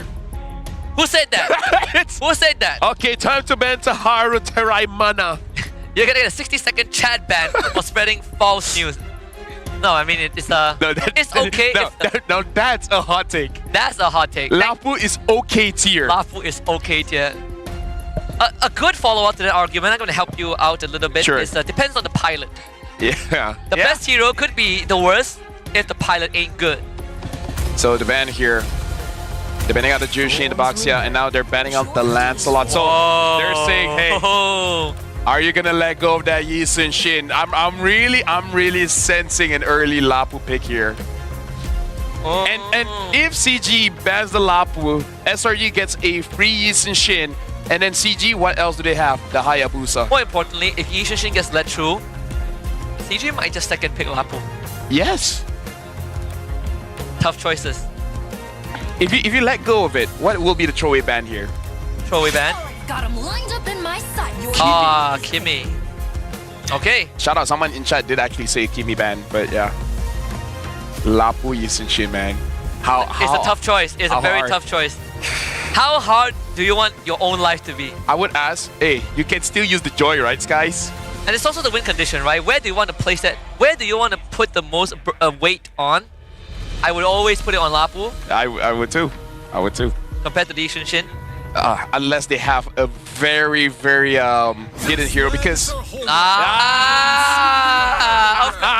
we caught it. Lapu first pick. We caught it. That's so Yisunshin. do you want to do it though? Or you take the Joy? I feel like the Joy has a better chance. Oh, I could be wrong. The chip is open. 2. Lapu chip is kind of scary. I'm really thinking, how do you stop this Lapu, man? Because Odette. Okay, even Odette can stop him fully. Hey. Actually. yeah, Because he just unless kills you have Winter. Unless you're Winter, yeah. Before that, he kills you. Or you can take I want to say Franco, but we saw Kaja and it didn't really matter because Lapu is just too tanky. Oh, CC is up. CC is up. Now that I think about it, CC is up. Yeah. You gotta take Yishunshin first, right? Uranus Ranger. Wow, okay. So maybe it could be a joy. Because why else would they let the jungle pick up to Skies? Or even crazier, maybe this time go for a tank jungle, but nah, I feel like Gary's too good for that. I feel like you take Chip here. You take Chip, and then you take like Chip Lunox. Yeah, take Lunox away from Chiku. He's been having too much fun. He likes the new skin so much. Said the Chip is also pretty nice, right? You get to pressure the side lanes. Although it is flying clouds, it's not dangerous grass, sadly. But still, Chip has been a second phase ban for CG for both games. Yep, they pick up the Yisunshin as well as the Wow. Okay, that's a declaration. I feel like you have to take Grok here. Personally, for me, you have to take Grok because then you would have to play the Gatot because like all the other roamers are gonna get banned unless you really want to prio the Odette or the Lunox or the Lunox. That is Joy. Yeah, Joy. Good call. You called it. So right now for SRG, they might start banning out Valence's hero like the Grok, maybe even the Gatot, and then CG. Maybe this time they ban the Moskov and Claude. There's Grok, Gatot, and Badang. You know, that's like the the holy trinity. Lunox gets banned, so that's expected. Do we see an Odette ban here? SRG has been banning it for both games. No reason why they stopped that right now because all 3 heroes, they do want to dive in. Oh, actually, there's also the chip left for balance. Oh, if yes. it doesn't get banned out, right? So there's 4 choices that SRG, and SRG can only pick 2 of them. And one of them could be Odette. Yep. So it's pretty open for CG. Honestly, it would be kind of funny to see Odette chip. Right? You just portal in and then swan! That would be hilarious, but that would ruin our rankings. Yeah, but at the same time, like if they choose that and then they lost, they still follow the principle. If you lose, lose in style. If you make it cool. That's a very Chiku philosophy. Yep. So right now, they banned out the Grok. Chip should get banned out later on. CG, they already banned the Kimi. They should not ban the Farsa because they do have ways to fight against it. Thinking other heroes here, Novaria, Kagura, Eve. I kind of feel like everyone else is okay. They banned Bane. Wow, they banned the Bane. They banned the Bane. There's the Yishunshin. But that also shows the Chip is open. Right? Because, hey, Chip going up against Bane is scary, but now the Bane is gone. You gotta ban the Chip. You gotta ban the Chip. Come on. Let's see what the read is from SRG. I think a lot of people would gravitate towards the Chip ban. Yep. Who would you rather deal with, right? A Cheese Odette or a Chip? You can't give them both. I don't want to deal with the Chip. Me neither. I don't want to deal with the Chip. Ban the Chip, come on. Especially if I'm innocent. No way, man. And level 2 gank, Chip can do that. Yeah. Ban the Chip. Come on, ban the Chip. Ban the Chip. And then CG, even if they do want to take up Odette, I wonder. Because SRG... again, they have to make a choice. They have to make a choice. Because I was about to say, SRG has a good Odette game as well because they use Odette to face against Joy. That is true, but you can't really threaten the Granger, and that's something that is slightly... It's quite a problem. They can delay the Chip here. Unless SRG goes MPL ID and use Cho Gold. Honestly, I prefer not, Unless Innocent is like on form with the mechanics today. Which he has been. He has been. I would go chip is the safest, and then just final pick. Or the So you go for the Badang, Badang. right? We did float that idea. It's either or. Which functions differently. One allows you to really play cross map. The other one gives you just great counter engage. And in this case, flying clouds, you're back in the fight very, very swiftly. So the Badang does fit that bill of being able to fight whenever. And I mean, it makes life incredibly tough for Yi Xunshin, right? You catch him once, he doesn't have Traceless, you just beat him to death. If I am a mid laner and I'm dealing with a Lapu, what would I want to use? I wouldn't want to play the game. Good for Nova here, actually. Nova, Granger, Badang, huge artillery, long range. Xavier, I don't know. I'm even thinking Lu Yi. The only problem is he is anti-CC when he's triple slashing towards you. So we get the Harif and the Selena. Alrighty. Oh, a lot of bad matchups against the Selena here. Selena Cho, mind you. Selena Cho. I'm even thinking Kadita is the safest, but I don't know if Chiku has that in him. If there's anything we can see from this draft from SRG, it's not just a tempo draft, but it's also a skill check. Yeah. Right? They're telling CG, alright, we play the fundamental games twice. You play this at phase 1, you play this at phase 2, now it's a mechanic check. What did I say? Novaria. The safest one, especially dealing against a Selena Cho, you don't want to be in lane when they're attacking you. So, Husky, this is going to be the final game here. Lapu is in SRG's hands. The Yi Xunshin that has lost both games is on Sakai. So, 100% and 0%. Kind of balances out. Two of my most played and favorite mid laners currently are in the mid lane. Selena against Novaria, I've played an unhealthy amount of them. And I can say it's a skill matchup of very contrasting proportions. I almost don't want to cast this game because I just want to see what's going to happen. Because, ladies and gentlemen, the draft has concluded. This is going to be Flying Clouds, the final game between the CG Esports going up against SRG OG Esports. Which win streak will finally get taken down? Will SRG remain on top? Or will Chico just basically say, hey, MPL, I'm back? Game number 3 underway. SRG OG on blue side, CG Esports on red. Man, how I wish this season is a franchise. I can't wait for next season. Yep. If the lineup stays together, we're gonna have a hell of a franchise. Double round robin, we get to see this twice before the playoffs. Incredible is that. Right now, Yums making it a fast clear for the mid. So far, looking at all the lanes, no one is just going Uga Bunga over aggressiveness.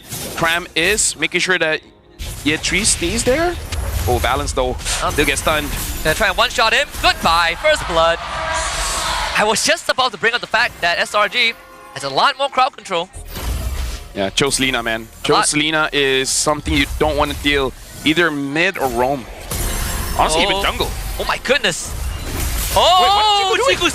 Oh, Valence, thank goodness you saved him. What? Wait. Is a pause coming? No? If that wasn't Flying Clouds, Chico would have died. Yeah. 100%. Okay. Looks like everything is fine. Pause his ass. Great movement. Chico just moving forward, but Chico had to use the Purify, and Valence had to body block that. And it's a good thing Valence didn't get close to Chico and actually canceled the recall. Hey. So far, SRG looking good. Even Cram living good against Yetri here, and Cram looks like he might have denied one minion camp. Oh, okay. Stormy actually ends up getting now. Get this XP crap though. Let's go level 4. Oh, no for him. Chico gets to catch up. Hey, he's the boss. He is the boss. He's the boss. Whatever Chico says goes. Sakai should be spotted out here, right? Yep. Yeah, he should. Boom. Not yet. A few more items. Maybe two. UG2 is looking good. Yetri is also level 4. Now how are they gonna contest this? He'll let it go. Astral Echo for Manping. Cram has the ult already. You're trying to hold Gary back. Just easy secure and they get the kick. Yums hits 4 on time thanks to the turtle. And a kill on the Gary. Yums now looking to get out. Not a problem. Yep, CG, they gotta calm down because they're trying to fight SRG head on. But again, you gotta remember the amount of damage that they have. They got the Lapu, Joe as well as Selena. I kind of feel like you gotta play a bit smart here by making it so that SRG don't know what you're gonna do. Hide in the bush, catch them off guard. Yep. And the setup that SRG has is just better than CG. CG have a lot of damage, of course, a lot of long-range artillery. But setup-wise, not really there. So they need to be able to hit their shots. Gary looks for Sakai's, but with Yums around, there's no way a flicker kick. Innocent comes in, Gary able to dash away. Diamond Force gets laid down and Balance again bails his jungler out. Yep. Balance so far has been good, unable to catch anyone yet, but honestly, I don't blame him. There's so many dashes, even if he is able to hit with the fist crack, as long as they're able to survive for like, what, 0.5 seconds, they're able to get out of there. So I'm just worried that Valence will not have a good catch. Every single one here, Husky, Innocent, Yum, Stormy, Sky, Scram, all has a lot of dashes. And when I say a lot, not just one, a lot. Yeah, and he has a lot on his back too. He needs to be able to bail his teammates out. And on top of that, he has to be able to step on the landmines, clear the arrows, and not get hit, right? Like dodging these arrows is like a side quest for CG. Every single arrow hit, the later the game goes, it's the same impact as having a Star Shatter hit or miss. Yep. The later the game goes. They all have big impacts. And in this case, having a crowd control that deals damage, a lot sweeter. This guy's now having Hunter Strike Balance, already used everything, and now he's gonna get taken down. Straight up destroyed. Amzi will try Innocent. He's gonna get blasted. Yum's next on the block, but willingly trades his life. And that's gonna be Sakai's finding the kill. Yeah, but it kind of looks like they're still okay with this trade because Chico is, in a way, scaling up. 1-0-1. I think they really want to get Chico on that second item as fast as possible. Amzik is actually the one zoning them out. So guys has to be careful here. Cram arrives. And Cram instantly jumps on the Amzik. You don't disrespect the Sky Prince. Not a chance. Easy turtle for SRG. Cram is out. One last land shaker. Balance traps him, but Cram dashes to escape. CG is making mistakes now. They overstayed their welcome. I don't know if there was no communication that says Cram is rotating, but they really should not have gotten caught by the Lapu there. Yeah, I feel like even if there is, they stay too long, right? Should have made the call to back off, get the jungle up. You don't have Gary, there's no chance you contest that at all. It was ambitious from Amzik, but he just didn't have the items this early yet. Yep.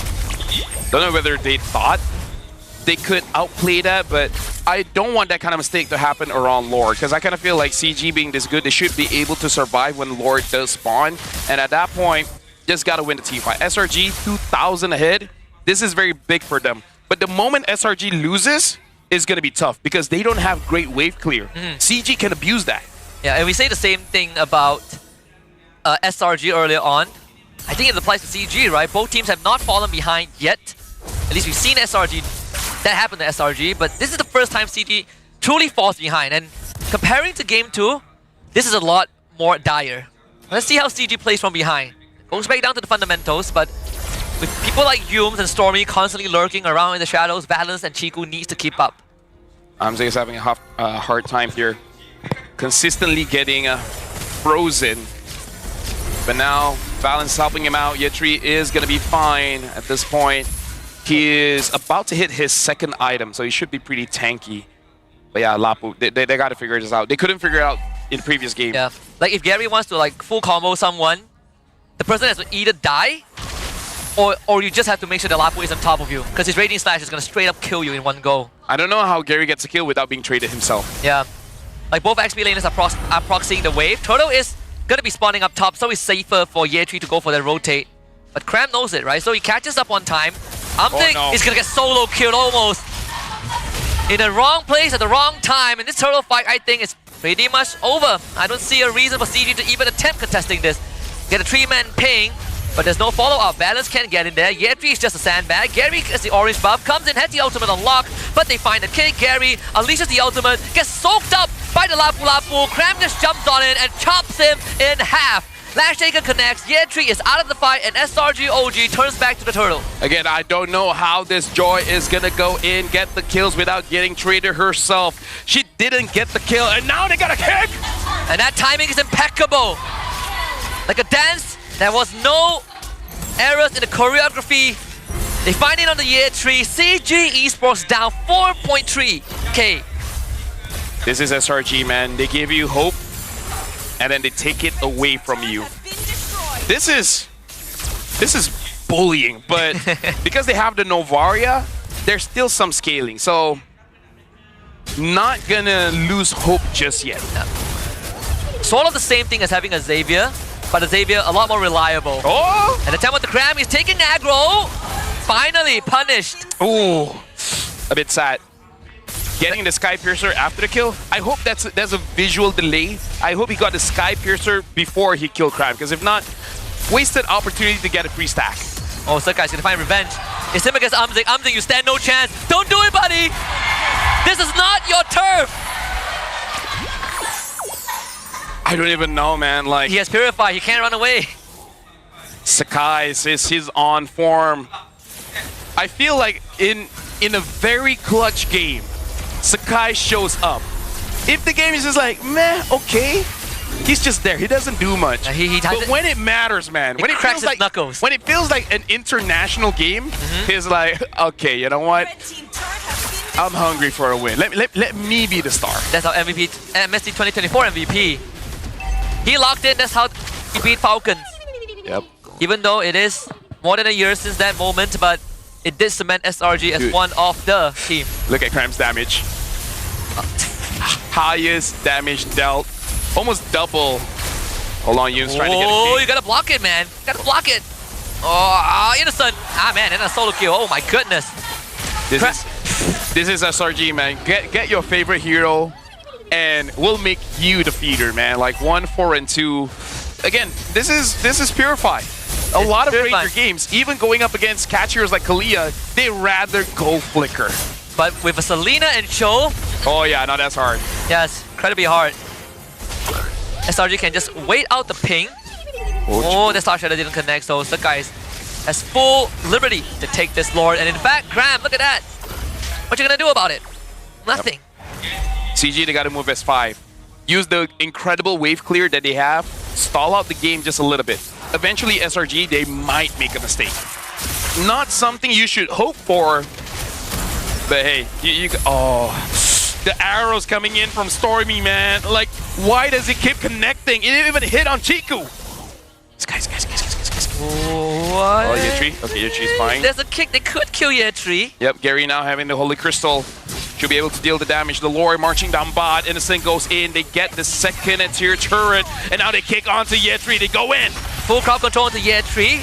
Tries to get away. Pops the Purify as the arrow connects.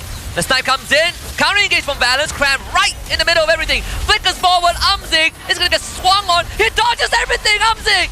He gets out.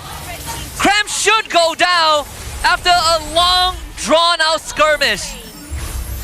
Dude, I'm just going to say it. Cram is annoying. Stop this, man. He's doing a little bit too much. CG got a good catch. They overextended. Valence using the fist crack, able to stop them in the tracks and give some kills over. But Umzik, this is just not his game. He's not been able to get those stacks. He doesn't have that Sky Piercer. Even if he has an opportunity to get a kill, he will put himself in a very dangerous position just because he has that Purify. So unless CG, they can help him to get 3 stacks, it's going to be difficult. Because I really feel like Umzik, at minimum, needs 3 stacks of that Sky Piercer. Wait until Stormy gets that Wishing Lantern, and now this game gets even harder, even for the front lines. I gotta say, does Cram have Hunter Strike?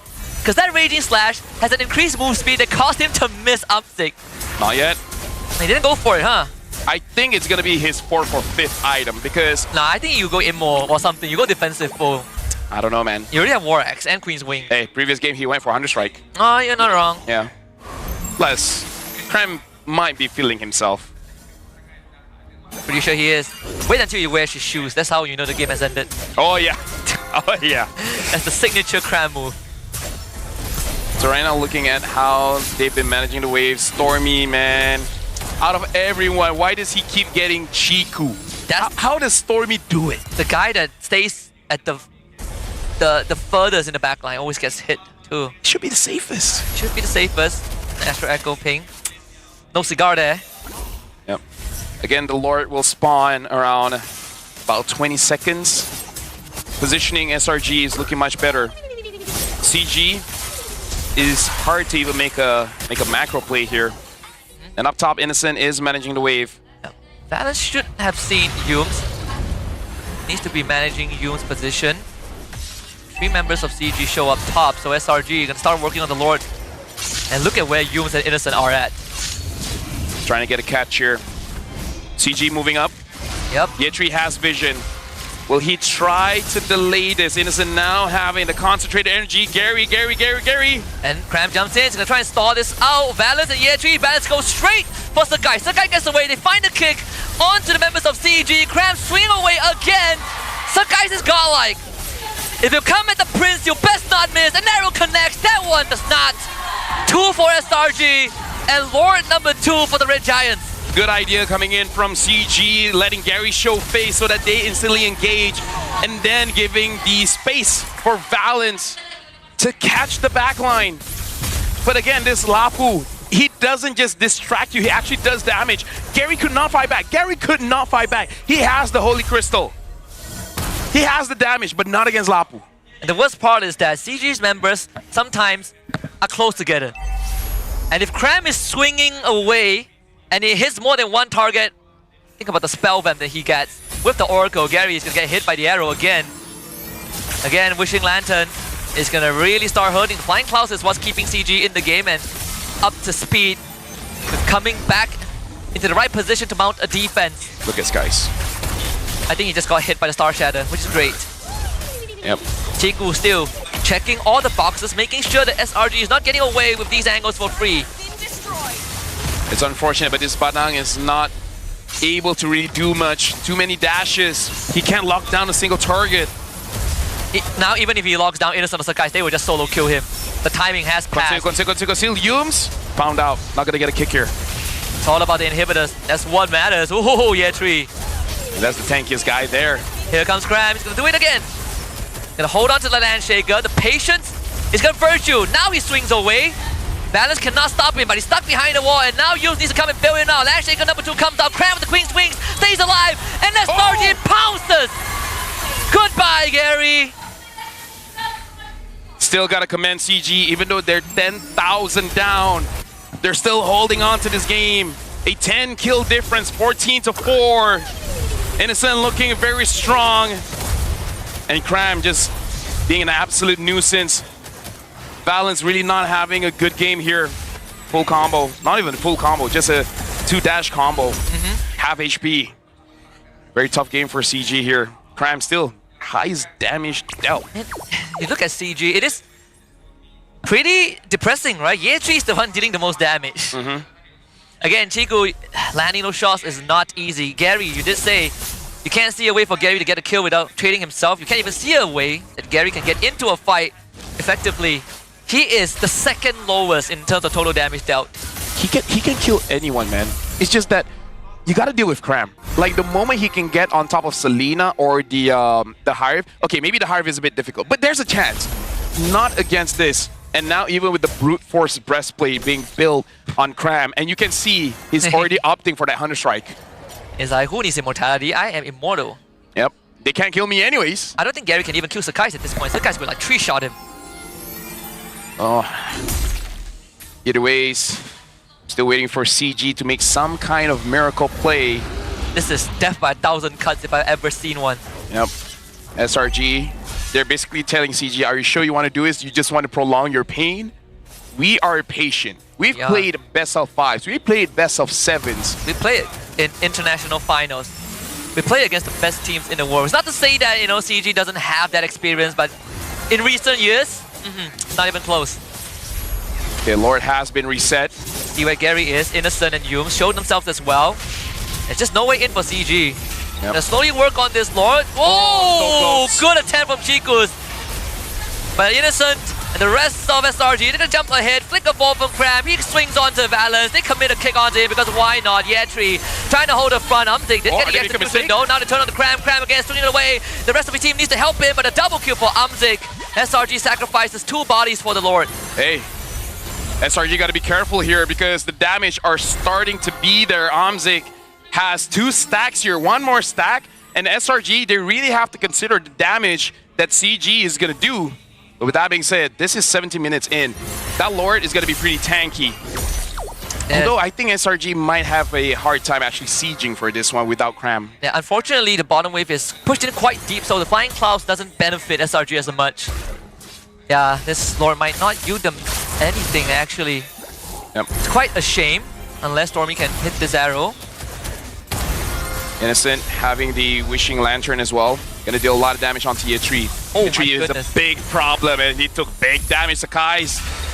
Okay, Gary already using the electrifying beats. Looks like SRG can't enter the base just yet. Yeah, can't get anything done.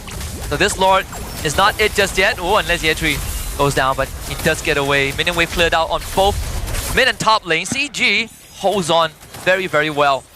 We now get into dangerous territories where Go Lee might not matter as much. Alright, they find Stormy. Quite a lot of damage there. Half HP. Able to be dealt. If SRG makes that mistake again, CG might take it. Yeah. They'll be back in the game. Especially if they kill Yumes, Cram, and somehow they kill Skies. The wave clear coming in from Innocent and Stormy, it's not a lot. They could legit just all mid. Yeah. This time it will not be as easy as the previous Lord. Firstly, because we are getting into the 20-minute mark. And secondly, the long lane is now bottom. Yeah. And that's where CG does not have an inhibitor to work with. And we saw how that was struggling for them in the second game in the series where the minions ended the game, but I kind of feel like that was a chance that they just had to take. Either the minions end it or SRG is going to end it. But we got to take a chance. If we win this team fight, we could do something. So I like that CG. They are willing to take a risk. Yeah. The goalie doesn't matter as much anymore. And look at how much damage Cram took from that one Star Shatter. And that's not a full item Novara yet. I have a feeling Chiku, knowing Chiku, is going to go Holy Crystal. Yep. Probably going to go Holy Crystal.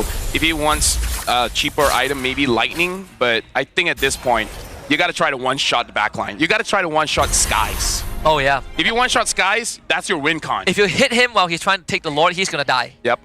Instantly. The question is, how much gold does he need more? I'm guessing at least 17,000 gold left. It's a good ballpark. Innocent and Yumes again, fishing for someone. They only see Balance, and that's not the target that you want. They can do this chance again. Wow, Balance knows. Yep, having that discipline, understanding how Yumes likes to play, how Innocent likes to play. Okay. Always got to check the map. Not going to hit your tree. This Lord take is going to be so much different than the previous two. SRG have to be very careful. Immortality swap for Cram as well. Okay, Chico, they now know where Gary is. Shots. Alright, Astro Echo is going to help. There it is, a big one on the Skies. Oh, Skies took a lot of damage there. Has to back off. TG is going to now hold a leash. Oh, here you go. This is risky. Conceal goes on the Skies instantly. Gary gets the Lord. That's what we need. Innocent though, he's dancing around. Gary goes down. Balance gets a kick in the face and eats an arrow. He also falls. TG trades 2 for the Lord. It's unfortunate Chico was not able to hit the shots. Everyone was moving too fast. SRG is going to try to end it here. It's not going to be easy. The wave clear and damage from Chico is pretty strong, but they flicker on the Amzik. He pops the Purify. Amzik gets back to base. Cram, he's standing underneath the Astral Spear. Is dangerous as the arrow connects. And Stormy with the arrow and the coffin. It is done. Selangor Red Giants, OG Esports are just better.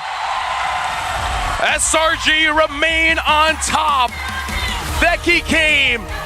Yesterday he said, hey, we'll show you why SRG is #1. And once again, they are king.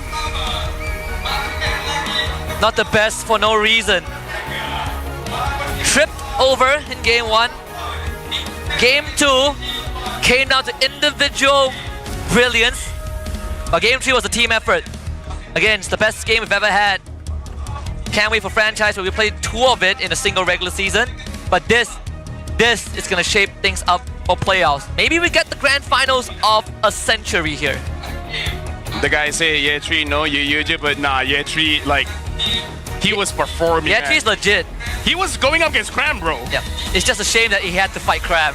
Dude, you would always wonder, what if they just banned the Lapu, right? Yeah. We knew the first big Lapu was coming. We tasted it, like, Either way, that was an amazing game, Husky. We're gonna have a bit of a break. We're gonna throw it over to the stage with Rose and Innocent and Cram. Dua babalas 0-3 mata penuh lagi untuk Selangor Red Giants. OG Esports masih lagi nombor 1 di carta liga. Sorry, dua babalas 1. Dua mata je tapi masih lagi nombor 1 di carta liga. Sorry guys, it was a very intense series. And sekarang ni kita bersama dengan Innocent dan juga Cram. Hi boys. Hello. Okay, Innocent, it was a 2-1. I think you gave everybody a heart attack in those 3 games. So, my question would be... Answer properly, huh? Sige. My question would be, do you think that since you guys have been dominating MPL Malaysia for the past few seasons, that you guys have somewhat become a little bit comfortable with your placement as the kings of Malaysia? I think now because we're just exploring the meta, that's why we're using different kind of heroes. And for this series, I think it's better to use MM against them because they want to saw my MM, right? Innocent, you're not answering my question, huh? Are you comfortable with your placement? Nag-explore lang talaga mo. Experiment lang. Yeah, we're just experimenting for some new patch that we might use in international. Okay, so is the experimentation the reason why you guys didn't see CG coming in that strong in Game 1? I think in Game 1 we have some lapses on our comps on the early game. That's why our game is very hard because our hero is more onto early game and we lose to the early game. That's why it's hard. So you guys didn't get your early game hero spike. Yeah. Now my question is, did you guys expect though, like CG to come in that strong? In-expect nyo ba? I think more into on how we can use our heroes because we didn't use our heroes properly that time. So the switch from fighter to MM is because you think MM is better in this series? Yeah, against them, yeah. Why? Because they always play Granger and I want to reach the Granger, so I choose some heroes that can always crush the Granger. But you said on our previous interview that MM is boring. Yeah, but we need to win their top 1 right now. Okay, dorang berjaya lah dapat kemenangan ini. And of course, guys, korang rasa siapa MVP? Say Kiss. Okay, quite a few names, okay? Dewan Sri Putra tengah sebut beberapa nama. Tapi, mari kita tengok MVP perlawanan ini in 3, 2, 1. MVP jatuh kepada... It's Cram! Cram. Hello. Okay, can I just say, amazing performance from Cram. See, lots of fans. Amazing performance. Let's go back to Game 2. In Game 2, there was a Lord fight. You guys were definitely dominating Game 2, but that Lord fight, a mistake almost happened in which you guys were down by 3 players. You were low, yet you committed. You guys got a Lord, you got a triple. What was going through your mind at that moment? And what was the comms looking like for your team? Just normal, see? Yeah, biasa. Daga. Normal only. But why did you decide to commit? Because you guys were low. That was very dangerous. If you guys lost, that could potentially be a comeback for CG. Ay, Stormy, cakap tadi boleh lagi. Stormy cakap boleh lagi. Stormy yang cakap, bukan Cram. Ya, bukan aku. Bukan Cram. Tak tahu pula dia dah fasih Melayu dah sekarang. Now, Cram. Out of my 2 years in hosting, I've been hosting alongside you. And never once in my life, SRG OG player minta mic for interview. So, Cram, why did you specifically want to be interviewed today? Is there anything you want to say to your fans? To your loved ones? Anything? Sebab ako nang patu dia interview.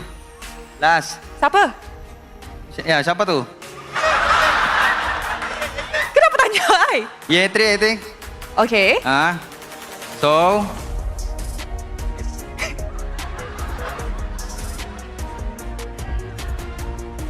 Sent, ako natanya Sent dulu. Sent, itu achievement apa? Oh, mal champion. ML champion. Not my level lah. Oh, wow. Ah. You're angry today? Ah? You're angry today? Apa? Awak marah ke hari ni? Ano? Tak. Tak marah. So, biasa-biasa je. Ya, biasa-biasa. Now that you've said something like that, Cram, a lot of the people are actually hoping that we will see a rematch against CG in the upcoming playoffs. What do you want to say to them?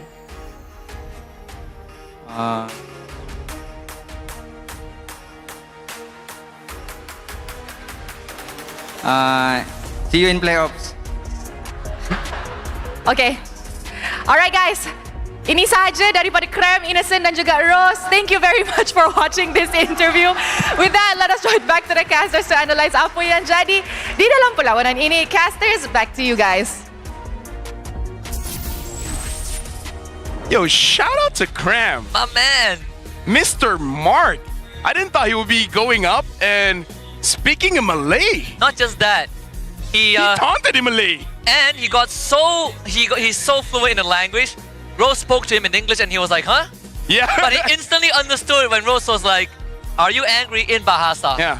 Maraka is like, oh no, I'm not. It's like he couldn't understand English. Like, oh, Malay, oh, got it. When you code switch too far. In case you guys want to know what basically Cram said, I think the most notable one is that like Rose was asking about CG and he said, oh, who are they? Champion of MPL? Not our level. Not my level. It's like, I like the SRG this time. They actually trash talk because people have been waiting for this for a long time. And CG had to bring it out of them. Yeah, CG had to bring it out of them.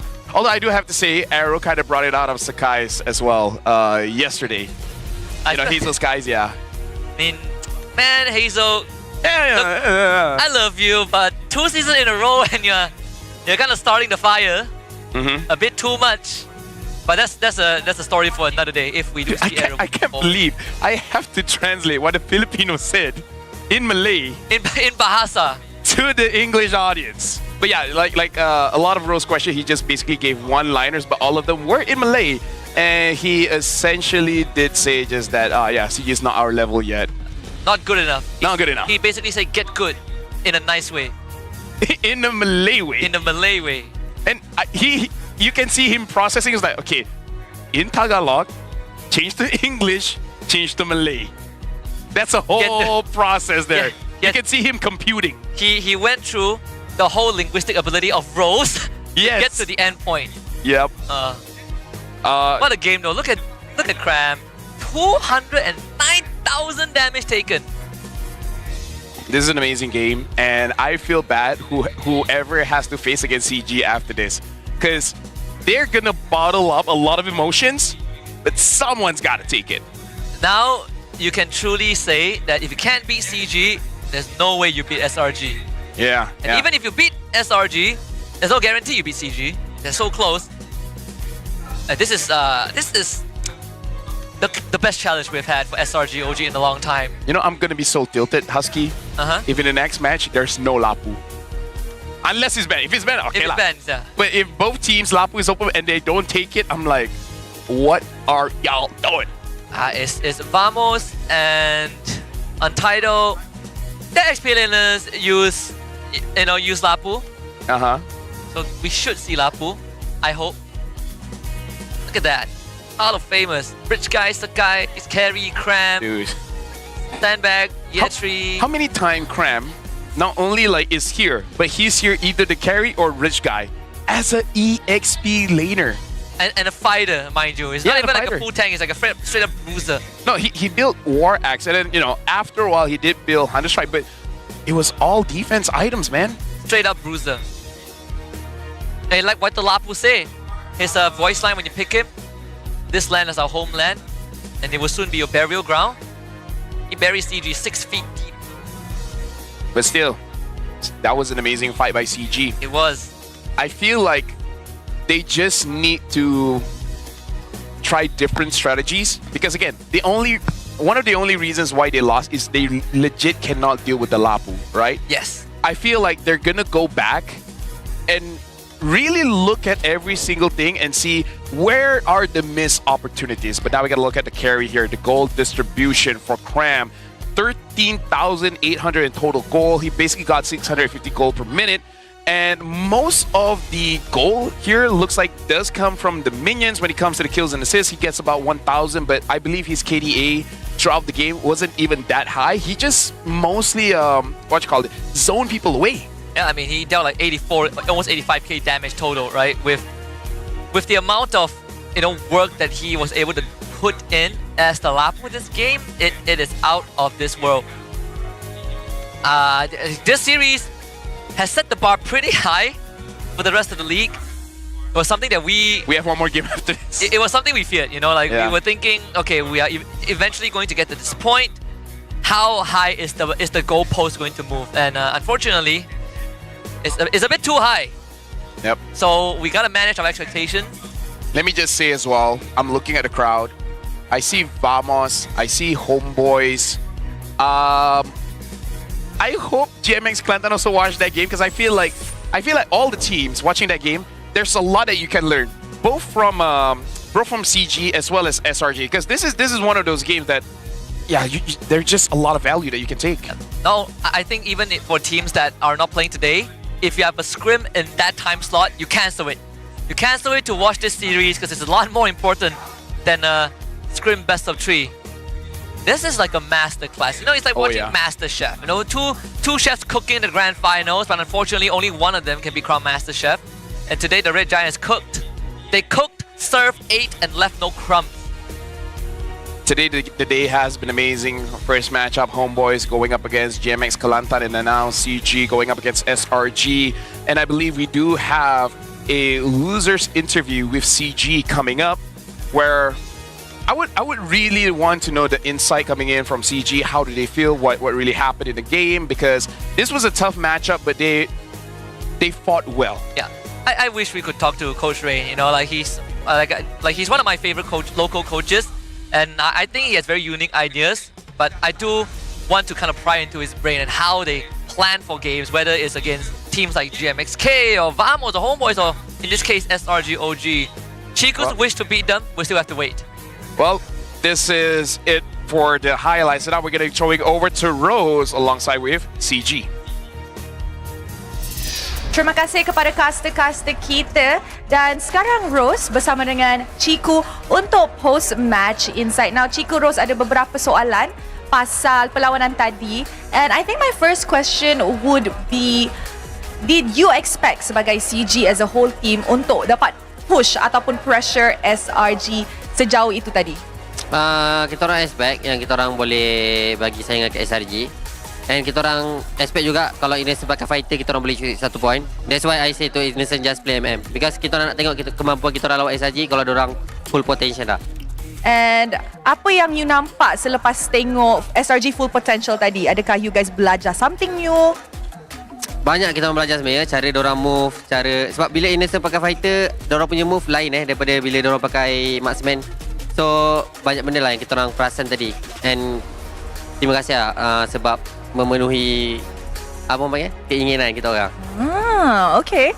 Now, Chiku, it looks like you guys are actually taking this win pretty okay. Yeah. Walaupun kalah 2-1 sebab kita nampak fight daripada side CG. Tapi kalau kita tengok dari perlawanan tadi, di game pertama, you guys actually dapat dominate the game too. Really cleanly, executed perfectly. Apa mindset players you entering game 2 was?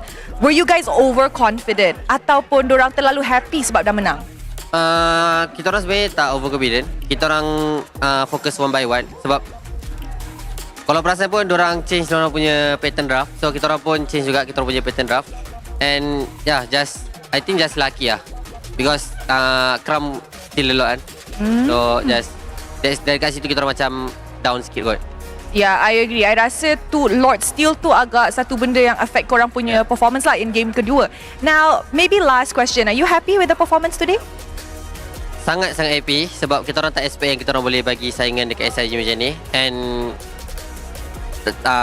bagi saya walaupun kalah, kita orang still boleh belajar something. And saya masih berpegang kepada playoff lebih penting daripada regular. Now you cakap pasal playoff lagi penting daripada regular season. Tapi kalau ada situation di mana SRG OG boleh bertemu sekali lagi dengan CG Esports di playoffs, apa yang Chiku dengan CG boleh lagi perbaiki untuk kalaulah korang jumpa sekali lagi? InsyaAllah kita orang kena kuatkan trio mid kita orang. Sebab saya rasa second game and third game trio mid kita orang lagi strong lah daripada kita orang. But first game kita rasa trio kita orang lagi okay daripada orang. So kita orang kena improve banyak juga sebenarnya dari segi off map, open bush ya. Back to the drawing board. Ya. Tetapi I guess 1 point is still 1 point lah kan sebab daripada SRG and banyak benda yang korang dapat. Ilmu-ilmu daripada perlawanan ini. Thank you very much Chiku. I'll see you next week. And with that, let us throw it back to the casters. Thank you very much, Rose. And there's a lot to actually talk about that interview. Again, for the international audience. So basically, Rose said, like, did you guys expect to do that well? Like, how do you feel after the match? And Chico did say that he expected to give a good game against SRG. At the same time, he didn't expect to be that good. And he asked Innocent to use the marksman because what he realized is that when SRG plays double fighter and when they're playing a marksman, the rotation is much different, as well as the sequence in the draft. So he said he learned a lot fighting against SRG. So he said thank you to SRG for actually fulfilling his wishes to let Innocent play the marksman. And they felt like, yes, it was a good game. We lost. I'm still happy with how my team performed. We learned a lot and we're going to apply all of it in playoffs. Yeah, playoffs, he also mentioned playoffs is more important than regular season, which is entirely true. Again, I think, for CG, there's nothing disheartening about that loss. Some luck was involved. He's not wrong with that Lord Steal. That did affect the mental a little bit. But overall, I think, making SRD play at their full power just to gauge where your team is at is the perfect way to prep for the upcoming matches. Hey, they finally made Innocent have to use the marksman. Just because he wants to win. Just because you have to. Even Homeboys couldn't force it. But anyways, right now we're going to go for a break. You guys are going to be hearing the mic check. After this, it is going to be the final game of the day, which is going to be Untitled, going up against Vamos.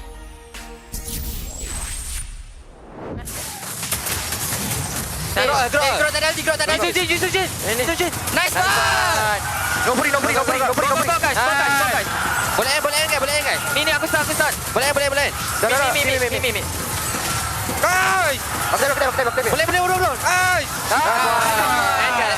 Guys! Nice. Nice one. Astaga mati. Respect Matalio. Guys, fokus belum habis. Nice boy. Cik. Nice try. Okay, nice. Awan shot, nice try. Ya, first game.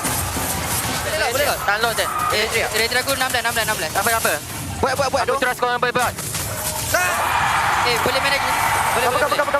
Boleh ke? Nice. Back. Oh, salah dia. Nice try. Back. Let's main update kau. Okay, Jim. Kau betul. African no one.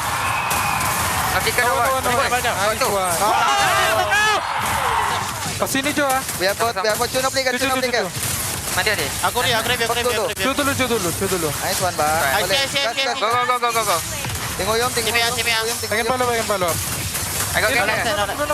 Sini ah. Tengok dia. Nice one, guys. Nice one. Mana? This is why we play marksman, guys. Nak main MM ah. Sini. Nice try. La. Nice try. Boleh Yom. Sini. Agak. Aku stun. Imo, pass hand. Aman guys. Aku tank. Nice one, last Toby.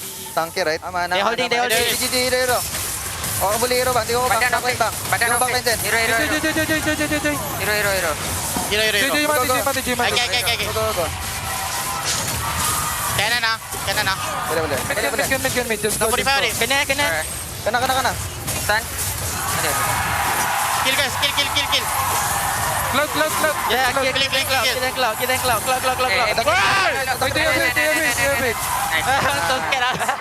Bahaya. Adalah. Nak main MM ni.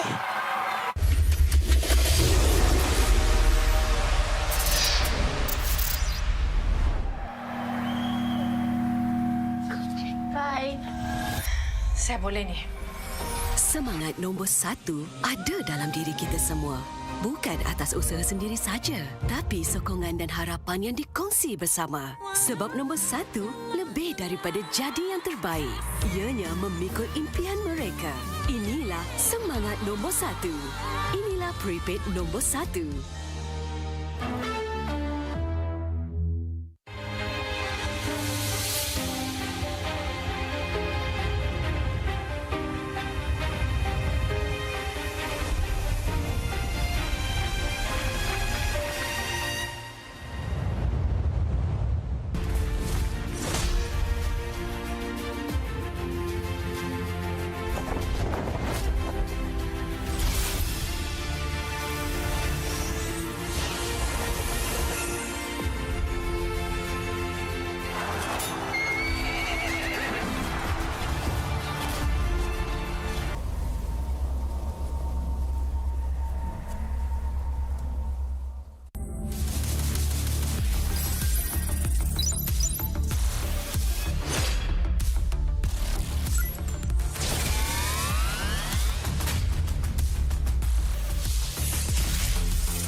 Welcome to the Project Next patch preview.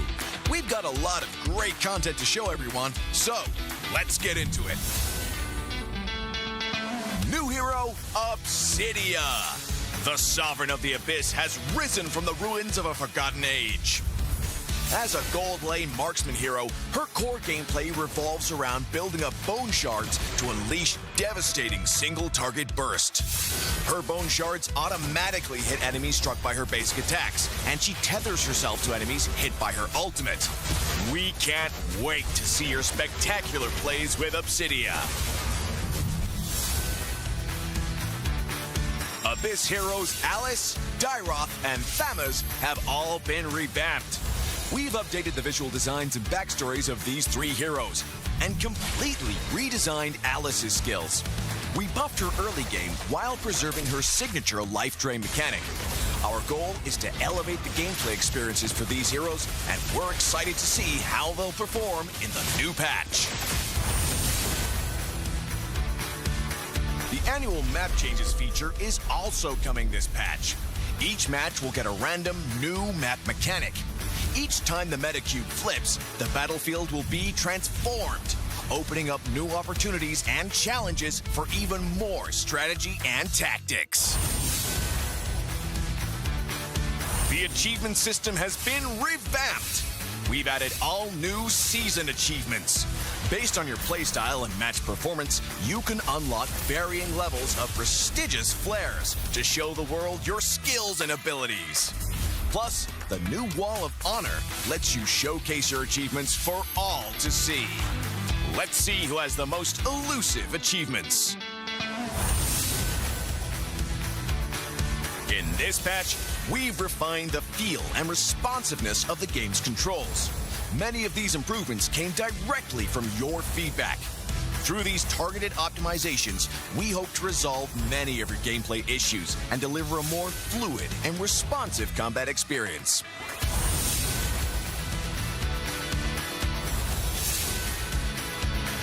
There are many more adjustments that you can read about in the upcoming patch notes.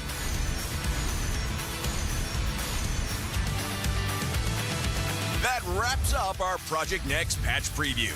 Project Next launches on September 17th. We hope everyone will enjoy the new content.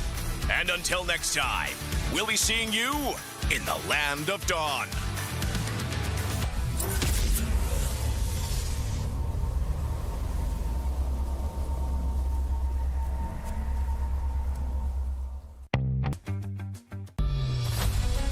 Hello everyone, and welcome to a special preview of our annual map change.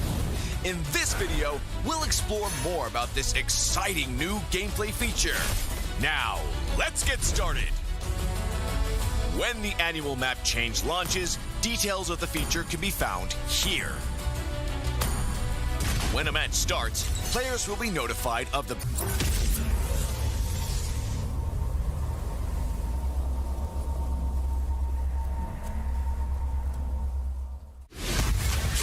drive, chase, 100 plus, 0, hey! Rasa, pagi, tanpa kalori, yo, tanpa kalori. Jom hebatkan harimu dengan 100 plus, 0. Cuba, try, chase, 100 plus, 0, hey!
CeraVe baharu, blemish control, membersih. 2% salicylic acid untuk membersihkan pori dan 3 ceramide untuk melindungi kulit, memperbaiki. AHA, BHA dan niacinamide untuk menangani jerawat, untuk kulit bersih dan sihat. CeraVe. Hai semua, selamat datang ke sedutan Patch Project Next. Kami ada banyak kandungan yang menarik untuk berkongsi dengan semua. Jadi, mari kita mulakan. Wira baharu, Obsidia. Sang pemerintah Abyss telah bangkit dari sisa-sisa zaman yang telah dilupakan. Sebagai wira marksman laluan emas, gaya permainannya fokus kepada pengumpulan serpihan bon untuk melancarkan serangan letusan sasaran tunggal yang memusnahkan. Serpihan bon miliknya terkena musuh yang dilanda serangan asasnya secara automatik dan dia juga mengikut musuh yang terkena ultimate-nya. Kami tidak sabar untuk menyaksikan aksi anda yang menakjubkan bersama Obsidia. Wira-wira Abyss Alice, Daeroth dan Thomas juga telah diperbaharui. Kami telah kemas kini reka bentuk visual dan latar belakang cerita ketiga-tiga wira ini dan mereka bentuk semula teknik Alice secara menyeluruh. Kami telah buff fasa awal permainannya sambil mengekalkan mekanik life drain yang ikonik. Matlamat kami adalah untuk meningkatkan pengalaman bermain bagi wira-wira ini dan kami amat teruja untuk menyaksikan prestasi mereka dalam patch yang baru. Ciri perubahan peta tahunan turut akan diperkenalkan dalam patch ini. Setiap perlawanan akan menampilkan mekanik peta baru secara rawa. Setiap kali meta cube berpusing, medan pertempuran akan berubah. Membawakan peluang dan juga cabaran baharu untuk strategi dan taktik yang lebih mendalam. Sistem pencapaian kini diperbaharui. Kami perkenalkan pencapaian musim yang serba baru. Berdasarkan gaya permainan dan prestasi anda dalam perlawanan, anda boleh membuka pelbagai level gaya yang hebat untuk menunjukkan kemahiran dan keupayaan anda kepada pemain lain. Selain itu, Wall of Honor yang baru membolehkan anda membamirkan pencapaian anda kepada semua orang. Mari lihat siapa yang mempunyai pencapaian paling sukar diperolehi. Dalam patch ini, kami telah memperhalusi pengalaman dan tidak balas kawalan permainan. Kebanyakan penambahbaikan ini didorong oleh maklum balas anda. Melalui pengoptimuman ini, kami berharap dapat menyelesaikan kebanyakan isu permainan yang anda hadapi dan memberikan pengalaman pertempuran yang lebih lancar serta responsif.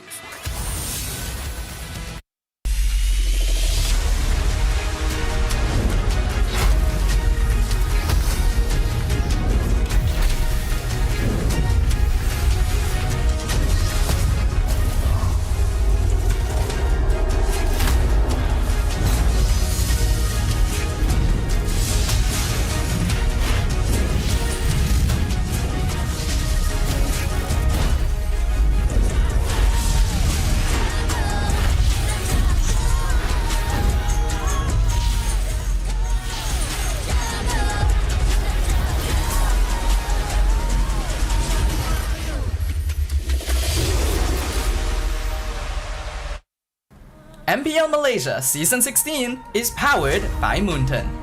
Presented by Celcom DG. Stream, game, vibe on social media, and more to your heart's content without missing even a single moment. Power up with lightning-fast 5G speeds. Stream all day long with Celcom DG Prepaid 5G. Our official sponsors. Official gaming smartphone, Infinix GT30, just launched. Comes with a free magnetic cooler, even more affordable than the GT30 Pro. The only phone in its class with GT trigger, 1.5K display, and 144Hz refresh rate. Supports steady performance with 120 FPS in MLBB. Available in 2 exclusive colors for the GT30, green and blue. Perfect meals for gamers, Grab. Grab food for one. When eating alone, enjoy meals from 10 ringgit with just 1 ringgit delivery fee and no minimum spend. And Group Order. Get 15% off when eating in a group. Bigger gang, bigger savings. Our esports partners, 100 Plus, Ferry, and Yamaha.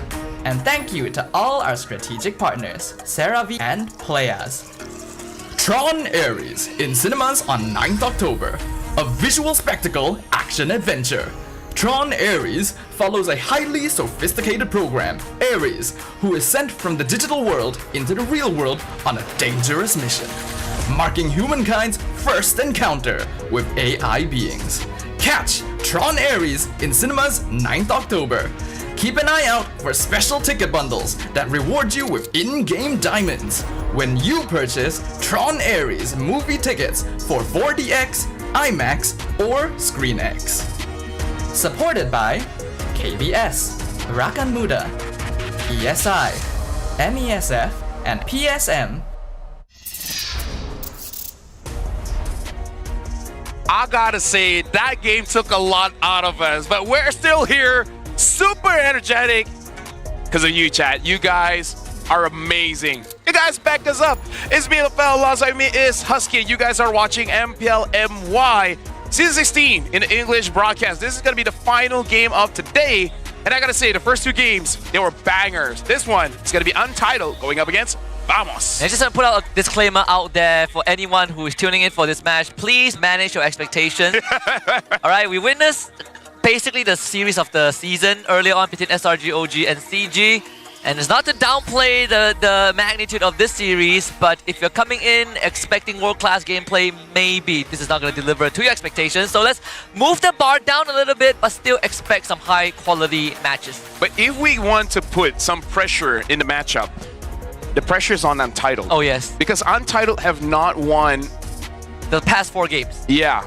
And they desperately need those points to qualify for the playoffs, because just remind you guys, now they're called Untitled. Before this, they were DX Seoul, and they ended the league at number 3 in after winning MEL. Yeah, they were 1 team fight away from MSC. That's how close they were. Yes, they put every single team to the distance, except for that one team. Who did they crush? Was it MV? The team that did 2-0. I can't. Yeah, they no, previous season during the playoffs. But either ways. Vamos is on a hot streak right now. Ever since the map changes, they've been finding creative ways to play the meta, as we've all seen the Fanny on Zorn. So after the patch, they've been looking pretty amazing. Not only that, Vamos is also a team that plays a lot of Hayabusa and have found success with that hero. So right now we're going to be looking at the lineup here coming in for Team Untitled. We got SkyZ, Rossi, Stone, Kimin, as well as Siska. Now, my criticism for them is that they're inconsistent in the way that when one player is performing out of their minds, someone else is going to fall short. Where I really want to see Siska being on top form, and I want SkyZ to be on top form as well. I feel like Rossi as well as Stone are really supporting the side laners, same as Kimin. Kimin on the Haya, he can carry. Anything other than that, he hasn't shown promise just yet. Yeah. If you want to talk about inconsistency, unfortunately, it came from the mid-trio of Untitled. Stone, Rossi, Kimin, they've had some holes that they needed to plug. Unlike Vamos, who are having the time of their life so far since the new patch. Natko, Zorn, Plokun, Chibi, Gojet. Just not Cram. Just not just not Cram. Maybe not year 3 either. Maybe not year 3 either. I still have space for the rest. Well, we will see whether he can actually put Siska in his pockets. Because I gotta say, after this, Vamos needs some kind of like Gene sponsorship or something. But for now, we're gonna be hearing what the players have been talking about while they're doing their ping test in their mic check. Amai ni semua fan kita ni. Oi, kanan lah, kanan. Kanan lah weh. Ni kosong ni kanan ni. Kanan lah. Kanan lah. Lah kau ni bias. Takkan ni. Ni tak, nanti ramai. Aku bias kita kalah lawan Todak. Kalau Todak. Aku nak cek budak yang hello Vamos. Budak tu. Find that guy. Kalau kita nak apa bracket, hari ni kena menang 2-0. Kan? Kalau nak hari ni jadi hari yang panjang. Kalau kita 2-1 lagi susah tu. Ya. Kena hadapkan orang kalah. Did the production just say back to Kedah, Caster? I'm from Pahang, by the way. I'm Johorian. I'm gonna dox you if you say one more time. Back to Kedah, Caster. Aku dari Pahang. Aku dari Johor. And Chibi was from Terengganu, so I did not catch what he said, but he basically said like, we need a 2-0. Either he said, if you guys want to rest, we got a 2-0. Or he said like, if we want to catch something, I don't know, movie or like a dinner spot, like we got a 2-0. So yeah. Vamos is on a mission. They are on a mission. They're on a mission. I like these motivational talks. It's way better than, do you guys want to win? It's like, can we get a 2-0 or not? Or not. But that means if they lose one game and we go 3 games, does that mean it's Untitled chance to win again?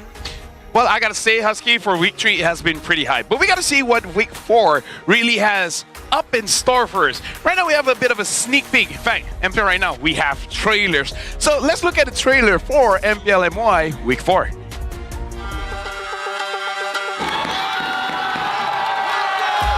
Untuk minggu depan, MPL MY akan ada match-match besar. Kita ada Todak versus Homeboys, SRG versus Vamos dan Todak lawan CG Esports. Jumpa dengan Vamos nanti saya rasa excited lah sebab diorang pun one of the strongest contender dan dengan adanya Gojo saya rasa diorang dah lengkap lah. Okay Jess, kalau lawan Vamos nanti kau akan tahu lah Jess kenapa kau kasap lah. Perasaan saya bila jumpa Todak kali pertama ni agak awkward sebenarnya. Sebab selalunya saya dekat sini gambar Todak, tapi sekarang gambar CG. Tak sangka lah akan melawan tim kegemaran saya dulu. Saya rasa Todak tak rindu saya pun sebab diorang dah ada sekarang line up dengan ada Zaid kan. So itulah. Itu je lah. Todak, do you miss me? My roommate Zaid, I miss you so much. I miss you. But I need to move on. I already have new roommate, Gary. Untuk Todak, harap kita dapat memeriahkan MPL and dapat bagi game yang intense lah. So harap korang dapat bounce back untuk lawan kita orang. Okay guys, untuk fan-fan CG jangan lupa, dan Todak jangan lupa beli, bukan beli tau, mesti beli tiket dekat website MPL MY Season 16. Sebab apa? Sebab match depan saya melawan saya punya bekas teammate. Saya pun tak tahu saya dah move on ke tak. Cuba korang minggu depan beli lah guys. I don't remember Chico having this much personality, this much character. I think streaming really helped him out in that department. And now we know who he sleeps in the same room with. Hey, he slept with Zayed, but now he's sleeping with Gary. Hey. Something about junglers. Something about those Chad junglers. Something Top tier about junglers. Yeah, like I like that we're hyping. I was like, oh, these are the teams going up against Todak. Ugh. Well, Chico didn't age well. Yeah, Chico said like, oh, I don't know, man. I'm going up against my ex-team. They're my favorite team, but I gotta move on. But did I move on though? I think he did. Yeah, I think it did. If Todak wins, means that Chico lost to nostalgia. He sees that on the side, you know, like crazy talk here. If Todak wins, that's why I say if, big if. If, nah, no way. Unless there's crazy transfers. Even I can curse that, and you know it. Unless there's crazy transfers. Because I think I saw an interview where maybe this is just Lolius being discouraged, but he basically said like, yeah, I think they're gonna get rid of all of us, you know. But you know, maybe he just discouraged after a loss against GMS Kelantan. Who knows? I'll keep Lolio. I'm just saying. I would keep Loliel and I would keep. Hold that thought. I would keep Loliel and Would you keep Nafari? Yeah, he's funny. Okay. Like, coach or not, I think he's just a good guy to have around. So I would keep Loliel and Nafari and probably no one else. Huh? Probably no one else. Zaim, I guess no one Dreams. Oh, I have to think about that one. The third one is tough. I feel bad for the management. They have to think about that one. If there's one player that has played in MPL since the very first season up till now without taking a single break, even though he announced his retirement back in season 12, it's a good old Zorn. You know what they say? Men always lie. Men always lie. Men are liars, dude. Men are liars. But now we got a coach coming in from Coach Theo. Hopefully he doesn't lie. He said last week the players were very confused about the meta. Honestly, even me. We didn't know which power heroes to prioritize, and we weren't on the same page when it comes to team fights or the game plan, especially from the mid-game onwards. Essentially, they were just confused because I think they had a lot of theories, but they didn't have the time to like test it out in practice. Yeah. Like, for example, the Hellcat roam. Yeah, they also had... It feels like they put a timer on themselves every game. Yes. Every single time the game goes past 8 minutes, they just switch off, right? They stop following protocols, they started making very weird decisions, and they felt very, very lost on the map. We've seen some egregious throws, you know, from, especially in the mid-trio, especially like Keemin, he had some very underwhelming games. Even in games that I felt like Untitled could have brought it to a full 3 game, it didn't happen. There was one game they were about to make a comeback, and that didn't happen also. So unfortunately, for Untitled, they gotta bounce back, right? You lost the past 2 series, 0-2. That's 4 games in a row that you have lost to the same exact mistake. If you can't fix it in a week against a team like Vamos, the upcoming games are gonna be incredibly, incredibly hard. This is a time for them to show that they have matured, because one thing that I like about most teams for this season compared to previous season, it really is that they come back from their mistakes. Speaking of which, will Siska be in gorgeous pants? No, pockets. Pockets. No, Jack, Whoa. no. Whoa. Will Siska be next week? I can't think of the word pockets, so I have to say pants. But like, that's not correct. Well, Gojes keep a piece of Siska close to his pockets. First, we got Chico sleeping around with jungler. You know what? All the players are matured. They are. They're like adults. Chico is married. He is married. Sometimes just has a girlfriend, you know. He does? Yeah. What's her name again? Is it a new one or the previous one that I know? It's the previous one. He hasn't changed it for a few... Maybe a year now? Okay, I don't follow, so... Shizu. It's good to know. And he's winning. Now the chat knows. And he's winning. He's winning in life. But yeah, I mean...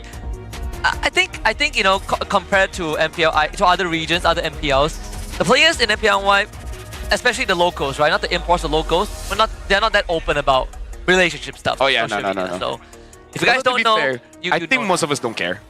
No, we don't. We only care if a team wins or loses. Yeah, because I think honestly, at least esports scene in Malaysia, we really don't care who you're with. Like maybe like entertainment, like showbiz. Okay, this guy is dating this girl, blah blah blah.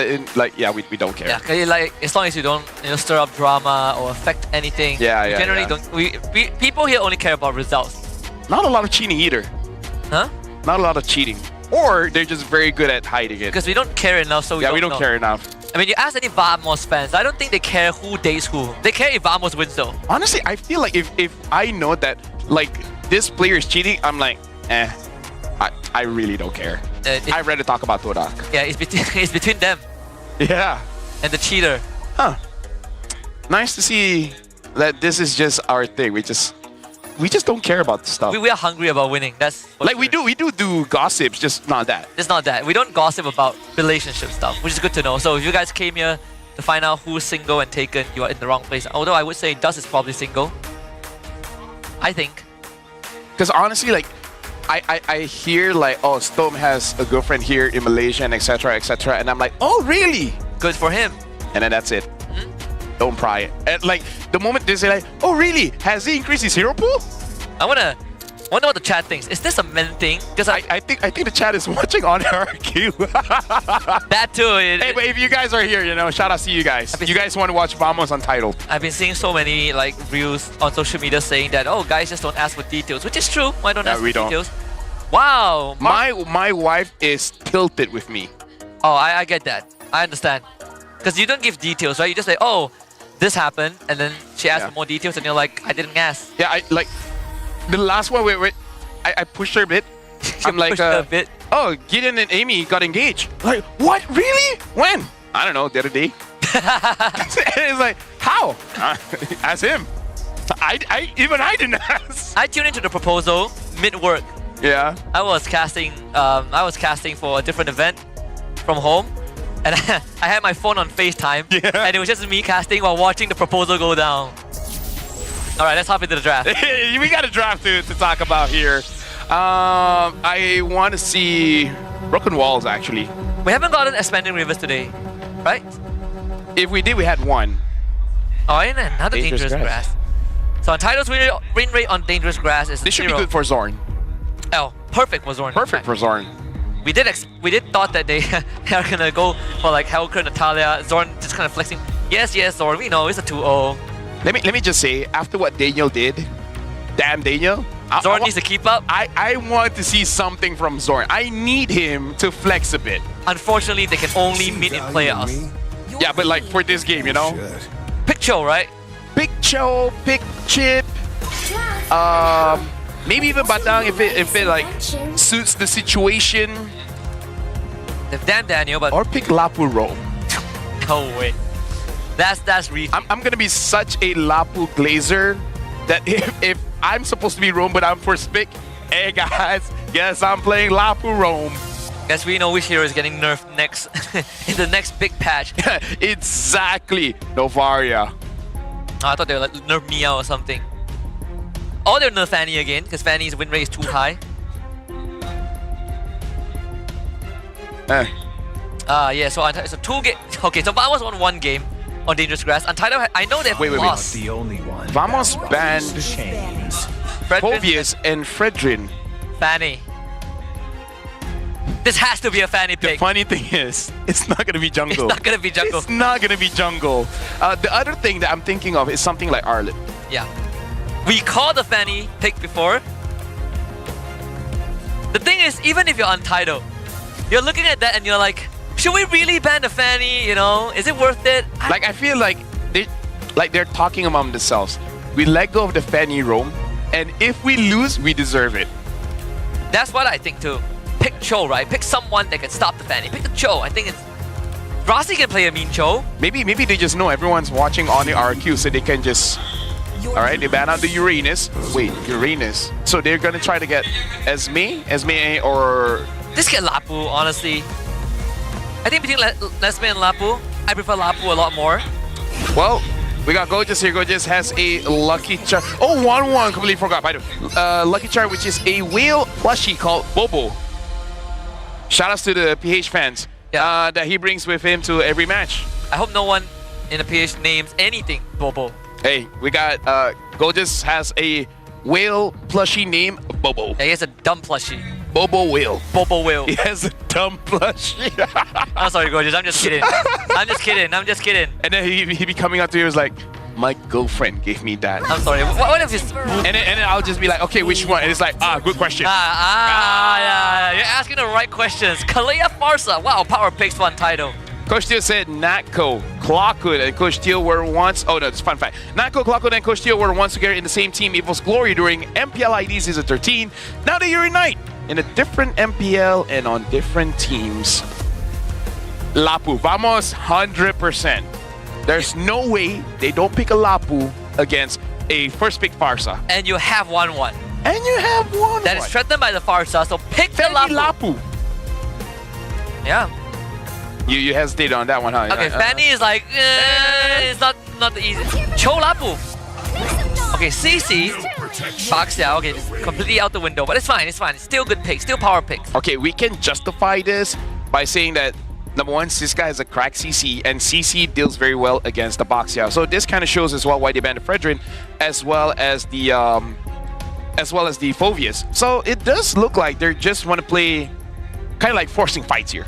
I mean, Siska also has a pretty sick Lapu too. Big Ranger here? If you remember, like Siska's Lapu, woo, out of this world. You pick Ranger here. Oh yeah, they could also just pick Lapu and then just get whatever MM is available for SkyZ. Think about it. Yi Xunshin is still up. Possibility of double fighters is still there. There we go. Gotta pick the Lapu. I'm so happy. I'm very untitled right now. Honestly, I mean, if I've seen Siska's Lapu performance, I would give him Lapu. Yep. They lost the game, but Siska dragged the game on because of how much plays he has made. Honestly, I mean, ban Grok.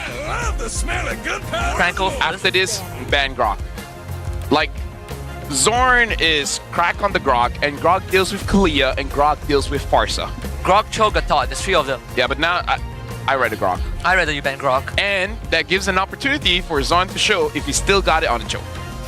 But the Cho so is it's kind of like for a meeting. Cho is also a very good setup for the 1-1 too. You kick someone back, 1-1 easily unlock the weakness points and goes up into the air. Fair point. Fair point. Depends on what kind of setup you want. Ben Haya, I think. You went Haya as Vamos? Yeah, because like Kimin, if there's nothing else, he'll pick Haya. He hasn't had the best Haya games. I think it's how much does Vamos want to roll the dice? They banned the Guinevere. Someone used Gwyn before. Who was it? Was it Vamos themselves? Someone used the Gwyn. Was it Kimin? Or was it... If we list down the junglers, who has the highest likelihood of using like Gwyn? I legit I have a feeling Kimin is probably the one who used Gwyn. Yeah, because someone did. I just can't remember who. Because I remember... No, it was Rome. With Rome. It was Rome. It was Rome. I think it was Friday. I don't remember. Yeah, but either way, Cho got banned. I think it was Valence. I think it was Valence actually. It would make sense. Right, I think it was Valence, the one. I haven't got any Friday, so I don't remember any Friday. Yep. I know that like Onyx ID played Gwyn in the jungle before. Yep. So now with Gwyn banned, they're really taking out all the tanky heroes, which honestly, Husky. Okay, I think I see where it is going. They're taking out heroes with long duration crowd controls. But you know, like for me, just a bit iffy. One kind of wants to fight against a tank jungle so that she can get the stacks. That is true. Well, you can stack it on the Lapu or Kalea if you play it perfectly. I'm more worried that the Storm is gonna like two-shot her. Yeah, I think the airstrike. I think this is gonna be high Lance. Get Whoa. a Beatrix first. Keep it simple. This guy's there with a handshake. He's like, dab him up. I got it. Let me just say, this is very SRG. It is. To pick up Kalia, Beatrix, Farsa, and Lapu. Very SRG. We've had a lot of games where Kalea, Farsa goes through, but the Beatrix was ignored even when she was not banned. Yeah. This one, you keep it simple, right? Your ultimate is up, you press your cooldowns, you blow someone up, and then rinse and repeat. If this is a Joy, really feels like a M6 SRG. What do you think? I want to say, yeah, that's the Grok, right? Huh? Come on, come on. Pick the Grok. It's a Grok. It's a Grok. Pick the Grok. It's a Grok. Honestly, I want to see Kadita. Oh, but it looks like it's going to be a Kimi. Right, Kimi Grok. I think it's a very solid draft. Pretty easy to execute as well. The most difficult one here is definitely going to be the 1-1. Yeah, like who do you go jungler? Like, do you go Lancelot? Do you go YSS? Do you go Hayabusa? I think he prefers the Haya. I think Haya too, yeah, I agree. Like, if just going on comfort. Who knows, maybe he's been practicing a lot of Yisun Shins. If you get caught by a Grok as a Haya when your shadow is up, either the Grok is on point or you messed up somewhere. Yep. Remember that... Okay, yeah, Haya. So, I really feel like this is Untitled going on comfort. The one thing that I do like the adjustment was that last week they really wanted Angela for Storm, and the big problem with that is that Storm did well dealing the damage, and without Angela the damage was significantly less. So I'm hoping to see a very different Untitled here, where when it comes to the damage profile, they all got it, right? Honestly, even a Kalia being a support fighter can do enough damage, at least in lane.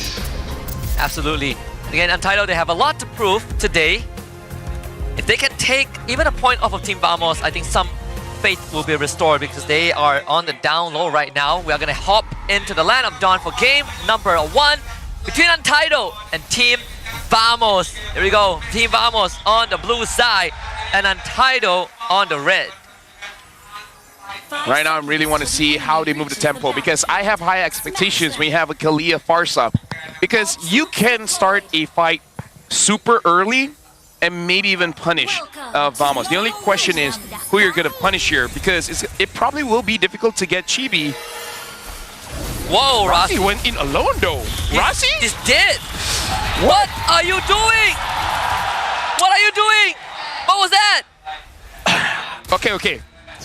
He thought they started orange buff.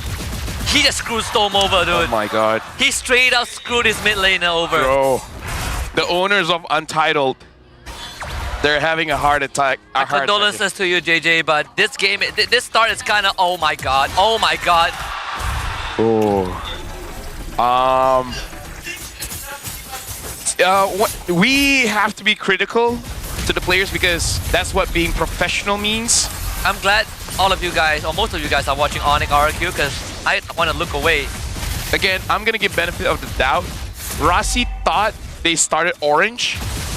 So... Yeah, but you don't dash it like that, you know? Yeah. You want to dash out. But to be fair, like if someone body blocks you, you can't dash out anyways. But yeah, misplay. You could flicker, and then oh, I don't know. I'm being quite nitpicky, but I feel like they should. No, you're not being nitpicky. I'm just trying to give the benefit of the doubt. Of course. What you're saying is correct. I'm not saying what you're saying is wrong. I'm just trying to get in the mind of Rossi because what was that? Either ways. Think too much for them. Hey, you know what? It's just early game. It doesn't matter. You know who I feel bad for? I feel bad for everyone else because Skyzen loses his lane, Stone loses his lane because Rossi got first blood, and Siska looks at Rossi and is like, bro, please. That could have been a kill angle in the XP lane. Maybe Siska is thinking to himself like, I see I got a challenge for this one. I don't know, my teammates. not by Vamos, mind you. My teammates are a true challenge. Kimin. Shadow forced out. Here comes this guy. Kimin once again gets rooted down. Rossi finally ended. He gets tied out. Kimin couldn't press any button. And this fight has gone straight down the drain. They find a kill on a Chibi. But Vamos strikes back with 3. This feels bad. That's why I say we gotta move the bar down a little bit. This feels quite bad. Thorn is here, level 4. How is he sitting in the jungle like that? Honestly, he can just go for a cheeky tectonic charge, not even for a setup, just to show that he can. Oh my. He didn't get it. Thank goodness he didn't get it. Oh, he's out. He's dead, right? He's surely dead. Okay, bring it back. Oh my god. Press the shadow kill. Where's the shadow kill? Oh my goodness. I bet Zorm's coming. Oh, they got nothing. I don't know, that's probably not how he That's GB. That's GB, I'm sorry. Yeah. Access, am I right? How does Untitled recover from this one? Because here's my problem. Rossi catches, I don't think they have enough damage. Is it fair to say that they stalled through the game at level 1? Yeah. Because it seems to me like all the shadow, wrong side of the wall. That's a 3k goal lead, 3 minutes in. No, legit, I think the game is lost 30 seconds in. And the reason why we say that is because they haven't done anything yet to recover from that deficit. Like, you can throw like that, but then if you, like, say, catch Clockun in a rotation, catch Chibi in a rotation just to even it out, yeah, you got a chance. But when 4 minutes in, 5-1, 3,000 gold difference, turtle being secured by Vamos, and looks like they might secure the next one, it's gonna be very hard unless SkyZ and Siska can hard carry. I'll tell you what's sadder. They lost their bot tier 1 in under 4 minutes, and now SkyZ is gonna go down. Came in, it's not gonna have enough damage. Nope. Nako is out. You get Zorn, that's the best you get. Siska's lane is ruined. And it's completely ruined. If come on, man, don't. Siska tried. No. Storm is 2-0. 2-0-0, so that's good for Storm. Alright. Iska jumps in. Who they're gonna grab? Alright, grab Gojas. He has Vengeance. Where's the crowd control? Oh my goodness, Clockwork catches Keeman. Doesn't have the Shadow Q anyways. This guy can't really follow up with much, so Clockwork peels his teammate. Something that Untitled has to be careful of, because every single time Keeman goes in, some kind of crowd control will catch him. The crowd control coming in from Vamos honestly isn't even that fast, so they just predicted when Keeman is going to come in. And the problem is, Vamos has very sturdy front line. Tectonic charge, here he comes! Now we know how this fight is gonna go. This guy was able to claim one for himself, and that's gonna be Clockwork. So the decent goal going into his pocket, but Chibi just turns around, runs him down with the help of Nako. A snipe misses from SkyZ. You cannot miss those. Crossbow tank goes off. SkyZ gets blocked up by the wall, and Nako finds an easy double kill. Stoem wants the help, but he has to end up running away. Keeman comes in.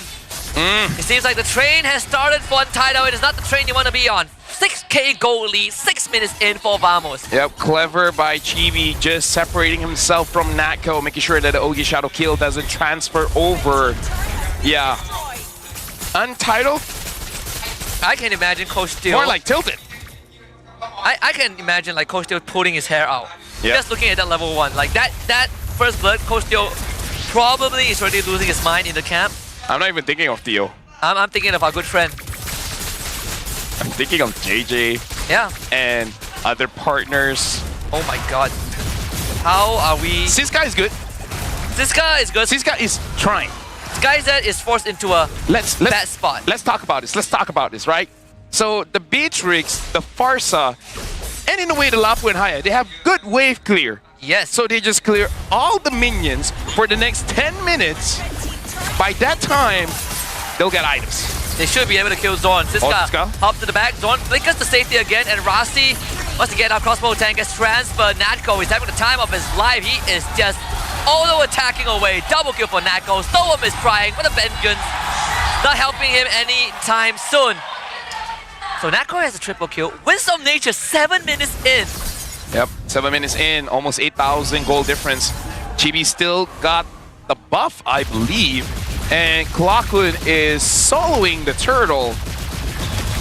Crazy thing, at this point, the turtle's still alive. Chibi now having the blade armor, so able to deal with the majority of damage that's coming in from Untitled, because at this point, he doesn't have to worry about the Farsa so much, because it's easier to die with the Farsa here. Ooh. Ladies and gentlemen, if you guys ever wonder... No one is chatting right now, so that's a good sign. Yeah, how bad things can cascade out of control. Just watch this game. Red team turret has been destroyed.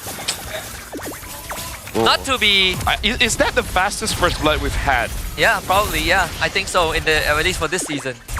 Even last season, we didn't have the first blood that fast. You know, the start, before the first camp or the first minion wave was taken.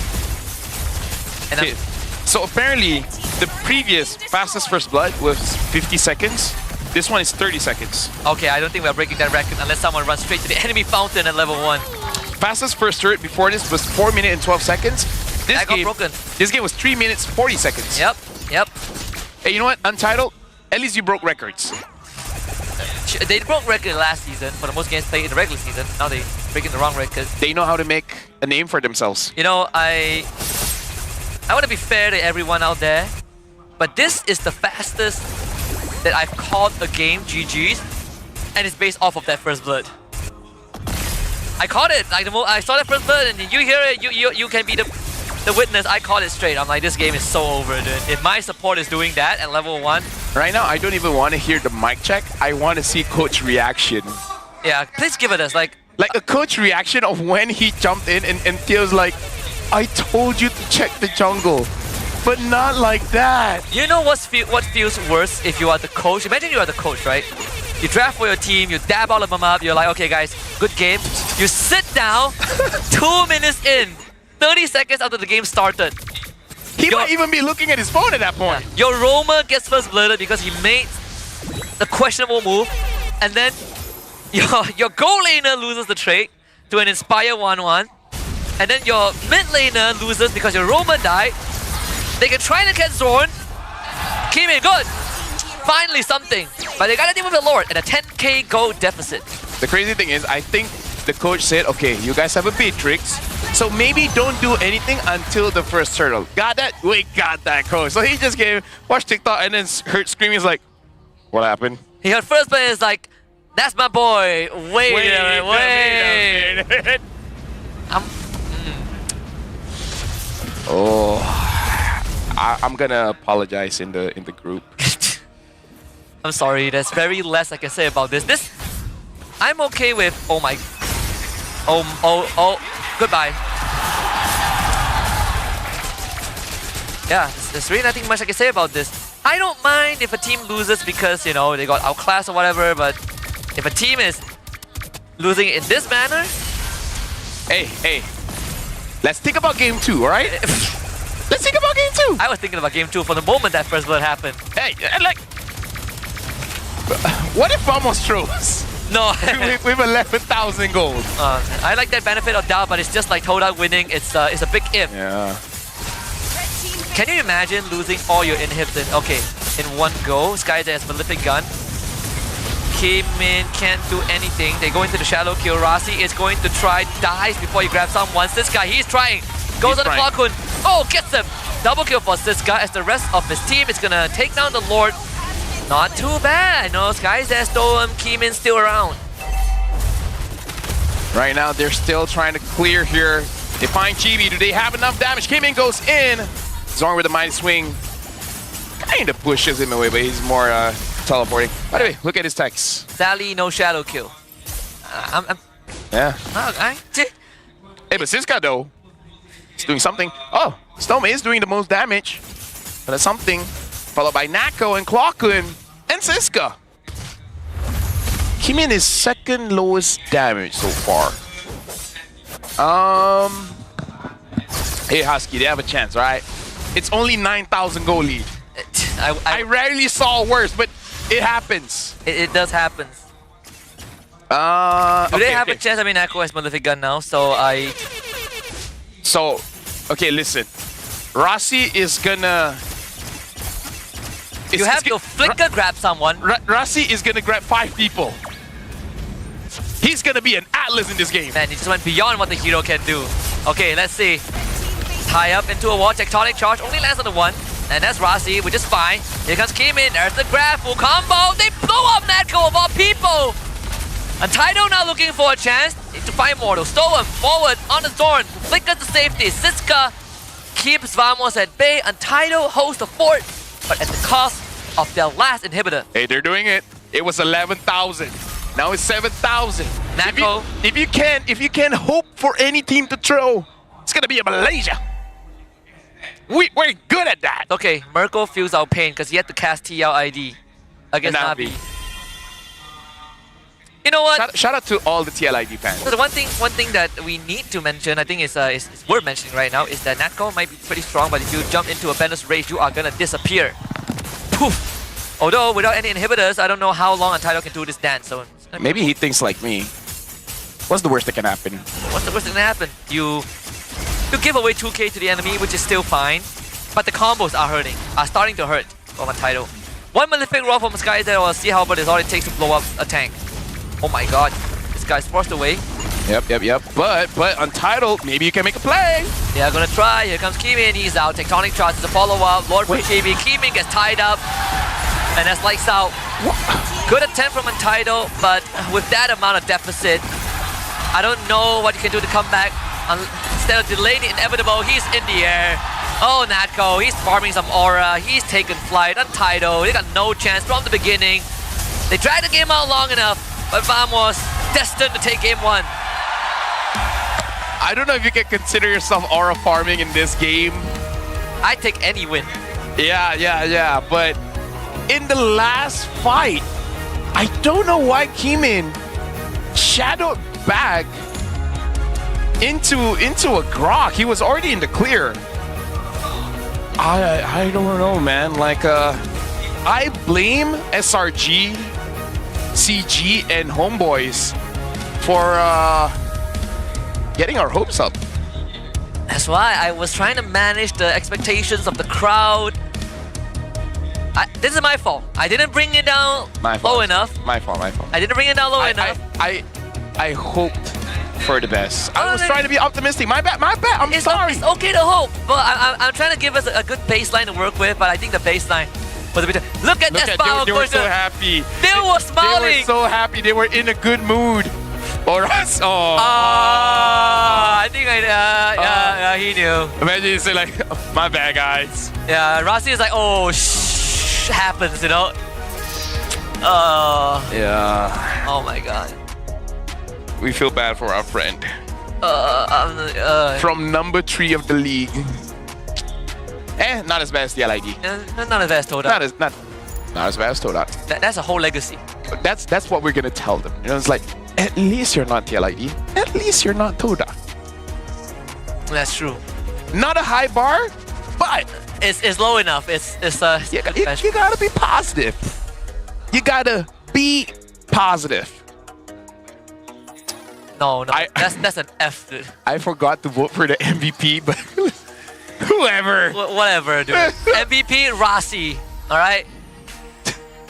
Who's the MVP for this game? No one. Hey, production, just choose. I don't know. You just roll the dice. Like put the what do you call that? Like go online, find the roulette, spin it. Okay. We have an MVP. Let's see who's the MVP. Whoever has most kills, not Cole. Maybe not Cole. I would give Zorn, but you know. It's gonna be Chibi. Sure, you know what, Chibi? Yeah, whoever. Good for you, man. Whoever, like easiest win of his life. Yeah. I wonder if Chibi can even get hyped. I think he's pretending to be hyped here. I know, it's not. I think the moment. Okay, let's put this into context. Husky, let's put this into context, right? So Kalia tried to invade a jungle without backup. No, the jungle is Boxia. If it was like a Joy, a Lance, a Haya, maybe. Plus they had a Kimi as well. And I tell you what's better, into a Grok. And the best part, I tell you the best part. I'm not sure if this was relay. I wonder if we could, if the highlights show it. I'm gonna rewind in a bit. Stoem was checking the orange bar. Yes, he was. Was there no communication? No, I think they preset. That's why I say they think Chibi started orange. Maybe they watched a couple of games and like, oh, every single time he uses a tank jungle, he's gonna start orange. So this is what we're gonna do. Rossi, you wait at purple, and then Stoem, you show face at orange, and then when he goes to purple, you gank him. But the problem is you're ganking against a Boxia, a Grok, a Kimi, under 2 minutes inside the jungle, which mind you, under 2 minutes inside the jungle, you take extra damage. Yeah. Okay, I'm gonna. Yeah, go for it. No way. Like I refuse to believe it. So Stoem check. Doesn't see anyone. Okay, you could deduce that Chibi might be in the bush, but Rossi, you YOLO'd it. Just straight up YOLO'd it. Unbelievable. I feel like if they want to make that move, Husky, they should have picked up a Cho. Yeah, bring someone with you. Actually, even if they bring Stoem, Rossi would have died anyways. So in the first place, just get info, right? And props to Vamos as well. They hit in the bush very early, so Rossi doesn't get the review. The review, go and XP, right? From seeing you early on. Okay, so I think I refreshed. Now I'm seeing chat. Now I see like, ini bukan Haya, ini Haya. Shout out to that guy. Shout out to Genma. Genma, my goat. And if you were like, maybe they still haven't adapted. It's been 2 weeks, man. Prime Rossi. Okay. It's one of the few times I'm gonna do chats on fan services. Yep. I think some of y'all could do better. For sure. 100%. I can confirm they can play better. 100%. You know what, chat? Do you guys want to become a pro player? Do you guys feel like you can enter Untitled? Well, you know what? Maybe they're start opening up a few slots. Transfer window is open. You know, just send in your resume, your peak rank. Yeah, just say like, hey, I've been playing a few MPL games and not say much, but I defeated Amze quite a few times. Yeah, I would never do that invade as a Kalea. I played Grok one time. I played Grok one time, and I know I can do better. Ooh. I'm sorry, Chad. This is I'm supposed to be an analysis, but what do you want us to do? What you just witnessed is a game. There's no explanation. Husky, this is what JJ has to do, right? Go to Vamos camp, and then ask Aerofall fall if he wants to join. Do you want to play? Do you want to play? Do you actually want to play? You have to understand, Chibi is on fire. You're not getting a playtime, but here you have a chance, and you get to play Fanny because Vamos doesn't ban Fanny. What do you guys think? Do you guys think Untitled should just go to Vamos and be like, are you using him? Because if you're not, someone's trash is someone else's treasure, you know? We're like a Roma too. Kaden. You want to come over to our team? Kaden. There, we're forming a team. Kaden, Aero 4 we gotta look for the sub. Zippy. So that's our gold laner. Now we don't have a mid sub here, sadly. We don't have a mid and XP sub, do we? Yeah, because honestly, even in gold, you can even argue trap. Yeah, so, trap too. Trap. So we call that team substitutes. So from Untitled to substitutes. I hope they're not watching the English. At this point, I kind of care. I don't really care. They have bigger fishes to deal with. I feel like they might agree with this. What's coming up? Highlights. Yep. So there's no highlights. Let's just watch level 1. Watch level 1. Yeah. You know what's more impressive? Yeah. The fact that this highlight is a minute and a half. Dude. Think about this. Like, I said that you're ganking a Baxia, Kimi, as well as Grog. Kimi always leashes the buff to get your passive. Like, the more you think about it, the more you're like, why, bro? Like, even if they started orange and you wanted to stock the purple. And it doesn't matter. It still doesn't make sense. You're gonna die anyways. The more I think about it, there's literally zero reason. There's literally zero play that you can make that will get you an advantage against a Baxia, Kimi, Grok. My favorite part of this whole game was just Rasi's reaction when it happened. That should be made into a meme. I bet you someone out there has screenshotted Rasi's cam reaction when he got first blooded. It's like, my bad, guys. I'm sorry, guys. I'm sorry. It's just the first blood. It's like he's laughing and everyone else is fuming. He was laughing because he thought it was just the first blood, and then the next 2 minutes just went down so fast. If I was the coach, I don't know where to start. I'm looking at Tidal fans. Thank you very much for still staying with the team. That's what we need as a fan. Support them to their highs and their lows. The only way is up, you know. When you're at the bottom, the only way is up. Honestly, like, I would be happy if I'm Todak. Because I think there's something else for people to talk about. At least Todak will be doing things like these. How can the bar get lower? Do you think there's a chance that Tidal goes to the bottom of this? With the remaining use, maybe, actually. There is a chance. Is there a good Indo-mid player? Indo-mid player that hasn't joined a team? Yeah, like basically MDL or something, you know? Ooh, Because we saw the, you know what? Go for RQ. Just take the RQ player. Get any RQ player. There's 2 organizations I would recommend. Actually 3. Just not Alter Ego. Yeah. There's RQ, EVOS, Onyx. Yeah. Alter Ego is if they have a sale. But do it at your own risk. You know what? If you guys can't play the game, go for MCGG. And here's the thing, this is your chance to actually be a professional player, because MCGG is going global, because we already have the M series. MCGG, they might have their own World Series here, because be the pioneer, be the first world champion from your region.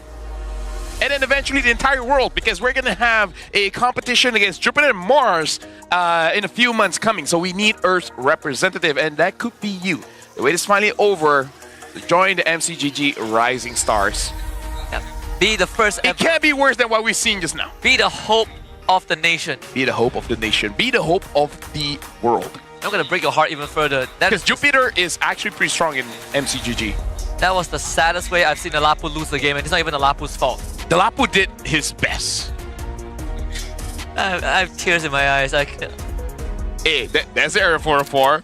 Hey, you wanna... That was before the game started. Yeah. Or is it after? I don't know. Everyone is just there like, man. They are definitely reviewing the game from the side of Untitled. Like, you can only feel the stress in Coach Dio's head, you know. Because this is like what can you say? Because I think, and this is just me. This is just me. Like I've seen, obviously different regions have different styles of coaching. Depends on the play. I mean, there's a lot of factors into coaching, you know, and managing a team. But I've seen some teams where they're not local, because I don't think locals can take it, sadly. But teams internationally, I think like China or like maybe like the Western European region, sometimes when players make the most basic of mistakes, the coach actually goes off. Goes off, but it's for the betterment of the team. And I think someone needs to really whip the players into shape. I think Coach Dio, obviously you recognize all these fundamental mistakes that it's not once, it's being repeated across multiple series. That was probably the 5th game they lost because of very silly mistakes. I think you gotta lay it on them. I'm just gonna read the chat. Sup, Kels? Ted Dim wants to hear us yapping. And now we're gonna go for it. Okay, Rossi Dark System. All right. And then someone said, I wanted to nominate Toda as worst team of the week, but then come Untitled. They kill Siska again, Vamos, and Lapu lost. But again, it's not Lapu's fault. It's like Lapu is the victim. The nicest thing chat has said, Rossi is so brave. I can agree with that. Okay, I'm gonna give Chat a job, right? It's a very simple job. Chat, you got a job, Chat. If this game gets off to a start like the previous game, Who said there are no shortcuts? give us a topic to talk about. And that's all we'll talk about for the next like 5 minutes. Yep. Food, music, maybe not geopolitics, but hey, first pick here, CC. Yeah, CC is good. Lapu is not bad also. CC, I think if you see how Vamos is playing and what's been stopping Untitled, CC is a good shout, right? The curtain call, it was a big deterrent. I like the Untitled and Kalia. Maybe after that game. Hey, Rossi, no. Is that no. Rossi? No. It's like, but coach, we can first pick Kalia. Oh, we're on blue side? First pick Kalia? Not anymore. No. Or maybe the coach wanted it, but then one of the players like, no. Yeah, whoever was banning just bans Kalia. And it's like, we cannot, you know, there's no argument, there's no. I saw Kimin's face and he looked so nervous. It's like, oh no. Picking up the Yi and shit. Oh no. Oh no. No, it's on me again. Oh no, why me? Or he was the one that banned Kalia. There's a lot of reasons to be. There's double fighters though. Alright, that's a lot. Lapu is gone. That makes a lot. It's very normal. I think you take the CC. Yep, take CC. I think you take the CC here. Take CC and CC Cho, CC Grok. Gato is like your 3rd choice. Hey, CC Gato is okay. But Gato is like the only main engager, so that's what I'm worried about. Hey, no. Gatot, one of the weaknesses, he doesn't engage that much. But maybe that's a good thing. Maybe that's a good thing. So Rossi won't. Or go Khalid. Hey, don't you like the Khalid, Rossi? Oh man, no. Rossi, I'm gonna be nice. Oh man, Rossi, you silly fool, silly Rossi. Oh, to be fair, Khalid is one of his heroes. He's played don't go Hellcrit. When you gaze into the abyss, Your team is picking. Arlet Selena. Okay, then why did Stone react as well? He's like, oh my god! I'm just gonna say, this game is already looking pretty tough. It's already looking pretty tough. Oh man. I think I remember a time when Stone used Arlet. And it was actually pretty good. I'm not saying he will use it. That was when Arlet was good in the roam, bro. Yeah. It was back in RSG, yeah. His Edith was also cracked. Yep. Oh, here comes the Grok. Okay. Oh boy, I don't like this already. How is this Arlet gonna have a game? Why are we not picking CC? Why are we shafting Siska?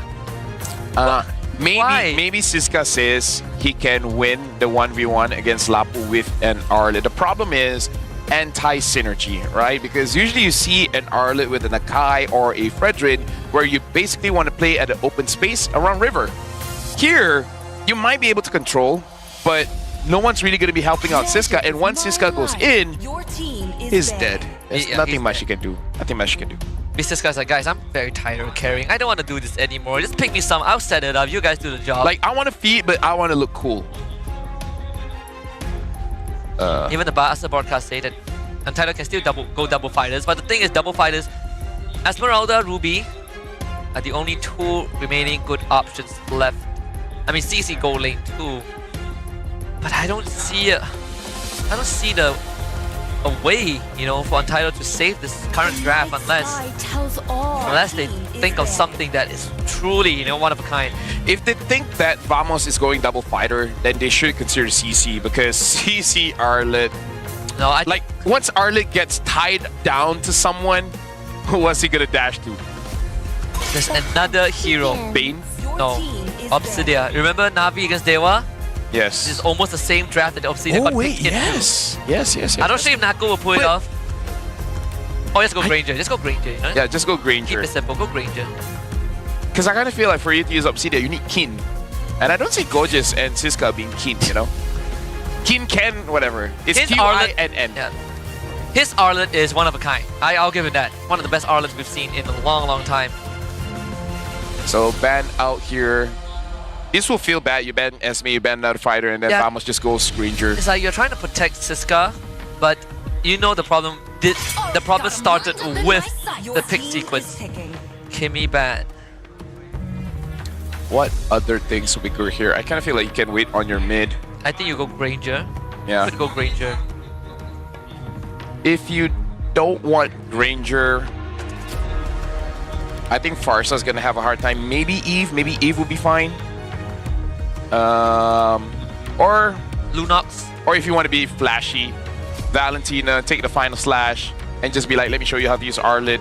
Falcon does play. But that one is a bit too like what you call it?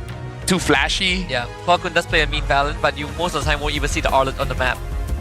So he's gonna die before then. Yeah. Kagura. Give it a good old yin-yang treatment. This makes it so that even if you pick up Cho, it's gonna feel bad a bit. Because you think you catch Kagura and then she just gets out of her umbrella. But still, I think Cho is still a good pick because it's still a good kill pressure with the Selena. It's the same with when the Selena, if the arrow lands to the Kagura, she just purifies it, you know? It gets rid of the crowd control effect. So it's hard to catch the Kagura too. I wonder if they go for Hilda Rome here. Nah, I say that because what Rasi did. I don't know how to save this draft, that's the thing. Alright, no way you messed this up. Dexter, it's our showtime. There's no way you messed up level 1 as a Hylos. Can you imagine if he dies level 1 as a Hylos? I don't want to. No one's gonna think down. I don't want to think about it. Okay, like I don't want to take more meds today. I'm so tired. Plus, Husky, I don't think the owners of Untitled can take it. I'm glad we spent our energy on the right series. Yeah. I'm too tired for this. What's the pick here? I should invite some guests from the crowd and be like, hey, what do you think they're gonna pick? Honestly, you can pick anything here. What are we missing? We're missing Ranger, you can pick up. Honestly, even if you want to pick Carry, it's fine. You want to pick Irithel, it's fine. Easy go? Yeah. Did I not say they should have banned the CC? Did I not say they should have picked the CC for themselves? We call the draft. Like, we always call the draft, but sometimes I feel like maybe we shouldn't. Because then we're setting ourselves for a disappointment. Do we understand it better than No. do? No, we just mind read.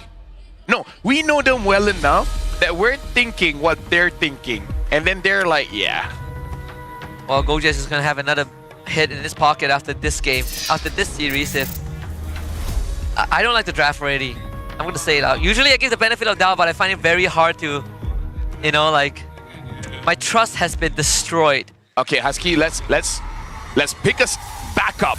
We need the energy. I'm gonna ask you a question as we're jumping in the second game here between Vamos against Untitled. Would you rather Vamos gets a 2-0 very quick, or Untitled getting a comeback here. A comeback would be on the top of my list. Okay. We're taking step by step though to get to the comeback angle. Okay, Rossi's not going inside the jungle. Thank God, man. Hey, good start. Good job, Rossi. And he's making sure Zorn doesn't do the same thing. Good job. Mention Zorn, guys. The bar is so low that it's like, wow, you did something good. All right, now clear the mid for Storm, you know. Get in the lane prio, use your body to soak up the damage. It's not a problem, it's just a Kagura, she can't hurt you. Great, now we're out of the lane. So right now, what Untitled really needs to do is to sneak in a turtle, because this Selena can accelerate the turtle death very, very fast. So I think someone needs to be that, what you call it? They can't even do that. Like, I want to say someone needs to be a distraction. Arlet kind of can, but when he goes in, he can't go out. If they were to pick something like a Uranus, maybe better. Yeah. Okay, I mean, it's already off to a better start. Anything is better than last game. Hey, guys, got it. He is slightly behind in experience because he was zoned out of one, I believe, range minion earlier on by Natko. But late game, you could definitely rely on Skyzad, Keyman, the heroes. You know, I love Siska so much. I want to make him. I want him to make this Arlet work. We haven't seen good Arlet so far. The only good Arlet in my mind is Momo.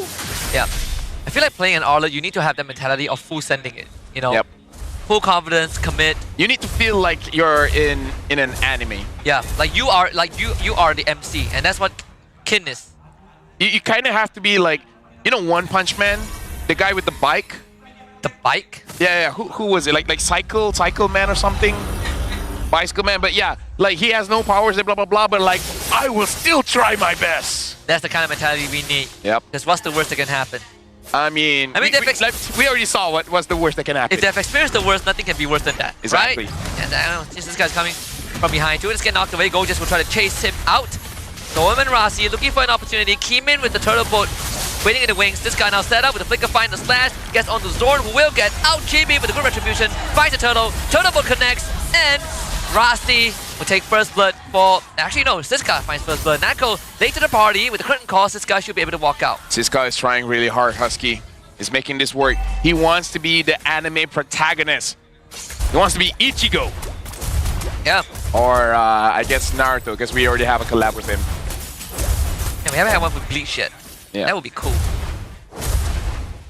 Honestly, all collaborations is going to be cool. I hope we get a Demon Slayer one. Oh, that would be great. Right? But you know for a fact, Alucard and Argus will get a skin. Oh, yeah. And I'm not for that. You know what? I'm okay for Argus to be meta for like 2 weeks. Because the dude hasn't been having a lot of games. Although I have to say this, Husky, I don't know how to make Aldos meta.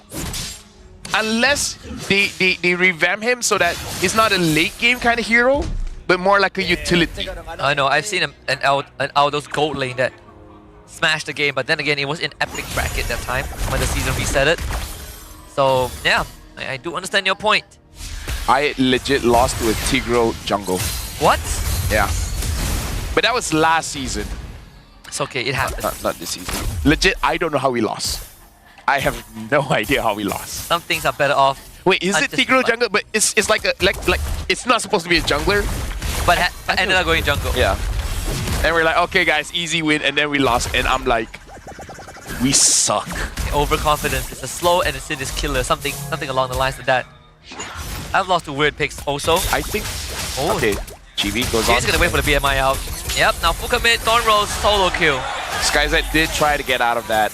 I think Husky. I understand what's going on. Both of us were going through the cycle of grief. Yeah. So okay, for that one guy on TikTok. Yeah. Who I say I'm gonna try cursing Skyzet. Just know that it's not Skyzet's fault and it's not my curse that is working against them. It's straight up everything else. So Skyzet is still your GOAT.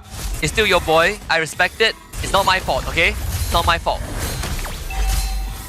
He's just his friends, you know? Alright, so right now, Rossi tries to go in. Gorgeous. Didn't hit anyone. Siska has the flicker. Turtle down low. Gorgeous flickers for the stun onto Keyman. Keyman gets forced away. Siska with the turtle secure. In the midst of things, Rossi to help him out. Curtain call from Nako connects. What a tectonic charge from Zorn. The patience. It's immaculate. 2 for Vamos. Storm on the chase. Clockwood is healthy. And I don't think Untitled is gonna get anything. Maybe Zorn with a full combo from Keemin and Stoa, but that's pretty much it. I gotta say, Husky, the fight isn't over just yet. Gorgeous got stunned up. Keemin and Storm will run away. If Untitled wins, I almost want to give EXP of the week to Siska. Like, we saw Crab, we saw Yachi's like, guys, y'all didn't have to deal with these teammates. You don't understand. You don't understand. You didn't. You carried, but dude, that's my boy. That's my boy. Siska is trying so hard. He wants his paycheck. He wants to stay in Untitled. Or maybe he doesn't want to stay in Untitled. He's just showing other teams like, do you guys see what I can do? He wants to get scouted. I would say other teams are playing 5v5. Siska is playing 1v9. Yeah. And that's a tougher game to play. Like, again, if they win, I kind of want to give Siska EXP of the week. I think no one will argue with that. Anyone who's watched this series will not argue that.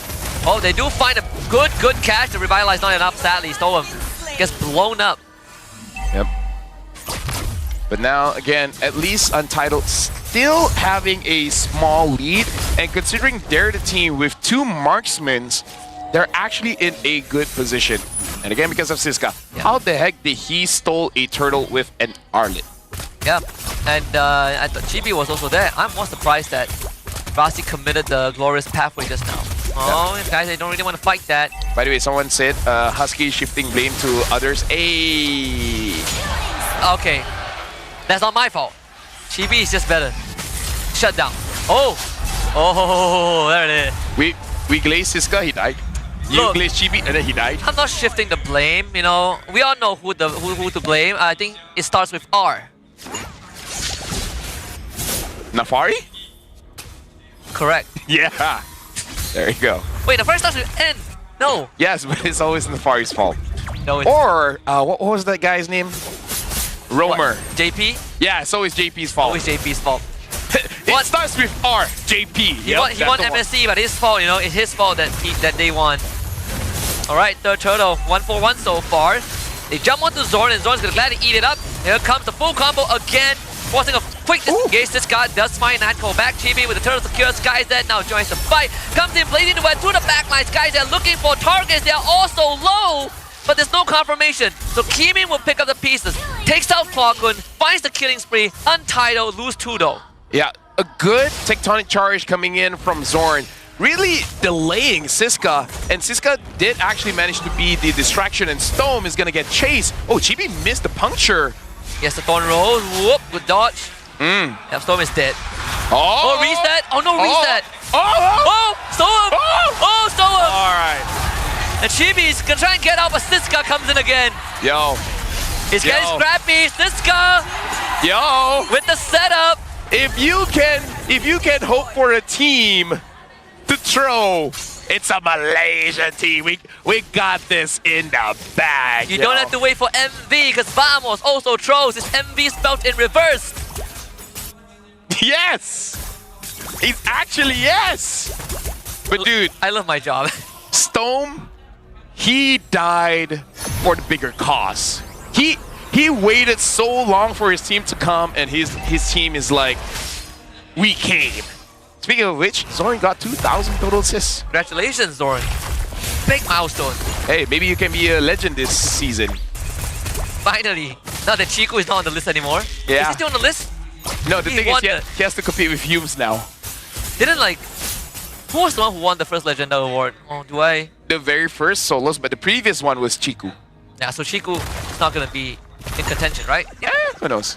So far, it is Solo, Sasa, and Chiku. Ah, yes. Sasa too. How can we forget about him? Yeah, you seem to always forget about that ethnicity. It's pretty tough. Yep. I'm surrounded by the others. Surrounded by the Oh, this is quite a game. I really want Untitled to win, and I want Siska to be the reason why. But so far, Keemin has a good game though. Yeah. 3-0-3, and I feel like Rossi getting a hero that doesn't really engage that much is actually helping them out. Yeah, a hero that doesn't be a die front easily. line. Yeah. There's no goal lead. It's an even game with a Claude in it. He's working towards his Holy Trinity. Obviously, the timing is slightly late. He did die once, and he was zoned out from the lane very early on. Rasi is coming to help. Natko doesn't really want to fight this. Yep. As Zorn's gonna get blocked up by Rossi. So SkyZ is starting to find space on the map. Same as Keemin, who is having a fantastic game so far. Vamos working on the Lord already. Stolen Mirage at the scene. Can Siska make it work this time? Chibi should get this one. Untitled are here to see, and Sky's taking a bit of damage, but he should be able to heal up. Looks like the Lord is going to be full on reset. By the way, we have feedback from the comments. They said, let's normalize complimenting the players after the game. All right. Y'all are average. Yeah, Chibi playing kind of bad, right? Okay, Lord, are they going to commit on to it this time? That like Michael Jackson bad. Dorn is Oh, Rossi goes in. He wants to engage. A lot of damage on Sky's on the Nako. Siska, good stun. Nako venges out, finally goes down. Siska with the finisher. Gojes trying to do work. The turtle is out. Mountain Shocker committed. Lord low. Chibi! What does occur? But they're all so low. Vamos somehow manages to escape with 4. Yeah, but still, Untitled looking pretty good. Sky's now having the Trinity items. Oh, Chibi wants to go on to Siska. Able to puncture out. But Siska, I gotta say, right now is making plays. We were doubting this Arlet pick. We should not have doubted Siska. Oh wait, let's not say nice things about him until after the game. So far, so good. They should be able to defend against this. They have a Claw that is very stacked up. And they do a ton of damage. Rasi, look at that Gojes. He's actually eating a lot more damage than I personally would expected. And the scaling for Untitled is only going to get better. Yep, much, much better. Now that Skyza has the 3 items, and Nako, funny enough, not as tanky as I thought as well. I thought this would be a better CC game, but he's getting shredded by the quad. Oh, Rasi. It should be fine. I don't think they have enough damage to kill me. Oh. Okay, I was wrong. You know, Husky, we talked about this. I'm sorry. What is wrong with you? I forgot that. I shouldn't praise him. It's okay, they can defend this, right? Yeah. Chat is here to witness all of it. Okay, 1v2. Keemin really needs help, but this guy can't even save him this time. Chibi is pretty good, pretty cracked with it. It has been, like, what, 2 weeks in a row he's been given the Lancelot. Only the Boxia game just now was a bit of an outlier, but he's been using, like, 3 to 5 times ever since the new patch dropped. And teams haven't really had an answer for... I mean, technically, the Arlet is an answer towards the Lancelot, but it is a skill matchup. Yeah. I will say that this Claw is really starting to hurt, so Vamos needs to give proper respect. It's a 2.6k gold lead right now. No inhibitors go down on the side of Untitled, so it's a fair fighting chance for them. I would say, even though they have the Selena, but with the Claude, as well as the Yusung Shin, their wave clear should be pretty good. I think it's going to be hard on Siska because I don't see anyone else really setting up a good team fight. Yeah, again, this guy has to think slightly differently from how he normally does. Go above and beyond, man. Play as if you're the Lapu, right? All in, get that set up. Play as if your job is on the line. I think that applies to everyone. Well, SkyZ sees Nako. You know someone's there. Kimin now having the Malefic Roar. Zorn is just gonna push them away. And no one is stopping Chibi here. Chibi is getting free farm. Already at level 15. I mean, Kimin's level 15 as well. So this should be equal when it comes to the Lord fight later on. The bottom lane does have a pushing wave for Vamos. So Chibi is already working on the Lord.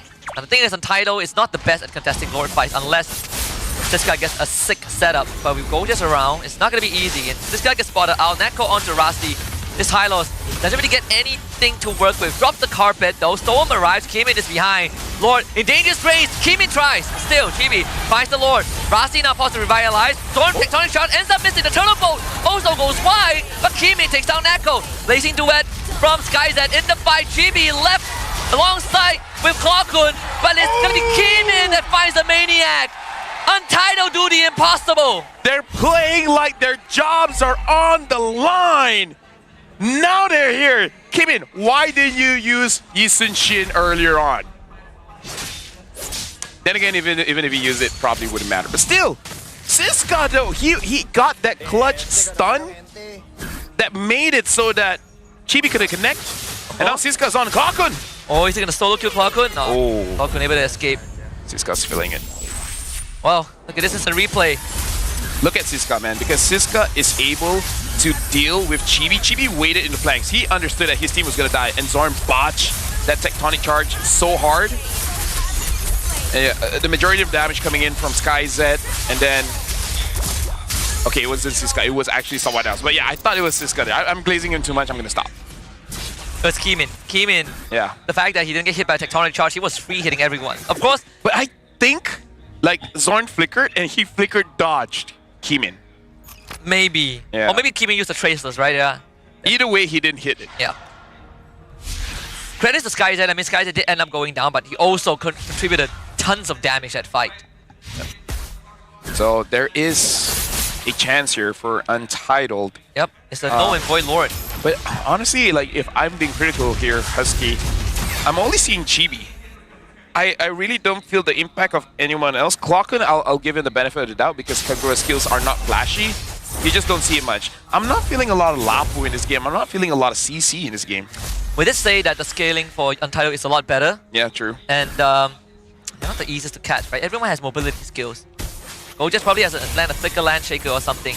This could be the fight that ends in Rasi overextend, revitalize, Glorious Pathway, gotta get out, current call committed. This guy gonna eat the full tectonic charge combo, but he does have immortality. He goes back in, tries to full commit. He ends up coming back with the immortality. Now goes on his Zorn. Keemin solo kills Clockun. Goes into Winter Crown. Keemin, the land shaker doesn't land. Keemin now fights back. Immortality item swap. Zorn goes down. Keemin tries to outplay this goal, just finally takes him down. But Untitled have numbers. It's stolen Rasi, Siska, and SkyZ. Siska forward on a Chibi. How could you not idolize this hero of Untitled that is winning games? Untitled finds the wipeout. Husky, after the previous game, after seeing amazing Lapus, we saw that botch coming in from Gojas. And by the way, if Vamos loses this one, we'll have 2 games that Lapu lost. Yep. What is going on with this series, Husky? This game is not yet done yet. Untitled is doing it. Siska is doing it. And then he rallied the rest of the team. Keemin, everyone else, including Rasi. They didn't let the game 1 devastation affect them. In fact, they bounced back stronger. And now they get the 3rd Lord of the game. The 2nd Lord of the game. Imagine, the 3rd. It's the 3rd. Come on. Imagine Rasi staying in his own lane and now he looks good. After all these heroes, the Hellcurt, they're gonna engage onto Zorn. Zorn's taking a lot of damage. That's the reset we need from Untitled. Fully reset it, the mental state. And now the onus is on Vamos. What do you do? Because you have completely missed your timing. The goalie in favor of Untitled, it's not gonna matter too much. Keemin probably gonna switch back to the Rose Gold Media because he did cycle through both Winter Crown and Immortality early on in that fight, which did buy time for Untitled to clean up. They pull up another mechanical play like that. This is gonna be that game. Speaking of which, right now, the minions looking at the bottom lane, they should crash on the tier 2. Untitled, they're trying to sync up everything, and it looks like it could possibly. The mid is gonna crash, but they should get all the tier 2s here. Yep. Glorious Pathway out as a deterrent to Vamos. Start with the mid inhibitor, which will be easily secured. Natco holding the front too. Keemin not able to force him away. Current call gets dropped. Keemin, he needs help. Dash away with the traceless. Natco now overcommits. The rest of Vamos desperately trying to arrive on time. Grok gets stunned up. But at the end, I mean, Untitled only finds 1 inhibitor. I mean, it was a good defense coming in from Vamos. They lost their mid inhibitor. Don't throw. Don't throw. Oh, the stun was good from Stolen, so Siska felt safe. Natco goes back in, but Keemin and Rasi not in a spot to deal with him right now, so Vamos pushed this Untitled away. I gotta say, like, despite this, you know, having a lot of bad flashbacks because of game number 1, SkyZ, Rasi, Stone, Keemin, and Siska, everyone stepped up here. Yep. Even Stone. Stone honestly has been playing an amazing Selena game, and Rasi, yeah, we've been memeing, but he's not making mistakes. Like, this is like, I'm just gonna do my job. And at this point, that's good enough. Yeah, they rally, right? They rally, they recomposed, and now they find themselves in a position of control. And if they win this game, you not only get a game 3, just in Untitled fashion, like always, But Vamos will feel the burden of needing to bounce back after what seemed to be a cruise to a 2-0. The bad thing is that they got good heroes. They did. Right, but the impact is not there. Rossi getting caught by Nako again. Yeah. Current call. We did say the scaling of Untitled is going to be a lot better. And we are seeing that, right? At the stage of the game, where Untitled just have a lot more raw damage. I just can't believe that they're able to scale. You know what I mean? Yeah. But Siska made it that Untitled won a few fights, or at least didn't lose by much, that enabled them to get this. And I guess shout outs to SkyZ as well. He didn't get punished too much in lane going up against the CC. Yeah, time was given. 20 minutes into the game, Vamos has to be a bit nervous, but they need one good tectonic charge coming in from Zorn, and it could turn things around. So Untitled, they can't breathe easy. Just because you have the items, just because you have more damage, does not mean that you're immune to the engages coming in from Vamos. Real-time victory rate says that Untitled have a better chance. They land the crowd control to Nako. That's Vengeance forced out. Gojas full commit. Siska to the back line, looking for Nako to zone him out. Gojas getting gone by everyone. Here comes Gordo, puts up the wall, tectonic charge, good purify. Reposition from SkyZ. But I think this fight has gone completely south for Untitled. With Keemin down and the rest of Untitled out of the fight, it is over. Yep. Unfortunately, the entire time, SkyZ goes in! Full commit! Windstorm Nature. Dorn's gonna keep SkyZ away. Siska still alive. Good stun from Stoem. Nako on the chase. Stoem is gonna see Gojas!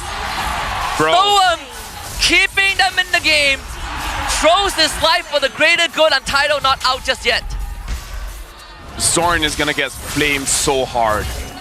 He recalled in front of SkyZ, like giving stacks, movements, and etc., enabling SkyZ to go in. Vamos could have easily gotten that Lord and then ended the game. Yeah. What was Zorn doing? And Keemin is back. That was a throw. Keemin is back, is flying clouds. Siska is way too far ahead. You got nothing, Siska. Shouldn't be there. That's a mistake. And a costly one. This is a game of mistakes, Husky, but not the kind of mistakes that I want to see. SkyZ is still here.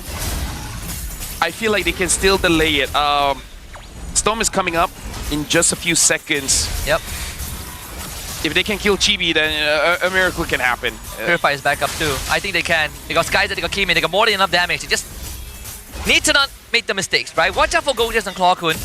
Those two are going to be important. Though, I don't know how they're going to contest for this Lord though. Yep. Keemin has to play the game of his life. Current call on the Nako. Mountain Shocker is out. SkyZ.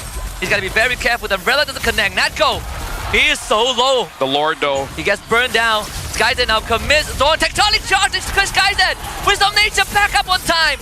As Chibi secures the Lord. The arrow connects on the Chibi. Stoem dashes in. Chibi tries to dodge it. Stoem finds the reset, but Natko, the current call, will peel Vamos away. And Lord number 4 for them.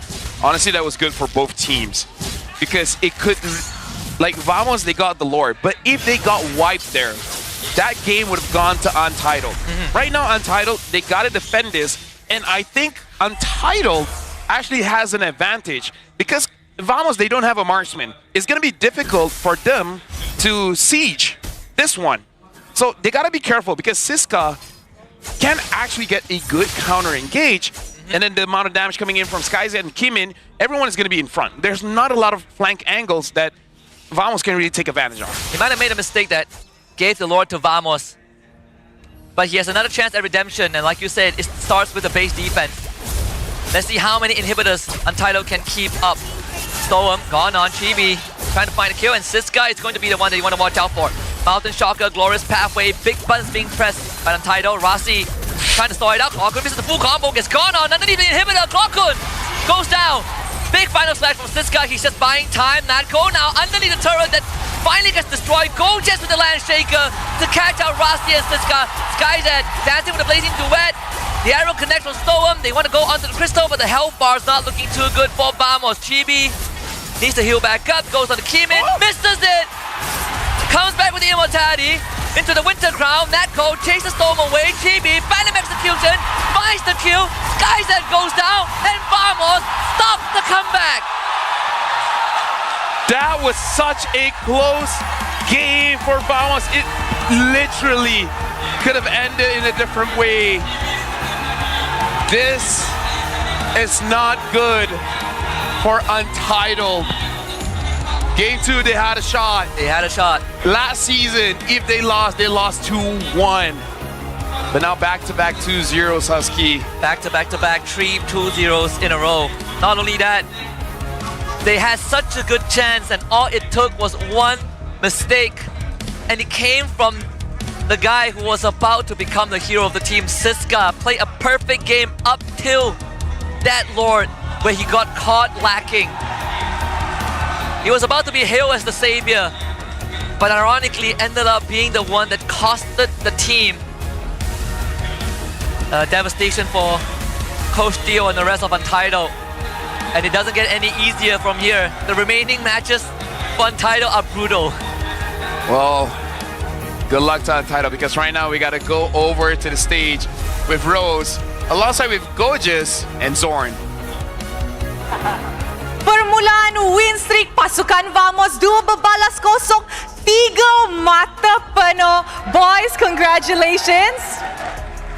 Now, going up into this match, did you guys actually expect untuk menang clean macam ni? Because kalau kita tengok last match korang di mana korang menentang Aero, it was a 2-1 and tu pun agak shaky lah boleh dikira. So, coming up this week, korang confident ke? So far kita orang memang confident habis lah dengan kita orang punya performance by sebenarnya semenjak kita orang dah start dapat momentum tu, semua tim kita orang rasa kita orang boleh lawan. Wow, semua tim boleh lawan. And speaking pasal momentum, kalau we go back in time, di mana dulu Zon pernah kata you tak suka jumpa SRG awal-awal musim sebab bila kalah dengan dorang, momentum susah nak cari balik. So sekarang korang akan jumpa SRG minggu depan. You guys have 4 weeks to prepare. Adakah preparation tu dah cukup untuk lawan SRG minggu depan? Rasanya kita orang dah ready lah kali ni. Kali ni betul-betul season yang sebenar kot untuk melawan SRG. Gorgeous, kenapa no? Kenapa no? Kenapa tidak? Takut ke Gorgeous? Gurau. Now Zorn, since you said this is the season yang korang nak lawan SRG, on stage, you have the freedom to give us your score prediction pasal minggu depan. 2-0 ke? 2-1 ke? Siapa yang akan menang? Vamos ke? SRG ke?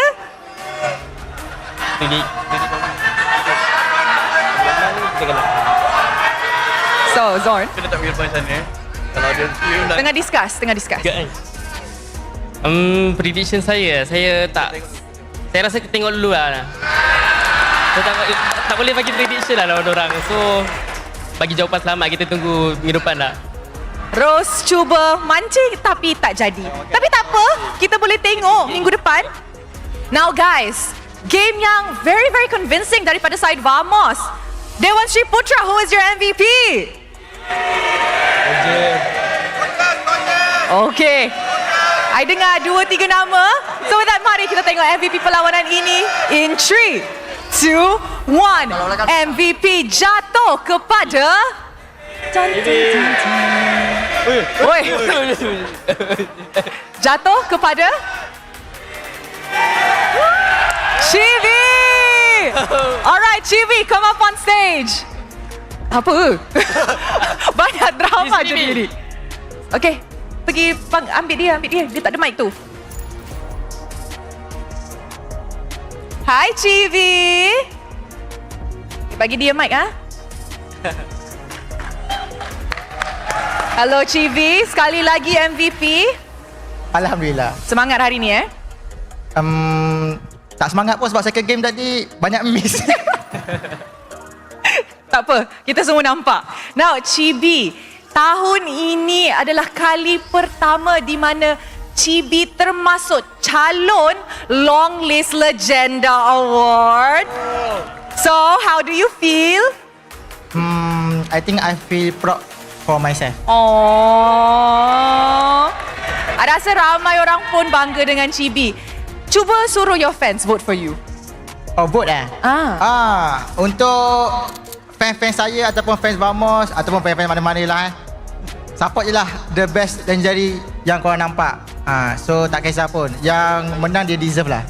I agree sebab ramai yang tercalon kan untuk legenda tahun ni. Betul. Yes. Okay guys, so kalau korang nak vote for your favorite legenda, you guys can go on to the MPL MY punya official website untuk and insert your vote. So, kejap. Test. Pocket macam mana hari ni? Apa? Pocket macam mana hari ni? Penuh ke? Penuh ke? Tadi dah masuk kan? Oh, tadi dah masuk. Keluarkan aku. Ada. Wow. Masuk So now, my question is, next week you will be meeting SRG.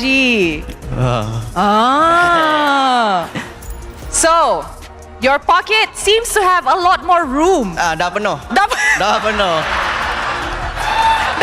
Dah tak boleh dah. Oh, habis. So, adakah itu tanda-tanda kekalahan minggu depan sebab dah penuh? Macam mana nak muat krem kat dalam? Pancing terus. So? Sebelah kiri penuh, sebelah kanan belum penuh lagi. Oh, ini yang kita nak. And of course, next week, aside from your pocket being full, you will meet your ex-teammates. Yeah. Berapa specialnya perlawanan tu for you? Dia lebih special daripada Grand Final, lebih special daripada MSC. Sebab itu adalah momen di mana saya boleh berada dengan orang dekat atas stage sama-sama. Oh. Wow, so heartwarming lah. Tak sabarlah nak tengok minggu depan. Is there anything yang nak cakap kepada your ex-teammates? Ex-teammate? Tu Stormy pun ada kat sini. Dia tengah tengok tu. Untuk my ex-teammates, tak sabarlah untuk match minggu depan. Sebab, finally we can be 6 people on stage together lah. Memang sangat-sangat dinantikan. Before I forget, bukan Chibi sahaja di atas pentas ni yang dicalon untuk legenda tahun ini, Zorn pun juga. Ini adalah tahun kedua berturut-turut yang dia tercalon. So Zorn, anything yang nak cakap kepada your fans? Cakap, legenda. Okay, jangan lupa vote saya lah kot. Sebab saya tak pernah lagi dapat legenda guys. Itu je. Itu je. Okay guys, voting start esok. Lepas tu dia akan tutup selepas 2 minggu. Okay, so you guys boleh shortlist lah daripada long list kita. So Zorn, ini adalah perlawanan terakhir untuk minggu ini. Anything yang nak cakap kepada fans sebab Dewan Sri Putra hari ini full house untuk perlawanan Vamos. Alright guys, thank you semua orang yang datang memenuhi Dewan Sri Putra ni. Tak sangka even game kita orang lawan Untitled pun korang dapat penuhkan macam ni. So, harap sangat next week adalah game yang penting untuk kita orang guys. Harap penuh macam ni dan jangan lupa untuk support Vamos dan juga tim-tim lain dan juga jangan lupa Realme Cobra guys. Assalamualaikum. Thank you very much kepada Zorn, Chibi dan juga Gorgeous. Congratulations on your win. And of course that is it for me untuk minggu ini. Throwing it back to the casters to give you the analysis of what happened in this match. Casters, back to you guys. Thank you very much, Rose. Honestly, there was a lot to translate for that one. But every single time I was like, oh, you're going up against SRG. How do you feel? And the funniest one is that Goji is saying oh, my pockets are full of EXP laners. And then Rose was like, oh, I heard your pockets are full of EXP laners. Oh yeah, pockets full. There's no more room. I can't fit cram anymore. But only one side is full. I got the other one. But honestly, this is weird. The thing that I liked just now was the shot that Stormy was there watching both teams. Honestly, Stormy, my boy, now gives off the vibe like MPL royalty, right? He feels like the most special person there, which he is, by the way. He is. He's the kid, the prince. He is the prodigy. I can't believe how this game went down. I can't believe this game happened. Stark contrast to game 1. Can you look how close this was? 21-21. If this wasn't game 2, if this was game 1. Our expectations would have been so much higher. Yep. It had to come down to the literal wire, and I think, and this feels bad for Siska. The one time that he shouldn't die, he got caught. And up till that point, he was playing perfect. Even Kimin woke up. Even Stower was outplaying everyone. But when it comes to crucial moments, I gotta say, experience is what matters, and Vamos has that. I think Siska got desperate because I know what he was trying to do. He knew that Vamos, they were starting the Lord, and he was thinking he might come like enough time for him to steal the Lord. But Vamos, they were waiting. So like, if only Yi Sun-shin was alive at that time, or he had the ult. He was around. Like, did he have the ult? Because I think if they had the ult and they saw that the Lord wasn't like that low, maybe he wouldn't go in. I feel like he had, because the Kimin was definitely around. But either way, like I yeah. feel like Siska was desperate. Like he felt like he had to do the hero play. Yeah, I don't blame him. He has been doing hero play Yeah. the whole game, the whole 6 yard. By the way, Storm actually did quite a lot of damage, almost 100,000 damage, man. More than Clockun. Clockun barely did 50k. Yeah, but the true carry is Natko, 171,000 damage dealt. I will say it's damage based on HP, and he mostly went for the high loss. That's true. So I think that's a way for you to rank up your numbers. Because I kind of feel like with Vamos, the way that they're playing here, realistically, not ready for SRG just yet. No, I think the benchmark, macro and micro. I think the benchmark, to be fair to all the other teams that hasn't faced SRG, we need to first assess if they're ready for CG. Yeah. Then we can talk about if they're ready for SRG. Because I kind of feel like Gorgeous Lapu is not on that level yet. Alright? And Nako on the CC, the numbers look good. But in terms of how he played, I think he might get punished. It was Shibi that was like carrying in the... Well, Zorn also missing quite a few things, because look at Zorn. Zorn's damage is almost the same as Clockwood. How is that possible? They're lucky that, against a comp that scales so much harder than them, they were able to catch Untitled off guard, right? Because if not, I think we are going to a game 3. Either way, Untitled has a lot to think about. Rich Guy, Chibi, the carry, and best wingman's Natko, and Sandbag versus Rasi. 309,000 damage taken. He got punished, man. I mean, like, again, high loss CC, not a good game. Oh, not at all. I honestly thought he's a lot tankier than he was when he got caught top. I seriously thought he would be able to survive. I really feel Rasi, he can 1v4, just not Nako. Because the Lapu doesn't do percent HP, Lancelot does burst, Kagura couldn't burst him as well. So honestly, he can survive, just not Nako. Not Nako. That's why we did say they should have banned the CC, because the CC really counters that comp. At least counters the front line, and you kind of need your front line for your back line to do damage. It's either they pick the CC or they ban it. Right? There's really a lot wrong with Untitled from the drafts, from the ban, from the gameplay, and this is how I would say rocky the game is, because we see the goal shifting quite a lot. It goes over to Vamos and then spikes so high for Untitled. But look at how the higher you are, the harder you fall. And that's a big fall. It is a big fall, and it all came down to an extended Lord dance. And we saw the application of the Flying Clouds, right? Teams are able to get back into positions a lot faster and restart the whole process over and over again in terms of dancing around the Lord, but Vamos just has a better comp to Lord dance. They're able to open up the bush, they're able to hold crucial areas, and for Untitled to walk in, they have to be ready to take damage. I don't know what Untitled is gonna do in the upcoming weeks. What's the remaining matches? That's what I want to know. Yeah, I think you can check it out, because I'm gonna check it now. They haven't fought SRG yet. I guess the good news is this season there's no relegation, but at the same time, I don't know. Okay. I hope they can go to the playoffs, because they are sweet kids, and the reason why this stadium is full is because of Budak-Budak Taman. Right? Yeah. Untitled has this very good community where they really love the players. They do. So Untitled's remaining matches, MV. Okay, winnable. MV, Team Ray. Winnable. Homeboys. And I think Games Mike Lantan. Winnable. And SRG OG. SRG OG is like the last match of the regular season. So 5 more series to go. So not too bad. Not too but bad. Still, based on what we saw today, there's a lot to fix. There is. I don't know whether they're gonna be considering players, etc. Like, I think like based on game 2, they were okay. Exactly. I just like game 2 gave us a glimpse of maybe Coach Theo needs help.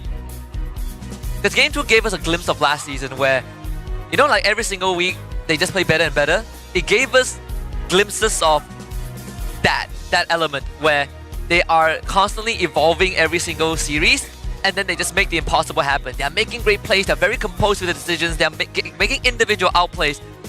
We saw some of those in this game too, with this Kimin Maniac, the Siska solo kills, the catches, even Skyzed and Stone were doing an incredible job. But it was those slip-ups at crucial moments that sort of make you question what is still missing from Untitled. If only Chibi missed some retries, there would have been a chance. Like, Chibi getting the MVP is no joke. Like, not only was his mechanics good, but he got the Turtles, the Lords, that made it so that basically Untitled didn't catch a break. No, couldn't catch a break. All right.